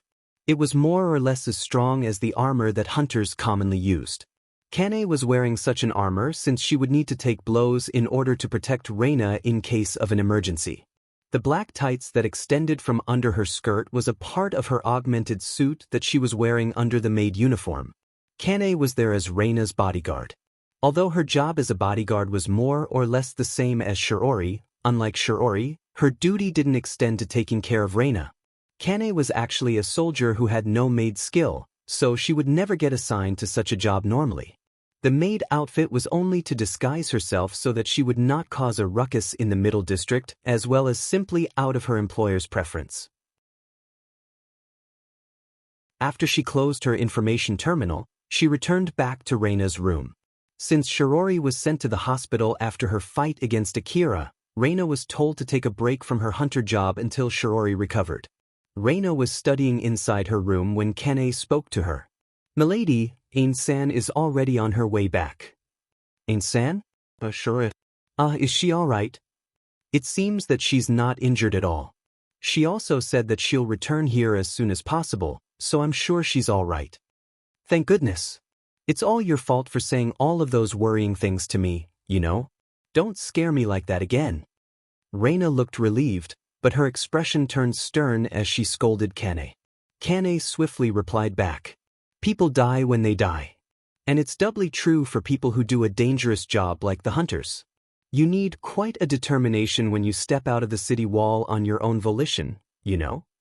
Reina sounded rather annoyed as she said, well, that's true, but still. After passing her post to Kane, Shiori quickly went out without even telling Reina where she was going.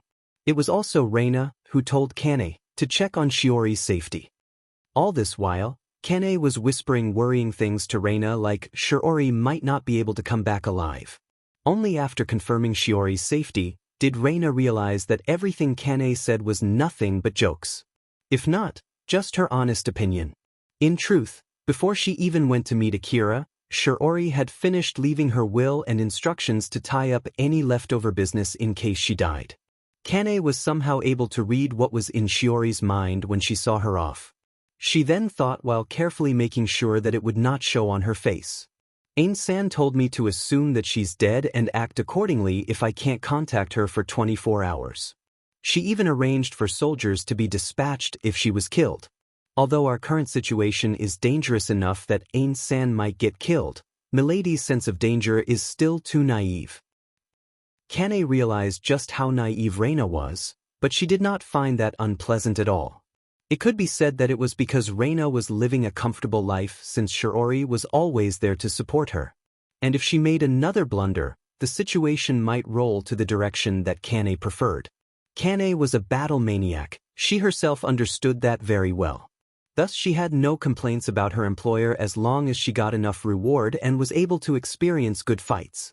It was Shiori's duty to teach Reina to avoid any needless danger. So Kane had no plans to fix Reina's sense of danger. It did not take long for Shiori to arrive.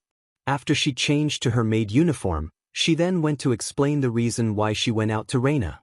Although the incident with Akira was resolved, Reina might make a similar mistake if she was not made aware of the gravity of the situation. Thus, Shiori carefully explained everything to Reina.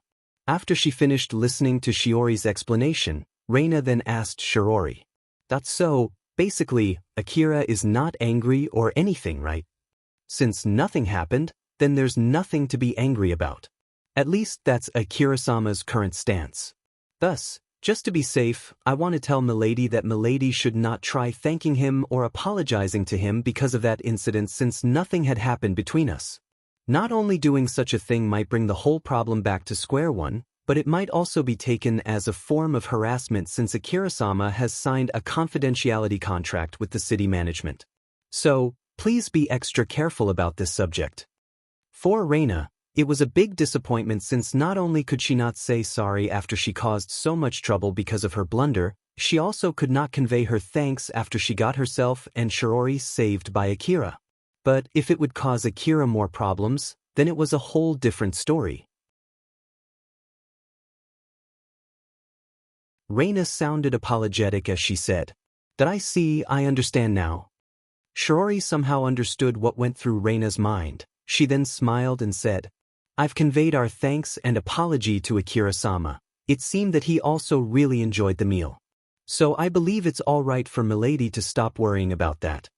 Kane smiled and interjected, "Milady, if you're still angry for getting abandoned there, I can just go and give him a good beating in secret, you know?" Reina and Shiori immediately turned at Kane and sent their intense glare to her. Kane winced back as she pretended that it was a joke. "Oof, I guess I went too far. You know, like, I just thought that saying something like that might cheer everyone up, no ill feeling intended at all, alright?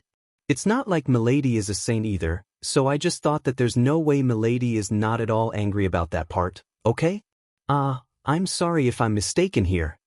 Reina and Shiori were still sending death glares to Ken. "Just stop. Stop there, Kate." It was not like Reina and Shiori had no ill feelings toward Akira at all. Although it was true that he had no duty or reason to save Reina, Akira did abandon her to die in that incident. But it was all because of Reina's fault in the first place, and he did save both of them in the end. Thus both Reina and Shiori were not as shameless as to vent their displeasure toward Akira. Kane then lightly apologized. "I was just joking. I'm sorry that I went too far." Kane actually was interested in knowing Akira's real strength since he was able to fight evenly against Shiori even after Shiori used her trump card. Kane was even thinking of pretending not to know anything or misunderstand the information given to her to mess a bit with Akira. But after seeing how Shiori and Reina reacted, she decided to give up that plan. Leaving Milady aside, to see that even Ain-san, who thinks about nothing but Milady, would react like this. This Akira guy must be a really dangerous guy. Yep, this is interesting. Unlike Shiori, Kane was not very loyal to her employer nor to the person that she was assigned to as a bodyguard. Although she could feel their gratitude, good reward and a pleasant working environment were much more enticing. Kane might cover for Reina and go as far as sacrificing herself, but it was because it was her job and not because of her loyalty toward Reina. Kane also knew well just how loyal Shiori was toward Reina. That was why she couldn't believe that Shiori did not feel any grudge against Akira, who abandoned the object of her loyalty to die. If it was indeed true, then it carried a huge meaning. She could come up with two possible reasons.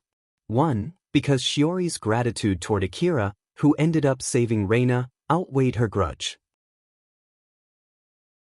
2. Because Shiori was afraid of expressing her grudge towards Akira. Kane lightly smiled, hoping that it was the latter.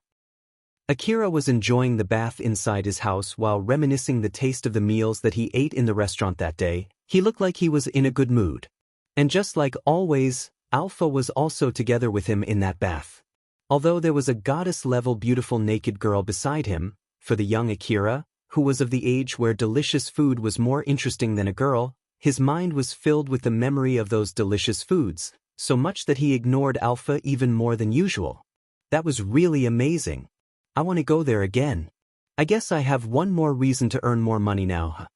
It's good that you discover more things that you can enjoy in life.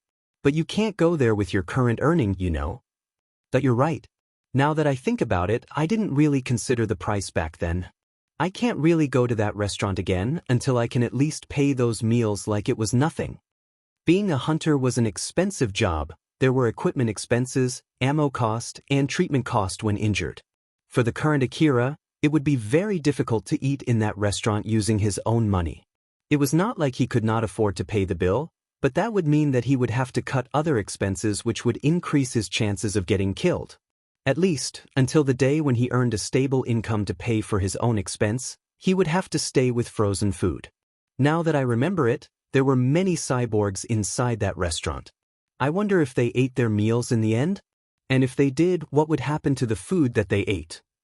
For those cyborgs who have an organic furnace installed inside their body, the food that they eat will be broken down and then converted into energy or become one with their biological organs. But for those cyborgs who don't have such a thing, I'm sure they'll take the food out from their body later. And then after that, throw them away, I guess. So it's basically purely for their eyes' pleasure. I bet those cyborgs have a whole lot of money with them so that they can even enjoy such a luxury. Akira looked exasperated. For him who had grown up in the slum city where getting food was a matter of life and death, he found such behavior disgusting. But it had a very important significance for the cyborgs, so important that there were demands for developing foods for cyborgs. After all, it was a matter that affected their psychical health. Well, just because they exchanged their biological organs for mechanical ones, it does not remove their desire to drink and eat. In exchange for getting a body that is stronger than their organic body, they have to take care of problems that they could have easily solved when they had organic bodies. Of course, there are high-quality cyborg bodies that would allow them to solve those problems easily, but I'm sure they cost much more. Also, there are only a very small portion of people who can afford those high-quality cyborg bodies, like the staff from big companies, people from super-rich families, or those hunters who work on the front line. That does sound super expensive. It doesn't seem like I would be able to get one just from selling mountains of relics. Now that I remember it, those relic hunters were cyborgs too, right? They even took their chance stealing those relics, even if it meant having to fight the city management. I wonder if they wanted that much money in order to buy such kind of cyborg body. Akira remembered about Nelia and Yajima. Up until now, no matter how much money was at stake, Akira never thought that any amount of money was worth fighting against the city management. But that might not be true for the people who got turned into a cyborg because of some kind of accident or after getting attacked by monsters and had to live their life in a body that could not even process food. For them, getting a high-quality cyborg body that could process food as if it was a normal biological body, and then using it to enjoy expensive meals in a high-class restaurant would be like a dream come true. Since Akira had already tasted the pleasure of such a delicious meal, he somehow understood why people with cyborg bodies would even do something like that. During the night of the same day, Akira saw a dream. He was fighting against Nelia in his dream. Akira was desperately trying to evade Nelia's attacks as she was swinging the blades in both of her hands at him. Although it was a difficult place to move around freely with all the rubbles around them, both Akira and Nelia were not bothered by those rubbles at all. There was no opening where Akira could slip any counterattack. Because there was a big gap between their skills, he was only able to barely survive Nelia's onslaught. Akira was unarmed in his dream. Nelia was not someone that Akira could defeat without any weapons. His kicks and punches could not damage her cyborg body at all. Not to mention that Nelia might even cut his limbs if he tried to attack her. Akira turned to Alpha and asked in a panic, "My rifles? Where's my CWH anti-material rifle? There's no way I can win this fight without it." "You lost your CWH anti-material rifle, remember? You need to buy a new one from Shizuka later." That's right." Although there were a lot of strange things happening, Akira did not realize that he was in a dream. Now that I remember it, I did go to Shizuka's shop not too long ago, right? So why didn't I buy one back then? There's no way you can use that rifle without an augmented suit, you know? You did lose your augmented suit too, remember? Ah, you're right. Wait. Akira checked his equipment while making a puzzled face. He was not wearing his augmented suit, not even an armor, but the same durable clothes that he received from Kobayashi. His movements immediately dulled the moment he realized that. After all, without his augmented suit, Alpha could not give her support and his physical capability would return back to normal. When his movement dulled, Nelia did not let that chance slip as she quickly lunged at Akira. He could see Nelia's blades chasing for his neck in slow motion. I'm dead. As that thought ran through Akira's mind, Nelia's blade separated his head from his body. I really wish I can at least taste those foods again. That was his last thought as he looked down on his headless body that fell down to the floor in front of him, then his consciousness was swallowed by the darkness. Akira suddenly woke up from his dream. He looked around and realized that he was on his bed inside his room. It was dark since it was still very early in the morning. Trembling, he moved his hands to his neck. Once he confirmed that his neck was still attached to his body, he realized that it was only a dream. Just a dream? Alpha looked worried and asked Akira, "Are you okay?" "Yeah, I just had a weird dream. But I'm okay now." Even after replying, Akira did not shift his gaze from Alpha. In reality, Akira did survive his fight against Nelia. But in his dream, he was killed by Nelia when he lost Alpha's support. The current Akira and the Akira in his dream were not that different. If for some reason he lost Alpha's support, he might simply drop dead just like inside his dream. The me from that dream is the current me, with my real strength. Because of his luck, he was able to meet Alpha and was receiving her support since then. That was the only thing that allowed Akira to survive until now. But not even he knew just how long his luck would remain. As Akira kept staring at Alpha without saying anything, she just smiled mischievously and said, "What's wrong? Are you falling for my beautiful face again?" Akira retained his serious face. "Alpha, for how long are you planning to keep giving me your support?" Alpha sounded puzzled as she answered back. "Of course I'm planning to keep giving you my support until you are finished with my request." "Why did you ask that question so suddenly?" "I just thought that rather than asking me, wouldn't it be better if you ask one of those veteran hunters out there? The reason why you got in that contract with me is because I can connect to the old world domain, right? So I'm sure I'm not the only hunter in this world who can connect to the old world domain. I bet you can find another better hunter if you look for one, right? But rather than looking for another person who can connect to the old world domain, I can just post a request in your name to accomplish your request, right?" Hearing Akira's answer, Alpha stared into his eyes. Akira too stared back at hers, awaiting her reply. There was a moment of silence before she answered his question with a serious expression. "I have no plans to neither interrogate you nor to make you confess what made you think that I might stop giving you my support. But I'll at least make this one thing clear to you. My support is just the front payment for doing my request. So I'll keep following you until you finish my request even if you don't want me to. That I see, you're right." Yep. Since Akira received Alpha's support, he had the debt and duty to accomplish her request. Even if he thought that it would be better for her to replace him, even if that was the truth, Alpha would not let him get away from her. That was what she meant between the lines. Akira was relieved after hearing Alpha's answer. To be honest, he even felt a bit guilty for receiving such superb support from Alpha since he sometimes felt that he did not deserve it. But on the other hand, somewhere inside him, Akira knew that Alpha intentionally said that to him since she knew that it would give him a sense of reassurance. Akira smiled and said, "I see, I'll go back to sleep then." Alpha smiled and replied back, "Good night, I hope you'll get a nice dream this time." "I think it'll be okay." Akira lay down on his bed again. Since his worry was already cleared, he quickly drifted back to sleep. For some reason, Akira was sure that even if he got the same dream again, it would not end the same way as his previous one.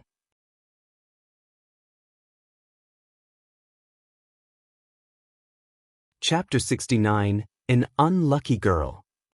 Akira was doing time compression training again with Alpha the next day. Just like before, Alpha was dancing in front of Akira with blades in both of her hands. She danced gracefully and elegantly. It felt as if her movements were so natural even when she sliced Akira's neck. Akira did not move even when Alpha attacked him. Forget evading her attack, he did not even react at all. He just stood there watching her. Akira. It's alright, just continue. Akira's expression was dead serious.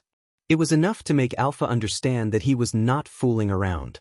Alpha was actually curious why he did that, but she did not ask him anything as she stepped back and straightened her stance.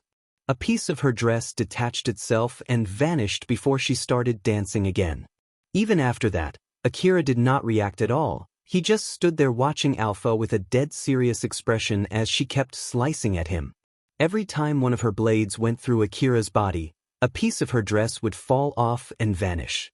In the beginning, she was only losing decorations on her dress, but then slowly she started to lose pieces of clothes that hid her skin. As more and more parts of her body were exposed, she started to look like Nelia when Akira was fighting against her in Kuzuzuhara Ruin. Remember that sensation? That feeling in that dream. That tension during that fight. I was able to do it back then. I was able to do it in my dream too. So I should be able to do it now.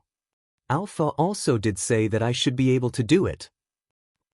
That level of focus when he stood in a life and death situation. That sensation when he walked on that thin line that separated life and death. Akira was trying his best to recreate those feelings as he stood in his place without moving. He focused on Alpha who was dancing in front of him, or to be more precise, he focused on the blades in her hands that had already sliced through his body numerous times. And then, in the middle of her dance, Alpha suddenly swung the blade in her right hand at Akira's neck. By pure coincidence, her movements were exactly the same as Nelia's movements that Akira saw in his dream. As Akira watched that extremely sharp-looking blade cut through the air aiming for his neck, he instinctively reacted and quickly shifted his body backwards to evade that blade. But his maneuver caused him to lose balance and fall splendidly on his back. As he fell, Akira's head violently bumped the floor. He rolled around with both of his hands on the back of his head as he writhed in pain. Alpha quickly floated to Akira and worriedly asked him, "Akira, are you all right? It hurts like hell. Where is my medicine?" "It's on the shelf over there." Akira wobbled around as he stood up and extended his hand to reach for the medicine box on a shelf near him. It was the 1,000,000 aurum per box medicine. He took out a capsule from that box, opened it, and spread the paste-like medicine content on the back of his head where he was hurt. The pain immediately vanished when he applied the medicine. But it was not because the injury was healed, it was simply because the painkiller numbed his pain and it was enough to make Akira feel thankful. As for the injury itself, it would heal given enough time. The medicine paste was slowly absorbed through his skin, thus there was no need to wipe the leftover. Since the pain on his head was gone, Akira stopped gritting his teeth. It's really nice to have this kind of medicine which you can just directly apply on an injury at a time like this. But you might not have the time to apply it to your wound directly in the middle of a fight, so for the time being, it might be better to get a medicine that you can just swallow. Not to mention, it can help in healing your inner injuries and recovering your fatigue if you take it orally. That aside, you did it, didn't you, Akira? Alpha smiled when she said that. Akira smiled back and replied, "Yeah, I did it. But thanks to that, I couldn't move my body well and ended up falling splendidly on my back though. That's to be expected. Just because your time perception became 10 times faster, that doesn't make your body move 10 times faster as well. So there's a time lag between when you tell your limbs to move and when they actually move. Because of that, compared to when you usually move your body out of reflex, you'll have to be more aware of your movement from now on. Watch your slowed opponents move carefully and based on it, decide how you are going to move. But again, I guess you can only learn such a thing from training." "You're right. I can only learn to do that through training." Akira unconsciously moved his hands to the back of his head. Although he did not feel pain any longer, he still felt some kind of awkwardness. "Well, you basically whacked your head hard on the floor back there. So how about we take a rest for today? Nah, let's continue. I want to try and do that again while I can still remember that sensation. Sure, but don't push yourself too hard, okay? Yeah. His training continued. Alpha started dancing in front of him again. Most of her dress had already vanished, thus depending on how she moved, her dance seemed to be very erotic from time to time. But in order to properly follow Alpha's movements, Akira did not avert his eyes at all. Akira then finished his training for the day. Usually, by the end of the time compression training, Alpha would be more or less naked. But this time she still had some more pieces of clothes on her body than usual. But that was not because Akira was able to evade Alpha's attacks. It was more because he was too tired to continue until she became naked. Akira was lying on the hard floor with his limbs spread out as he was breathing roughly. During the training, he was able to compress his time perception many times. But every time he did that, his brain was hit by enormous stress and tiredness because of the sheer focus he needed to do that. The longer he maintained the time compression, the longer he had to keep his focus. Moreover, moving his body in that state felt like he was mustering his whole body to keep moving without rest. It was no wonder that it quickly made his body tired. As his brain and body were extremely strained, Akira could not even stand up on his own. He was still lying on the floor when Alpha, who was still wearing her erotic dress, said to him, "Let's end our training for today. Do your best to at least stand up from there. That I can't do it, just a little bit more, just let me lie here a bit more. Just a little bit, okay? If you stay there like that, you'll end up falling asleep on the floor, you know. At least drag yourself to the bed first, else you'll definitely regret it in the morning if you wake up on the floor." Akira, who had lived in the slum alley for years, had slept on the hard cold ground numerous times. So he understood very well what Alpha meant by that. Now that he had experienced the comfort of sleeping on a fluffy bed, he no longer had the ability to recover his fatigue from sleeping on a hard surface. If he really ended up falling asleep on the floor, there was no mistaking it that he would definitely regret it tomorrow. Akira was still breathing roughly on the floor, but he eventually calmed down. He then wrung any strength that he still had left to pull himself up and drag his feet to the bedroom before crashing to the bed. Alpha was floating next to him. Since Akira had not told her to change her dress yet, she was still wearing what was left of her dress after the training. Her high-class looking undies peeked through the gaps between her clothes. But Akira did not even have the strength to tell her to change her dress. Akira was somehow still able to fight the heaviness of his eyelids, but it was only a matter of time before he was lulled by the fluffy bed and his heavy body. "That I'll sleep for a bit. Wake me up when it's time to study. Just take a good rest for today. It's not like you can learn anything if you're still tired during the study session, that all right." After saying that, Akira let the tiredness take over his body. As he fell asleep in front of her, Alpha looked at him thoughtfully. To be honest, she predicted that it would take about at least 6 months until Akira could compress time. So basically, now her prediction was totally off. Alpha was not sure if it was a good thing or it was a bad thing since it indicated that Akira could surpass her prediction. Whichever the case, there was a need for Alpha to readjust her plan. As she thought of what she should do to readjust her plan, she was not smiling, not even once. There were all kinds of people living in the Kagomayama Lower District slum city, from youngsters to old people, male and female. All of them had to somehow earn money to pay for their expenses in the slum city. Some of them collected wreckages from the wasteland bordering the slum city and sold them. Some of them worked for people who, for some reason, lived in the slum city although they had relatively a lot of money. Some people chose to gather any sellable things that they could find and sold them to scrappers. And of course, some of them were living by stealing others' money. A girl named Alna, who was living in the slum city, was one of these people. Luckily enough, Alna was a genius when it came to picking pockets, and unfortunately, she had no other choice but to rely on her talent to survive in the slum city. The harsh living condition gave her enough justification for her action, and her talent let her continue picking pockets without getting caught until now. Her living condition forced her to pickpocket, and the more she stole, the better she became. At this point, it would not be an exaggeration to say that she was already a first-rate pickpocket. Her biggest mistake was that she shared the money that she stole with her friends. After all, it was not like all of her friends could keep secrets. The more famous she became as a first-rate pickpocket, the more her friends demanded their share. Her friends asked for more and more money, hoping that eventually, Alna would help them escape the days when they had to starve. But Alna ended up running away from such expectations, and now she was basically working alone. Of course, she still had some friends that she was close with, but she decided not to join any gang anymore. But living alone in the slum city was an extremely difficult thing for a little girl. There were only a few reliable methods available to earn money, and even after she earned some money, she had even fewer means to protect her money from other people. In order to get her enough food, a place to sleep, and a means to protect herself, she was left with no other choice but to rely on her rare talent. Just like any other day, Alna was prowling for prey. It was not like she would just randomly pick people's pockets as she was walking around the slum city.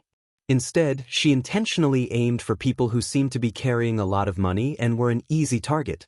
Most of the people in the slum city did not carry much money, while some of them who carried a lot of money were mostly people who she should never try to mess with. As such, it was rare for people in the slum city to turn into a pickpocket.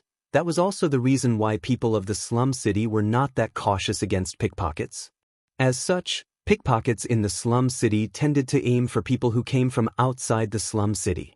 Like the customers who visited the shops that could only be found in the slum city, or people who returned from wasteland while brimming with confidence as they passed through the slum city, or people who ended up in the slum city for any unknown reasons, or people who came to the slum city hoping that they might be able to help the residents of the slum city, or people who are absconding and trying to hide in the slum city, or people who tried to look for anything that could be scrapped in the slum city. These people carried more money than the residents of the slum city most of the time. Alna was looking for hunters to pickpocket.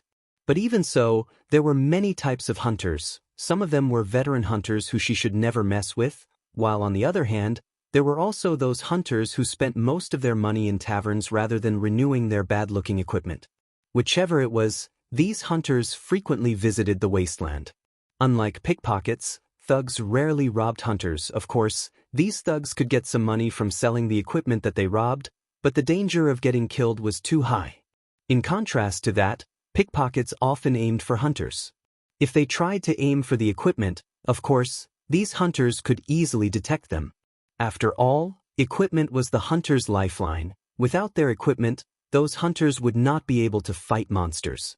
So thanks to that, hunters tended to be less careful when it came to other stuff, for example, their wallets. Alna had found her target. That hunter looked like an easy target in her eyes. Although that hunter was wearing armor normally used by hunters, it was so clean, which indicated that the hunter had never gone to the wasteland yet. The rifles dangling on that hunter's body also looked brand new. There was not even any gunpowder trace, showing that they were never used before. It was a young hunter, and that hunter's expression did not give the intimidating or dangerous aura like those veteran hunters. So Alna thought that he must be a beginner hunter who just gathered enough equipment to be able to register in the hunter office and start from rank 10. Let's aim for that hunter. If that hunter is here for browsing the stands right after registering in the hunter office, he should be carrying quite a lot of money. Let's get his wallet before that hunter can spend it on anything. Just like usual, Alna approached that hunter naturally. Then, using her genius-level talent and polished skill, she extended her arm and took the wallet from that hunter. That hunter did not notice it at all. Unfortunately, Alna's luck ended that day. That day, Akira was walking through the slum city as he was heading to Cheryl's base. There was no particular reason other than just showing his face in the gang and to take a breather. The equipment that he ordered in Shizuka's shop had not arrived yet. As such, Akira was still using his old equipment, which included his new hunter armor and H and A2D rifles that he had never used ever since he bought them. Thus it would not be a surprise if someone mistook him as a new hunter. And then, a disaster that often befell most of the green hunters, who wandered through the slum city, also befell Akira. "Akira, someone took your wallet?" "Wadash!" Akira half shouted. He quickly checked his pocket, and as Alpha said, he could not find the wallet that was inside the pocket. Be more careful next time. I might be able to protect you from pickpockets when you're using an augmented suit that I can control, but as long as you're not using an augmented suit, you should handle this kind of thing yourself, okay? Alpha just gave him a light warning as if it was not that big of a disaster to her. The wallet that Akira lost contained 100,000 orum. Although it was a big amount of money, compared to the money that he earned lately, it was not big enough to cause any inconvenience.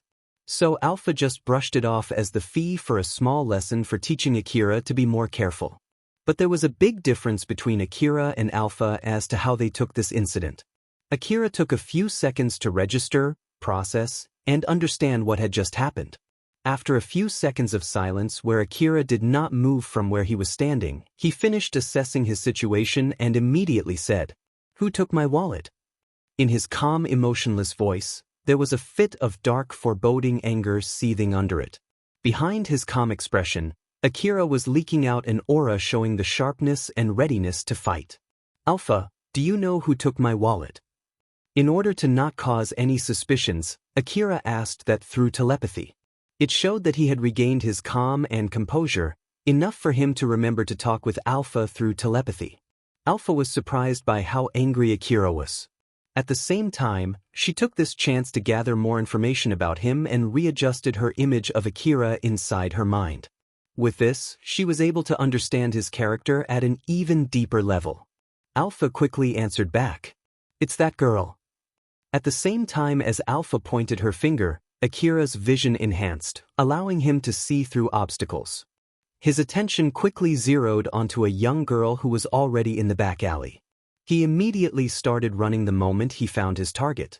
Alna was looking through the insides of Akira's wallet. "Oh, 100,000 orum. Lucky. This should be enough for a few days." Alna was beaming since she got more money than she thought she would get this time. But that smile immediately vanished. This should be enough for a few days, but after that. Alna cut her sentence there. She did not want to say its continuation nor to think about it. It was exactly because she understood the meaning behind it. It was an extremely difficult endeavor to become successful in the slum city. Of course, being successful here did not mean being rich, but getting a stable income enough for one's living through honest work would be enough. Even so, getting to that point was an extremely difficult struggle. In order to get an honest job, one would need to have enough knowledge and education. But in order to get enough education, one would need enough money and connection. Most of the residents of the slum city did not have the knowledge to get that money nor enough money to gain such knowledge. Alna knew somewhere inside her heart that her future was bleak. She would definitely ruin her own life one day. There was no way she could keep on living as a pickpocket.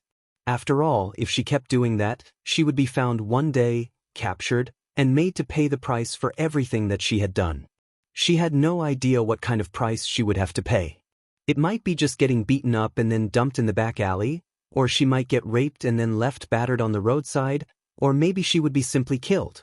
In the worst-case scenario, she might be put in a living hell where death would have been better. But with that being said, Alna had no other skill that she could rely on to survive other than picking pockets. And since she was able to survive until now, that particular skill of hers was very well polished. Alna shook her head to help her forget her thoughts. Let's stop here. There's nothing I can do about it even if I start thinking about that here. Now that I have some money with me, let's just go and grab some food. An empty stomach will only make me more depressed. Alna started walking toward the shop that she often visited. She suddenly heard a loud sound coming from behind. She quickly turned back to check the source of that loud sound. On the other end of the narrow alley, she could see Akira running in her direction. That loud sound came from when Akira kicked the obstacles out of his way as he ran through the back alley. Akira's eyes met Alna's. Both of them froze for a few seconds before Alna regained her composure and started running as fast as she could toward the opposite direction from where Akira was. Alna quickly understood that Akira found out that she took his wallet and he was there chasing for her. How did he find out? It didn't seem like he noticed anything when I took his wallet. And even if he did, there's no way he would know that it was me. And that, too. It doesn't seem like he was randomly looking for me and found me by pure coincidence. He ran here fully knowing my location. Alna did not know what kind of person Akira was. But that was not the only reason why she was running as fast as she could. It was because she saw Akira's expression. He's going to kill me.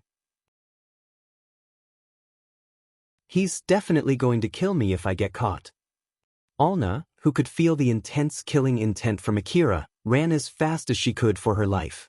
The moment Alna started running, Akira snapped back to his senses. He quickly fixed his stance and took an aim with his H rifle. But before he could pull the trigger, Alpha warned Akira, who had lost his calm. If you pull the trigger, you might hit innocent people. Are you sure you want to do that? Alna and Akira were not the only people in that small alley. Although it was not like it was filled with people, there were quite a lot of people there. Some of them were merchants who could not open their shop in public. Some of them were customers and guards of those shops. There were also people who had lost their place, sleeping in the corners of that alley.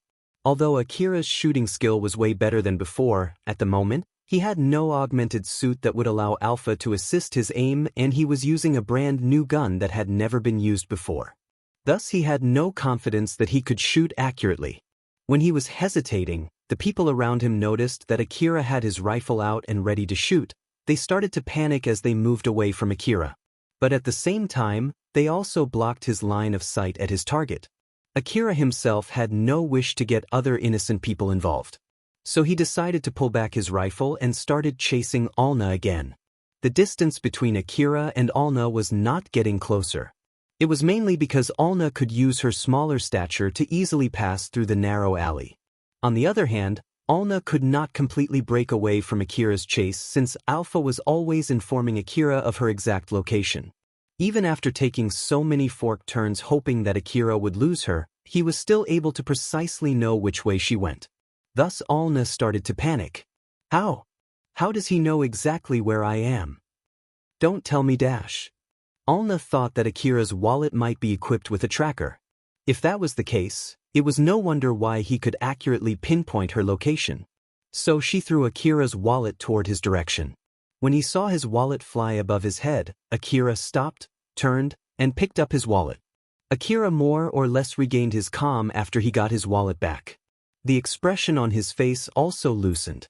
Now, if the money in the wallet was still there, then Akira would get back everything that he had lost, and he would be able to clean his history of getting his wallet stolen. If it was the past Akira from when he was still living in the back alley, he would have never allowed such a blunder. He then would be able to learn from this incident and be more careful next time, thus closing the incident there. When Akira checked the inside of the wallet, it was empty, all the money in it was already taken out. Akira's face immediately turned stern. Alpha. Over there. I won't be able to pinpoint her location if she's too far from me. So if you want to chase her, you need to hurry up. Roger that. Akira answered back swiftly with a voice that would send a chill down to one's spine. He then started running again. So in short, that incident did not end there. Akira blazed through the alley once again, chasing after Alna. Alna, who was running through the back alley of the lower district, stopped as she was running out of breath. She then took a long breath and tried to calm herself.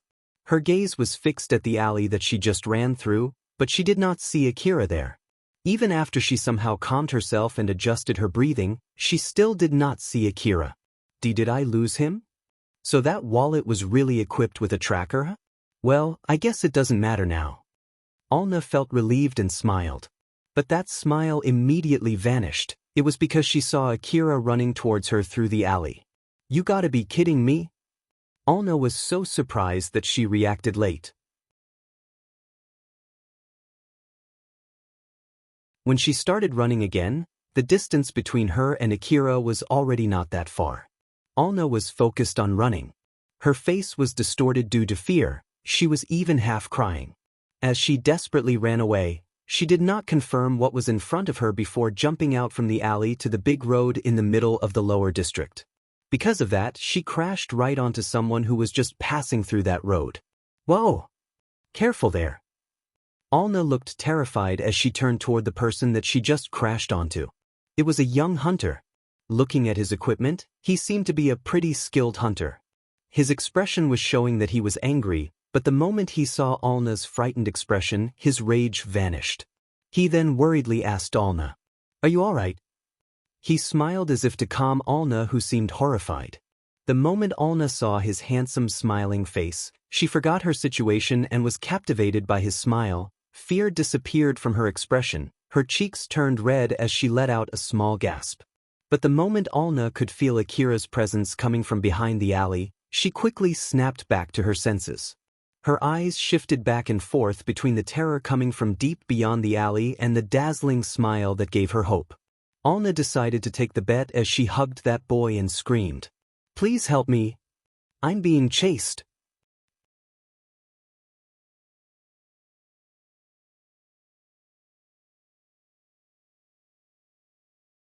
To be more precise, what bothered her was the implied meaning behind Katsuya's words, which he himself made clear with his next words. "That's why, won't you cancel your decision to break away from my team?" Reina and Shirori were originally a part of a Drankum-affiliated team with Katsuya as its head.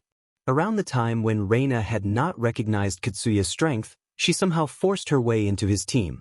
And even after she recognized Katsuya's strength, she continued to work as a part of his team. She even somehow forced her way to join difficult requests compared to her level in order to get stronger and to collect achievements so that she could catch up with Katsuya. Then after they finished the Kuzusuhara Underground City request, Reina decided to break off from Katsuya's team. Katsuya thought that it was just temporary until her extra bodyguard, Kane, arrived and Shirori fully recovered. But in contrast to his expectation, Reina decided to formally separate from Katsuya's team. And it was all because of Reina's own wish. The requests that Drankum assigned to each of the hunter teams affiliated to it were based on the average hunter ranks of the members of each team. Of course, the higher the average rank of a team, the higher the reward and the difficulty of the request that Drankum assigned to that team. If Reina broke off from Katsuya's team, there was no mistaking that her team would only get lower-level requests with lower rewards. It would be almost impossible for her new team to get a high-risk, high-reward request, such as the Underground City Exploration request from the other day. So in the end, it would be harder for Reina to increase her hunter rank. Reina understood that Katsuya was trying to stop her out of goodwill. Most of the people would think that Katsuya was trying to stop her out of ulterior motives, something like because Shirori and Reina were real beauties, or because he wanted to get skilled fighters like Shirori and Kane on his team. But since Reina knew Katsuya's personality well, she knew that was not the case. Even though she knew all of that, she still shook her head. "I'm sorry. I have no plans to withdraw that decision. After all, this all happened since I forced my way to join your team and accepted that Underground City Exploration request. Because I took a request that was way out of my capability, I ended up causing Shirori a lot of trouble. That's why I'm planning to start again by doing small requests that I can manage on my own from now on." Katsuya at least understood that something must have happened when Reina and Shirori separated from his team in the Underground City. But even until now, he still did not know the details of what exactly happened. He did try to ask for the details, but both Reina and Shirori refused to say anything. Katsuya only knew about the aftermath. Reina was so tired to the point that she could not fight while Shirori was sent to the hospital. That was all that he knew. Katsuya regretted the fact that he could not stay near them and protect them. He thought that he might have been able to do something to avoid such an outcome if he was together with them. He looked a bit bashful as he smiled at Reina and said, "If you stay with my team, you should be able to get better requests. Not to mention, if anything bad happens, well, I can protect you. So, won't you at least reconsider?" Eri and Yamaina, who listened to the conversation between Katsuya and Reina, showed two different reactions. Yamaina just sighed exasperatedly while Eri looked slightly annoyed as she squinted her eyes. Although Katsuya sounded as if he was trying to hit on Reina, he did not realize it himself. It was a common thing that he did numerous times in the past, but he always kept his word. He even had sacrificed himself to keep his promise. Most of the time, it caused the girls, who he protected, to fall for him, and this was the main reason why he kept amassing more and more girls around him. Since Yamaina had been together with Katsuya for years, she had given up on fixing that bad habit of his. As for Eri, Since she was saved by Katsuya in the past, she could not tell him to stop doing that. Because no one was trying to fix his bad habit, Katsuya's team had a very unbalanced male-to-female ratio. Both Yamaina and Eri thought that Reina would change her mind with this, but her answer was rather unexpected. Instead, Reina cornered Katsuya with questions. Katsuya, I'm happy that you said that to me, I really am. But am I really that bad? Am I so bad that even after I've got Shirori with me, and Kane assigned to me, that I would still need to be protected by you too? Am I really that bad as a hunter in your eyes too? There was no trace of ill will in Reina's expression. But her expression was serious and looked slightly desperate. Katsuya was cornered by Reina's questions. He could only flusteredly answer back. That's not true. I just thought that we should help each other and will have a better chance of survival if we stay as a team. It's exactly because I recognize your skill that I want to have you in my team. Reina stared at Katsuya as if she was questioning if that was really what he felt. She then shook her head. Sorry, I don't think I'm that strong myself, that's why I can't take your offer. I see. It's really unfortunate, but it can't be helped then. You can tell me anytime if you change your mind, I'll wait for you. After Katsuya said that, everyone went silent. Reina did not say anything back to Katsuya. Shirori understood Reina's feelings, but since trying to carelessly cheer her up might be countereffective, she decided not to say anything too. Meanwhile, Kane thought that Reina would be angry at her if she said anything insensitive there, so she also did not say anything. Yamaina did not know what exactly Reina was feeling, so she could not come up with anything to say to her. Eri was rather jealous that Katsuya tried to stop Reina, so she decided to just keep shut since she felt like she might say something unnecessary in that situation. The awkwardness in that situation was palpable, and because of that, Katsuya's attention was diverted to the point that he could not step aside when a young girl suddenly came out from the alley and crashed on him. Whoa! Watch where you're going. Katsuya ended up scolding that girl out of annoyance. That girl, in turn, looked at him with a desperate and utterly scared expression. Katsuya thought that his scolding was the reason why that girl looked so scared. So he decided to put his feelings aside and tried to calm her down as he smiled gently at her. Are you okay? It looked like it was effective since that girl's expression relaxed.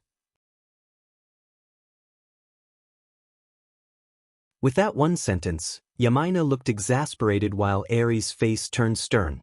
Both of them mumbled. Again, huh? Katsuya quickly noticed that someone else was coming from the back alley where that girl just suddenly popped out. That girl's expression quickly returned back to looking very scared. She then hugged Katsuya and screamed, "Please help me. I'm being chased." She was the one who stole Akira's wallet, Alna. While the other person that popped out from the back alley was the person who was chasing Alna, Akira. Akira was surprised, but he quickly grasped the situation. Alna, who stole his wallet, was clinging to Katsuya. Yamaina and Eri looked at Akira with disdain and hatred. They quickly put their guard up against him. Katsuya covered Alna with his left hand while his right hand was ready to pick up his rifle anytime. He was already looking at Akira with a hostile gaze. Reina and Shirori also quickly grasped the situation, although they were surprised at first. As for Kane, she was just smiling as if she was enjoying what was going on. Both Akira and Katsuya had finished registering all the information in front of them. Alpha then warned Akira, who was overly cautious of Katsuya's team. Akira, calm down and don't do anything reckless. You don't even need to remind me. Alpha and Akira were talking through telepathy. Akira was calm enough to remember to reply back through telepathy. The moment he was facing Katsuya's team, the moment he knew he was facing skilled hunters that he should be careful with, Akira quickly regained his composure. Alpha, what do you think? That pickpocket, is she that guy's? Katsuya, was it again? Is she his acquaintance? If she is, does that mean that girl is a hunter who works as a pickpocket as a side job? Is she affiliated with Drankum too? It depends on how much of this is a coincidence. If it's all pure coincidence, then I bet it's just that she bumped into a kind-looking hunter and made some random excuse to ask for help. But if it's not a coincidence, then she must have run through the alley, which she knew well, into an area where there are many hunters who patronized pickpockets. Those hunters might have promised to protect her if she gets caught. Did I guess this must be a coincidence then? I don't see any hunters here who look so poor that they would go as far as to work with pickpockets. Well, you can't really judge a book by its cover. And even the small income from pickpocketing can become a huge sum once they pickpocket enough. But if you ask my honest opinion, I agree with you. This is just a coincidence. So, what are you going to do now? Good question. If they just stood there glaring at each other, it would not solve anything. In order to achieve the reason why he was there, Akira opened his mouth first. I have some business with that girl, so can you give her to me? Alna shivered when she heard that. Katsuya could feel her shiver since Alna was clinging at him. And his wish to protect her grew stronger. It was also further fueled by his hostile disposition toward Akira. Katsuya's impression of the situation was fully cemented. He thought that Akira was chasing the beautiful girl Alna because of some kind of no good reason. And so, he was obviously showing his hostility with his glare. Do you really think that I'll just give her to you because you tell me to? Akira more or less knew that Katsuya would give him that reply. His expression turned stern, thus showing his intent. Yamaina and Eri readjusted their positions so that they could jump to Katsuya's help anytime. Shirori slowly moved in front of Reina, who was still confused by the sudden turn of events, as she watched carefully how the situation developed. In the middle of that situation where everyone's tension was rising, Kane was the only one who was still so relaxed. It was not like she was enjoying the situation, it was because she was a battle maniac who loved fighting. Kane then interjected with a cheery voice that did not suit the situation. So then why are you chasing her? She stole my wallet. Everyone turned to Alna. It was obvious that she was starting to panic. Kane then asked Alna with the same cheery voice as before. That's what he says, so, did you? Alna desperately clung on Katsuya. It's not me. That boy just suddenly started chasing me with a scary face. That's why I was running as fast as I could. I'm telling you the truth. Katsuya could not discern whether Alna panicked because she was accused of something that she really did not do, or because she was trying to hide something. But at least he understood very well that she was desperate. Because of his bad predisposition towards Akira, Katsuya somehow sounded mocking as he asked Akira, "Do you even have any proof that she took your wallet?" Proof? Akira went silent as he was thinking of what to say, but Katsuya immediately interpreted that silence as a no. You went silent there, so you don't have any proof, huh? I bet you just dropped it somewhere. Akira and Katsuya glared at each other, raising the tension. Eri then approached Alna. I'll search her. If she had really stolen your wallet, I should be able to find it if I search her body. Okay, you can go ahead. Alna stepped away from Katsuya and raised both her hands in front of Eri. But before Eri started searching her body, Akira interjected. You won't find my wallet on her. She took out all of my money from my wallet and threw it away to cover up her crime. After hearing that explanation, Eri stopped. She thought for a bit and then asked Akira a question. How much did she take? About 100,000 orum. Eri took another look at Alna, who was wearing a complete set of clothes. But the clothes that she was wearing were those worn-out clothes normal for the slum city residents. At least, she did not look like she even had 100 orum with her. Even if she found that Alna was carrying 100,000 orum with her after searching her body, there was still no proof that she stole that. She might be carrying that money by pure coincidence. Eri turned to Akira. Even if she told him to back off since he had no evidence, it did not seem like Akira would withdraw at all. This time, Yamaina interjected. Is there any chance that it was just a pure misunderstanding or some kind of other mistakes? Are you really sure that she's the one who stole your wallet? There's no mistaking it's her. Do you have any proof why you can say that with confidence? Do you have any proof that you're not mistaking anything? Did she somehow run away from you after you caught her once before? Was the situation akin to you being with only her in a certain location when you realized you lost your wallet? Well, about that. As Yamaina asked him those questions in a calm manner without blaming him, Akira was rather troubled by how to answer those questions. The one who noticed that he had lost his wallet was Alpha, not Akira himself. At least until Alna threw away his wallet, he was chasing Alna purely because he trusted Alpha when she said Alna was the one who took his wallet. He had no other proof why he thought that Alna was the pickpocket other than because Alpha told him so. But of course, he could not say that to Yamaina. Seeing how Akira could not answer her questions, Yamaina pressed further. Is it because of the information you analyzed from your information gathering device? I heard that some hunters always keep their information gathering device on and focus it to scan the area around them just to be safe. No, that's not the case either. Or more like, I got my information gathering device destroyed in a fight. So, is it because someone who was together with you told you so? If it is, can we go to meet that person and ask for proof? Yumina's guess was correct, but no one other than Akira could see Alpha. Thus he could not really say anything back. Is there any security camera around the area where you got your wallet stolen? There are multiple security cameras installed on the main road of the lower district. We might be able to find something if we check the recording. It happened when I was in the slum city, so I think there aren't any security cameras around. As Yamaina continued questioning him, Akira's voice became smaller and smaller. Compared to when they started, Akira sounded as if he had calmed down considerably. Yamaina then continued with her still calm voice. I won't say that you're lying and I won't say that you're mistaken either. I do think that you have absolute proof that makes you say for sure that she's the one who stole your wallet.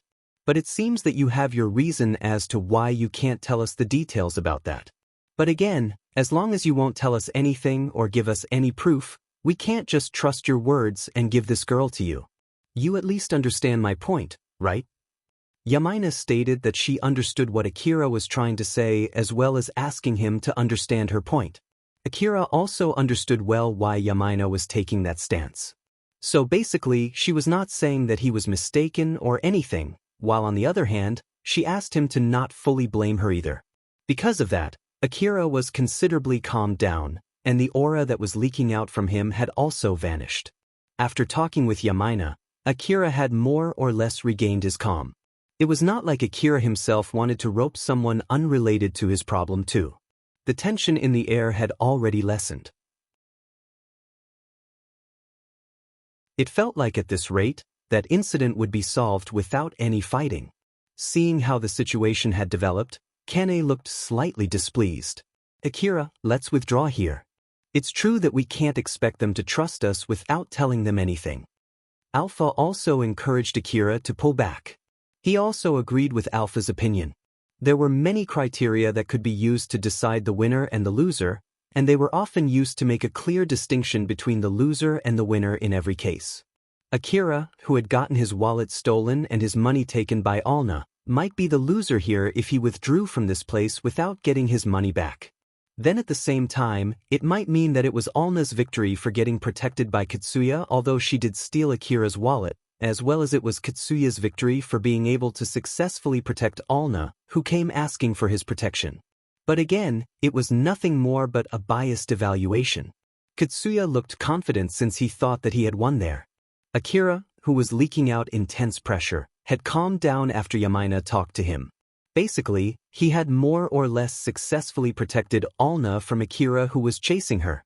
It boosted his ego. Moreover, since the tension in the air had also died down, it gave Katsuya the leeway to think of something else. Because of all those reasons, Katsuya suddenly mockingly said to Akira, "Humph, even if it's true that you got your wallet stolen, it's your fault for being careless although you're a hunter." Katsuya! Yamaina yelled at Katsuya. She then immediately turned to Akira to apologize in Katsuya's place. But the moment she saw Akira, Yamaina froze. The aura around Akira had completely changed. The peaceful aura around him from a moment ago had completely vanished, replaced by an ominous aura. It was somehow obvious that Akira would suddenly open fire anytime. Although he was looking down towards the ground, there was a foreboding ominous pressure exuding from him. Akira then raised his face and looked at Katsuya, and suddenly started laughing. "You're right, you're absolutely right, it's all my fault." Akira continued laughing as if he had turned insane. "It's my fault for being so careless. It's my fault for being negligent. It's my fault for being barely able to react when my wallet was stolen. It's my fault for being unable to protect my own wallet. Akira's laughter was getting louder as he spoke. But that's my money, the money that I earned, the money that I got from working my ass off. To reach this point, I had to consume a whole lot of medicines that it's breaking my own body, all of that just to be able to move my body when I really need to move it. I even had to cross over dangerous bridges that almost killed me numerous times too. Then I got sent to the hospital and lost all of my equipment. That's the money that I got after going through all of that stuff. But to think that money will be easily stolen from me like that. There's a limit to how someone can be so stupid and so pathetic. Yeah, you're right, I'm a big stupid dumb guy to make such a blunder. Akira laughed loudly while admonishing himself. His laughter suddenly died down, only self-hatred and self-reproach were left on his expression. But I'll erase this pathetic mistake from my history. I'll get my money back and make the person who stole it regret it. That's one thing that I can promise you. And now I can finally erase it, or at least, I can deal with it to some point.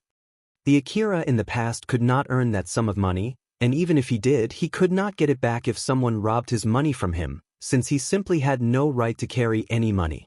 But the current him had worked so hard to the point that he could escape from such a situation. But right now, Akira could not take back the money that was stolen from him. It was as if he had returned to his former self. Akira wanted to show to the other people, and especially to himself, that he really had escaped from that position, that situation, that world. And that it was all not just his imagination. Anger and hatred vanished from his expression. The only thing that reflected on his near-expressionless eyes were his target, and the obstacle that was standing between him and his target. Alna was shaking behind Katsuya's back. The reason why she did not try to escape from that place was because she unconsciously knew that it was the safest place in her current situation. Then Akira said in a cold tone, "Give her to me, I refuse." Katsuya stood by his decision against the immense pressure from Akira and refused to hand over Alna. The reason why he refused to back down was completely unrelated to his dislike towards Akira. He had already resolved himself to protect Alna, who came for his help, even if it meant that it would put him in danger. He had such a kind of disposition, and it would not allow him to hand over Alna to Akira.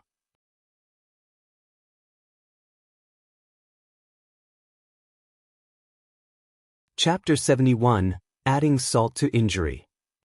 While it was not always true that the enemies of your enemies were your friends, but almost always, the friends of your enemies were definitely your enemies. According to what Katsuya said, he basically put himself in a position where he allied himself with Akira's enemy. Thus, from Akira's point of view, Katsuya and his friends had already shifted from being innocent people who got roped into this situation to his enemies. It would be nothing strange if Akira suddenly opened fire. Because of that, Alpha warned him with a stern expression. "Akira, you can't. I won't allow you to do this. It's 7 versus 1. 6 of them are used to fighting, while the remaining 1 can fight you equally even when you have your augmented suit. You can't take this fight. 7 against 1?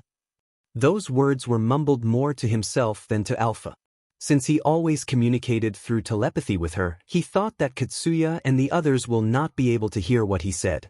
But his stance was already showing that he was ready to fight. Currently, his focus was divided into 2, observing the enemies in front of him and planning on how to dispose of all of them. As such, he forgot his usual routine. Thanks to that, his obviously hostile statement that he just mumbled were heard by Katsuya and the others. Yamaina did not think that Akira would not recognize the difference in their strength, so when she heard him mumble that statement, she was hoping that he would withdraw from that place. But Shiori suddenly said something unexpected. "It's not 7 against 1. I, Reina, and Kane would not get involved in this fight. We won't aid Katsuya-sama nor Akira-sama." After she said that, Shiori pulled Reina behind her and Ken. "Es Shiori-san?" Yamaina was taken aback when Shiori said that. There was no trace of blame in her voice, she was just purely surprised by that statement. Katsuya and Eri were also surprised. Without dropping their guard against Akira, they looked at Shiori as if they were asking her what she was thinking. Akira's expression did not change at all. He was still observing Katsuya and the others closely as he sent a glance to Shiori.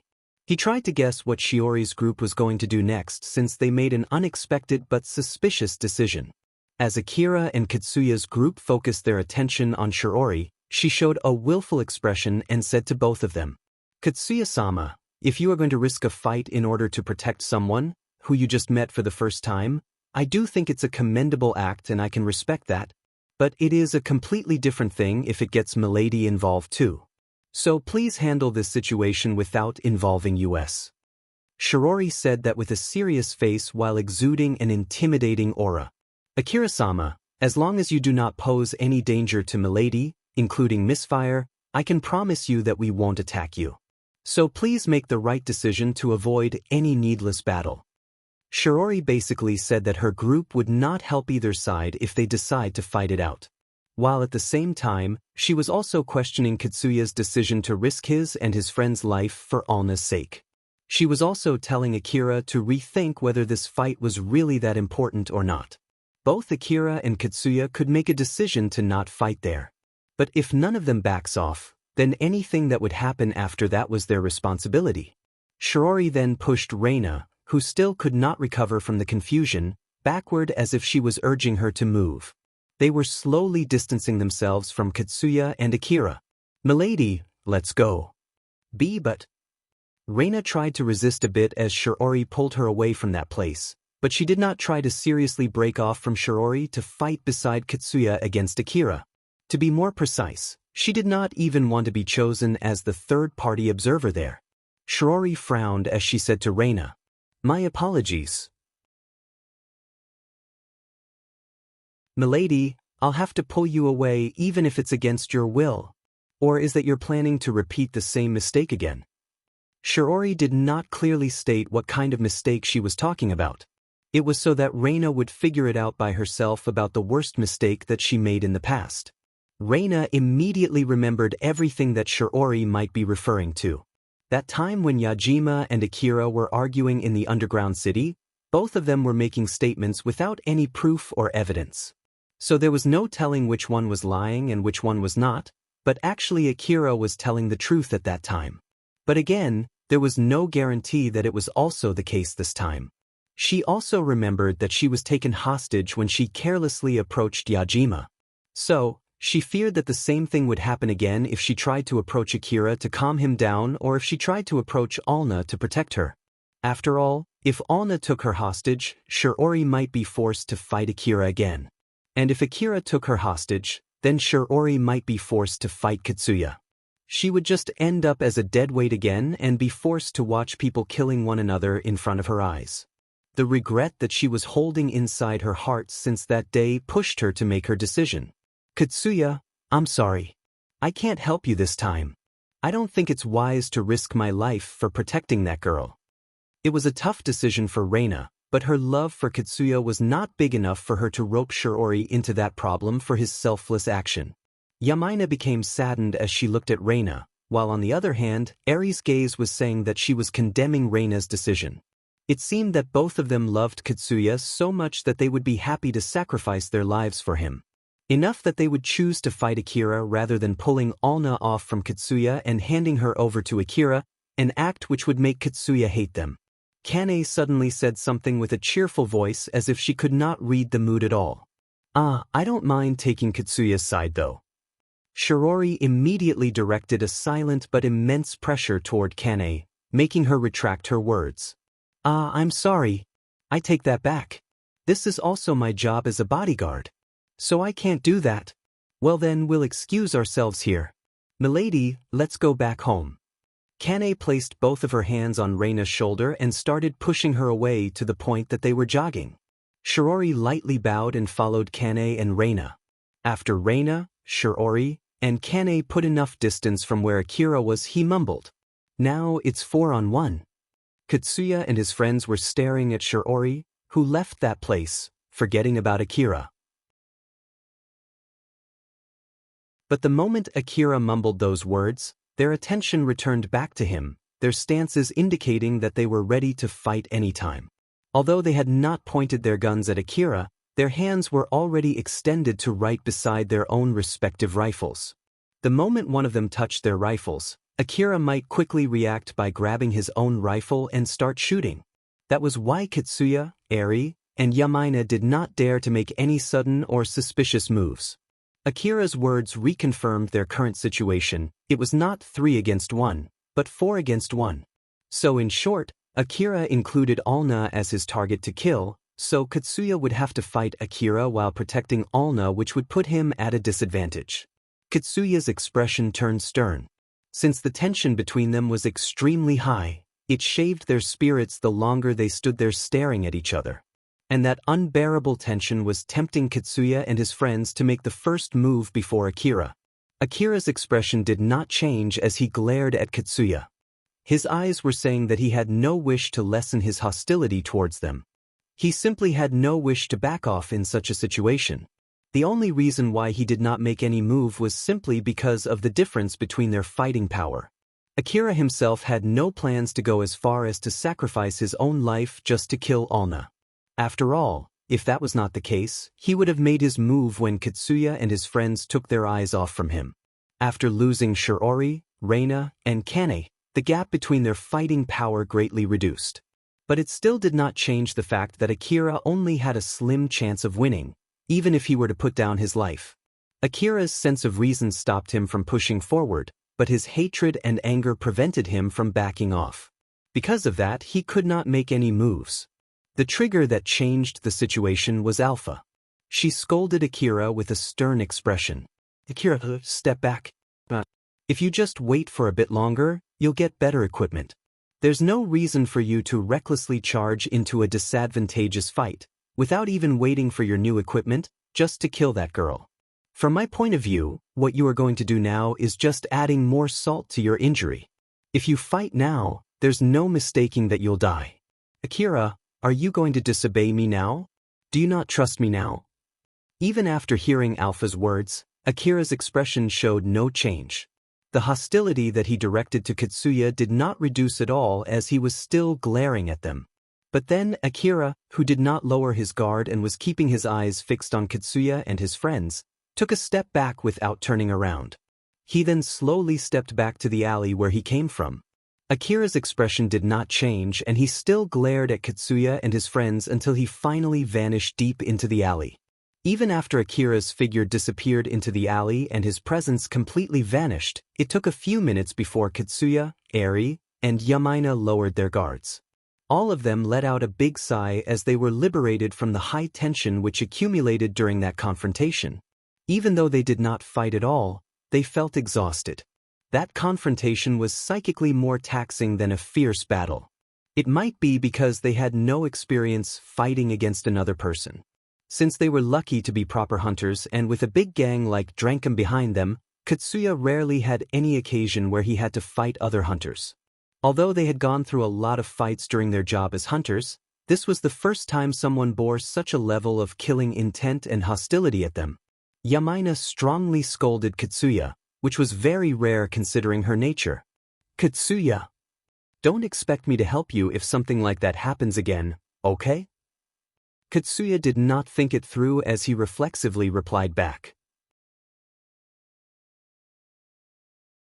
"Are you seriously telling me that I should have just given this girl away to him?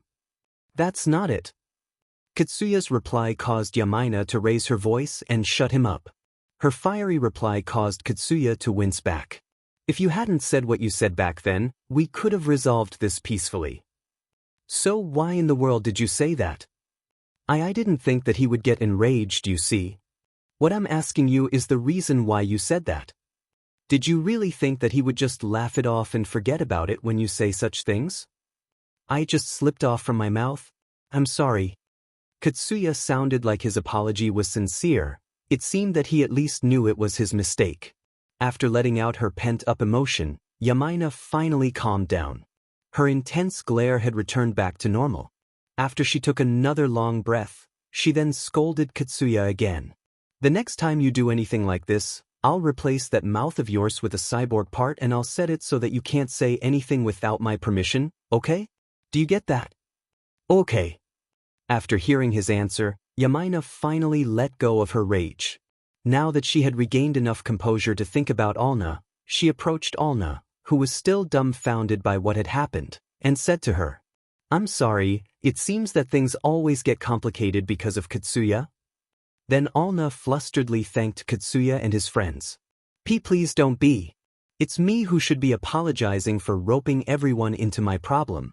Thank you very much for saving me." Alna was now sending passionate gazes at Katsuya. It was normal for a girl to send such a gaze to a member of the opposite sex who saved her when she was in trouble, and of course, Alna was not an exception. Eri watched that confrontation between Akira and Katsuya from a location little far from Yamina. Unlike Katsuya and Yamina, who became hunters starting from a blessed environment, Eri started from a rather poor environment. According to her past experiences, she bet that Akira was telling the truth. Eri was at a loss whether to tell Katsuya and Yamina or not, but in the end, she decided not to say anything. After all, if she did, then she would have to explain her reasoning. But the main reason why she did not tell Katsuya and Yamina was because she did not want to ruin Katsuya's mood. As Eri thought that it had ended anyway, she decided to not tell Katsuya and Yamina. Akira was walking through the back alley. He was heading to his original destination, Cheryl's base. His expression had not changed much since his confrontation with Katsuya. Alpha thought that it would be bad to let Akira meet anyone while he was in this mood. Since with his current mood, even the slightest misunderstanding could trigger an unnecessary fight. So she gently made a suggestion to Akira to calm himself down. "Akira, how about you take some deep breaths?" Akira stopped. He did not say anything as he turned to Alpha, while she returned his stare with a smile. "HM? What's wrong? You don't know how to do it? Do you need me to explain it? Or do you need an example?" Although Akira was staring at her with an abnormal expression, Alpha's smile did not diminish. The intonation of her voice also remained the same. Akira did not say anything as he took a deep breath. He then repeated the process again and again and again. For his last deep breath, Akira let out a big sigh. His expression loosened and returned back to his depressed face, which said that he hated himself. Akira then spoke to Alpha through telepathy. "That I'm sorry." It might be because he spoke through telepathy, all his guilty feelings and the other emotions inside him were sent to Alpha together with his apology. There was guilt, frustration, self-reproach, and gratitude. "Don't worry about that." Alpha received all of those emotions sent to her and told Akira that it was not that big of a deal. Akira started walking again, and Alpha walked beside him. "I know it's too late to say this, but I really am relying on you for everything, huh? You can keep on relying more on me, you know? You can just ask me anything. Even if you tell me so, I think I'm already relying more than enough on you. So rather than that, do you have anything that you want me to do for you? Let's see. I want you to not die until you can finish my request, I'm sorry." "Yep, that's good." Akira sincerely apologized and Alpha smiled in satisfaction.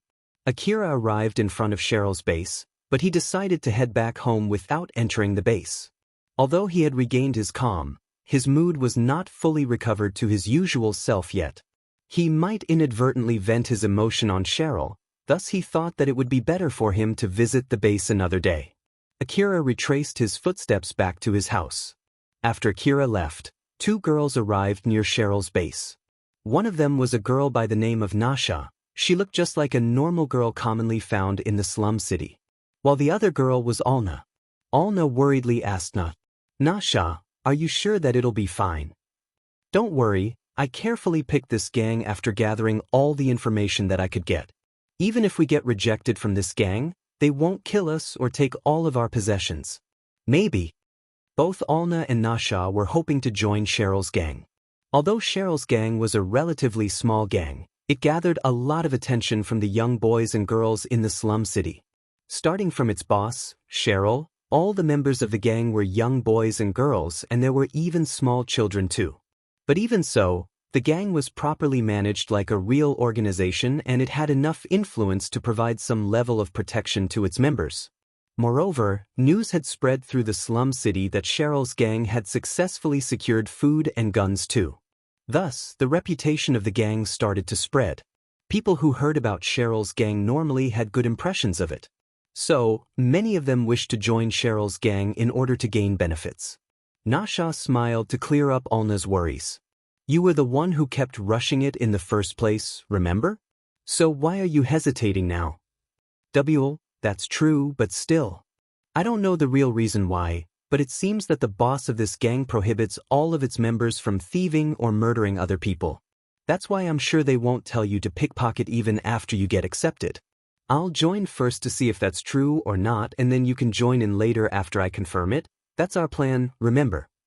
Alna sounded apologetic as she said, Nasha, I'm sorry.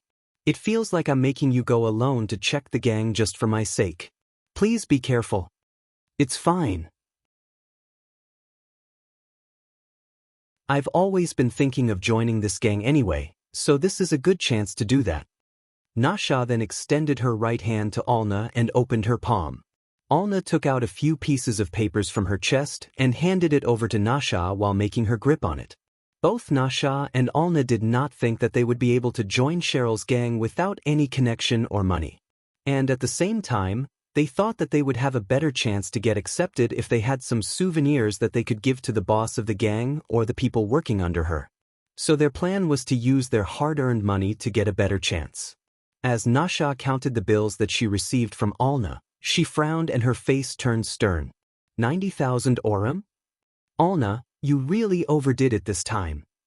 Are you trying to kill yourself? Nasha knew well how Alna got her money. This 90,000 orum was a huge sum that would drive any slum city resident into a frenzy if they were pickpocket. It was huge enough to make someone kill for retrieving it. Alna's face distorted with fear as she replied, I know. I did tell you too, remember? I was really about to get killed. Although I got lucky and was able to get out alive, it was really a close call. I know what I'm doing is really dangerous. That's why I'm rushing you so that I can live without the need to pickpocket. So that I don't have to face that kind of thing ever again. Alna shivered as she remembered Akira's image when he was chasing her and when he was confronting Katsuya's team. When Nasha saw Alna shivering, she hugged Alna to help her calm down. Alna's shivers slowly died down thanks to that. Alna then hugged Nasha back. I'm sorry, Nasha, please be careful there. Rather than worrying about me, you should worry more about yourself. Make sure to remain hidden, okay? Alna and Nasha expressed their worries to each other before going their separate ways. Alna went to their hideout in the slum city while Nasha headed to Cheryl's gang. Akira spent his days training inside his house without even stepping outside. It was because he decided to stay in his house as much as possible until he got his augmented suit and regained Alpha's support. He thought that it must be one of his unlucky periods. That was also the reason why he got his wallet stolen. Thus he stayed inside his house as much as possible. Akira had spent all of his luck when he met Alpha, so normally, he had no luck left with him. He always somehow managed to get through it with his hard work and Alpha's support. But at that time, his carelessness wasted all his hard work, and since he did not have his augmented suit, he could not have Alpha's support. Akira thought these were the reasons why he got his wallet stolen. Although there was no proof for this, if only Akira did not get careless, or if he had his augmented suit with Alpha's support, he might have not lost his wallet back then. At least the logic checked out, and that was enough as a proof for Akira. As for Alpha, she wanted to keep Akira inside since there was a good chance that the current Akira would react unexpectedly when faced with a problem. She had no plans to allow him to go out until he got his new equipment, or at least until he got his new augmented suit. Since both Akira and Alpha agreed with each other on this, he decided to spend his time training inside his house. Akira's time compression training was doing well. Although it was not like it exponentially increased his fighting skill, his time compression success rate was increasing. He no longer stopped the training because he was too tired to move. But to be more precise, it was because Alpha adjusted the gap between her attacks depending on Akira's level of tiredness. Because of that, every time Akira finished his training, Alpha would have lost most of her dress to the point that she seemed more or less naked just like before. Every time he failed to evade Alpha's attack, a piece of her dress would flutter away and vanish as usual. Today too, as the last piece of her dress fluttered away, it vanished without making any sound. As Alpha was floating there with a dress that was barely hiding any part of her body, she told Akira, who was breathing roughly out of tiredness, that the training had ended. "Let's end the training here. You did well in today's training."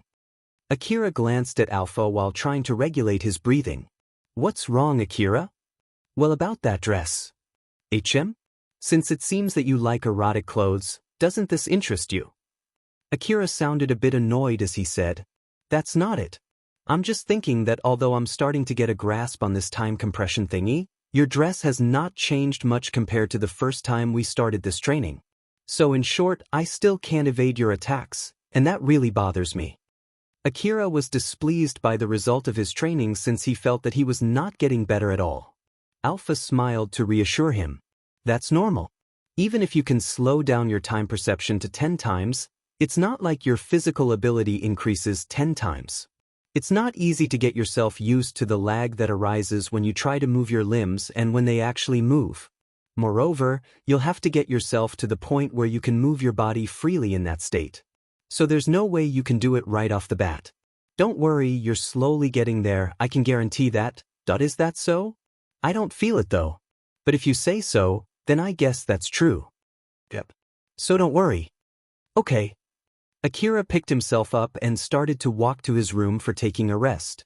But when he grabbed the handle of the garage door, he suddenly stopped and turned back to Alpha. "Turn back to your usual dress." "Sure." Since Akira told her so, Alpha replaced her tattered dress.